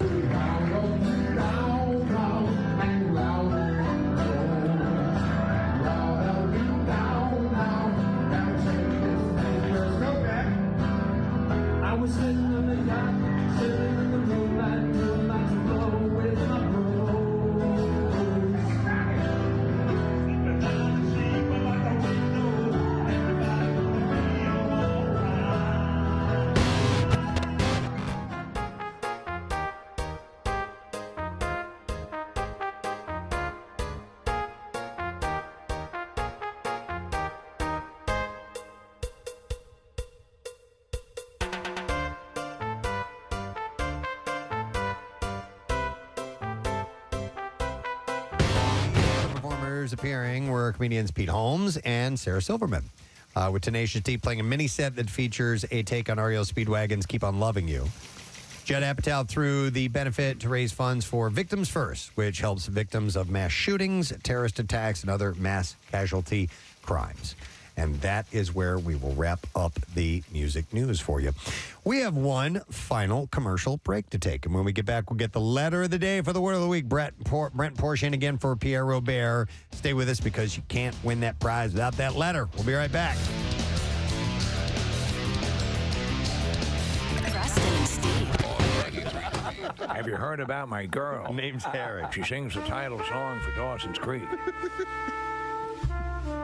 The sun sunk into the sky like a pearl in a bottle of Prel. What? You remember that commercial? No. So random. Nick Stevens has singles or releases or music video. Where have all the cowboys gone? Yeah. Yeah, Paula Cole. What am I looking up now? It was the kind of yellow you'd see on an office window where people smoked a lot.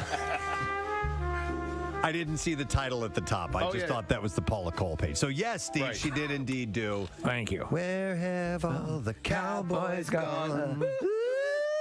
I'm out. You're out? Aw. It's Friday, late Friday. It is. It was late Friday. It was late Friday. I ate all over, except I just won a marathon. Kathy came into the office. Told me she'd made reservations at Guppy. Bill came in, prattling on something about third leg of the stool. Can't take it, man. Oh. This is his directorial debut for the film Wildlife. Please welcome back to our studio after 6 years, Mr. Paul Dano. This morning. Good to see you, Paul. Thanks for having me. Thanks for being here. We appreciate it. Listen, so your directorial debut, and also you wrote the screenplay or co-wrote the screenplay. Going into this, what kind of expectations did you set for yourself? That's a big, big, big project.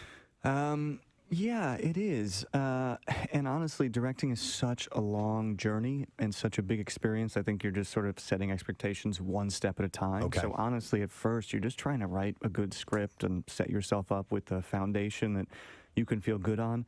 Then you're just like, trying to get the actors to say yes. Then you're just like trying to get the money. And we're you're just talking like- years and years, and we're talking about what, about like 4 years? I would say so. I read a book called Wildlife by Richard Ford, who's an incredible American writer. Right. Probably 2011 or 2012, and started turning this thing over in my head, thinking, okay, can this be a film? Can this be a film for me? So do you immediately option it because you're like, oh, okay, because I know how these things play, and you want to make sure you have it, correct? Correct, but I did not immediately option Really? it. Okay. Yeah, because I sort of wanted to make sure that I had something to offer it. Also, because I sort of do admire Richard Ford, I really wanted to sort of know that there was a film. Just a good book doesn't necessarily make a film, so why make a film of it? And when I thought of the ending for this film, which is different than the book, that's when I optioned the book, because I sort of knew the final shot sort of gave me the energy and the courage to sort of actually do it. It's very cool because I think when you take, so you and Zoe Kazan co-wrote the screenplay, and it was from what I understand, it was a back and forth process, and that actually, you kind of took a very long run at it at first, and she sort of helped you, whittle it down and get to that point. But you sort of got the blessing from the author of the book to just make it your own property. And at that point when that happened, you have a sigh of relief? Because I think the onus would, or you'd feel sort of you'd have to be as faithful to the source material as you out of respect. But when he sort of cuts you loose, was that a breath of relief? Yeah. Yeah, for sure. I mean, not only because I like his work, but he basically said that my book is my book and your picture's your picture. Oh, that's and you great. need to establish your own values, and that sort of immediately gives you permission to sort of follow now what the film is. And you have to. He had the great bit of wisdom that you can't just sort of translate a book and, make it into a film. And my partner and I, Zoe, this sort of story there is that I wrote a first draft. I secretly thought it was pretty good. And then I gave it to her, and she quickly dissuaded me. Wow. As friends too. As good friends too. Yeah. This is not as good as you think it is. Did Richard Ford, the author, did he ever visit the set during filming, or did he stay away from all that? No, he stayed away. I mean, we kept in touch via email. He writes the most beautiful emails. And we've been in touch. We just did a talk at Lincoln Center the last week in New York.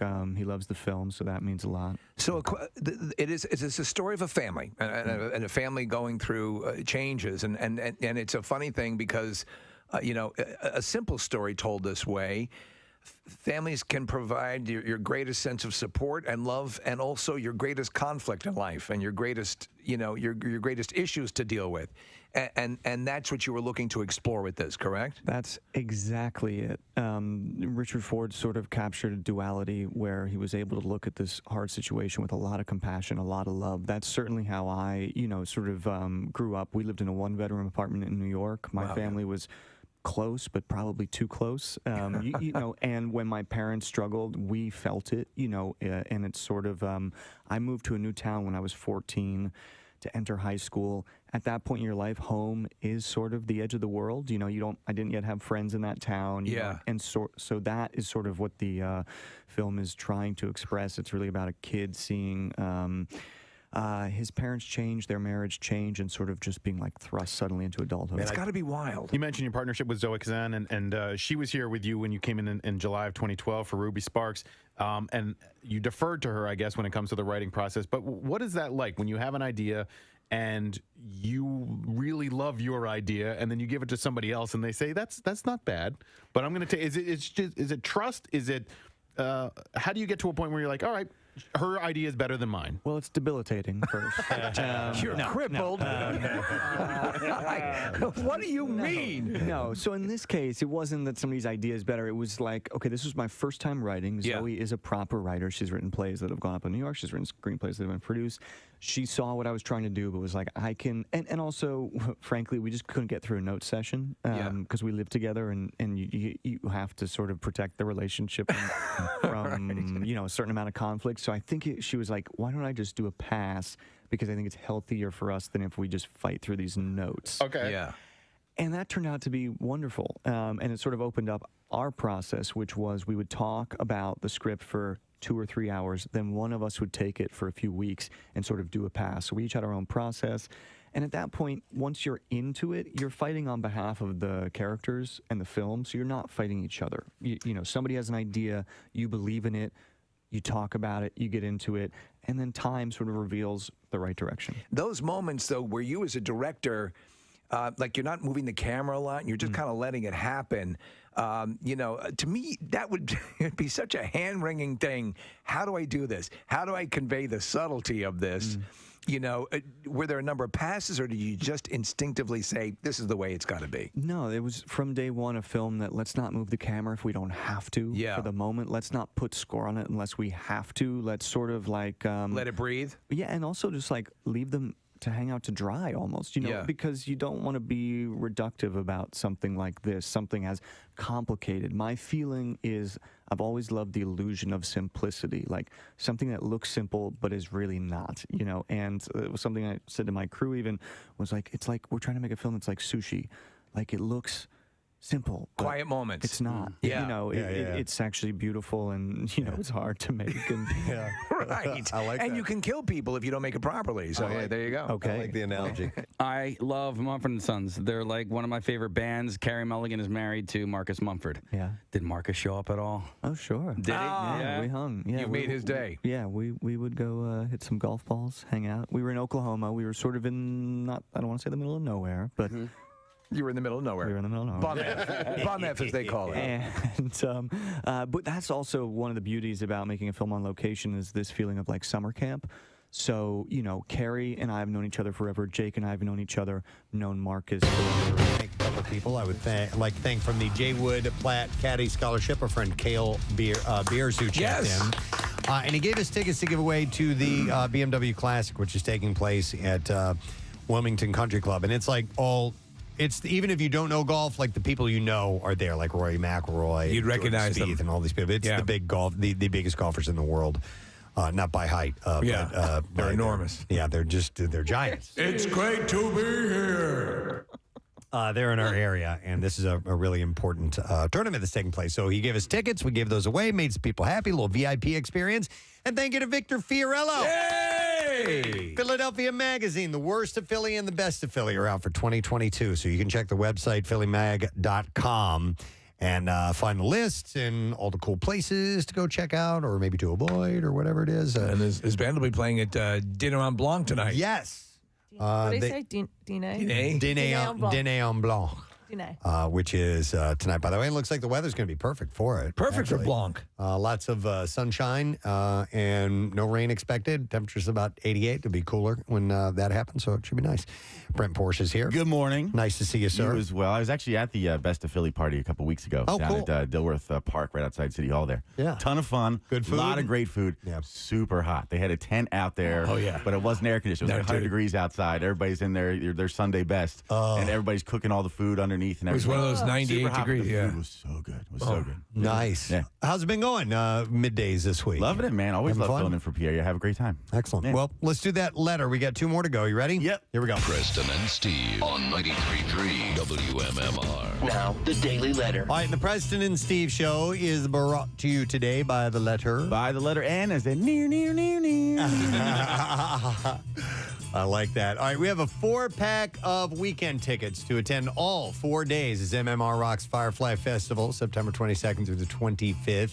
That's at the Woodlands in Dover, Delaware. Green Day, My Chemical Romance, Weezer, dozens more bands and artists spanning various musical genres. And tickets are on sale now at fireflyfestival.com, and complete details available also at WMMR.com. So you got a couple of shows left this week and one next week. I will not be here on Monday. Oh, you won't? Okay. No, I will not. All right. Well, what you got going on today? Today, Workforce Blocks. We got The Who. They released Who Are You 44 years ago today, so we'll be celebrating the anniversary of that. Santana is in town tonight with Earth, Wind, and Fire, so we're doing a block of Santana, That's which I'm a good looking show. forward to. Yeah. Absolutely. And Korn released Follow the Leader 24 years ago today, and I may or may not have tickets to the Korn show next weekend. So we'll see. We're going to be jumping around in the 2 o'clock hour, if you know what I'm talking about. And we got the Coffee Break Music Marathon coming up next. Excellent. All right. Let me thank our sponsors. President Steve Show is brought to you today by Acme Markets, fresh foods, local flavors. Acme, official grocery store of the Preston and Steve Show. Also brought to you by Dunkin'. Preston and Steve Show runs on Dunkin'. And by Squeezed.com. Feel great and lose weight with Squeezed. Tomorrow, a couple of guests on the program. Kurt Metzger. Yes. Will be here in our studio. And we also have Caroline Aaron. She is from The Marvelous Mrs. Maisel. I believe she plays Mrs. Maisel's mother. Oh, that's On cool. the show. So we're going to be having her on the program. And of course, it's No Sad Bro Friday. It's kind of already No Sad Bro Friday. It is. When we're done with the show on Thursday, Yeah. it's kind of officially Thursday or Friday. So we're happy about that. So join us tomorrow. That's it. We're done. Rage on. Have a great day. And we'll see you tomorrow, gang. Bye-bye.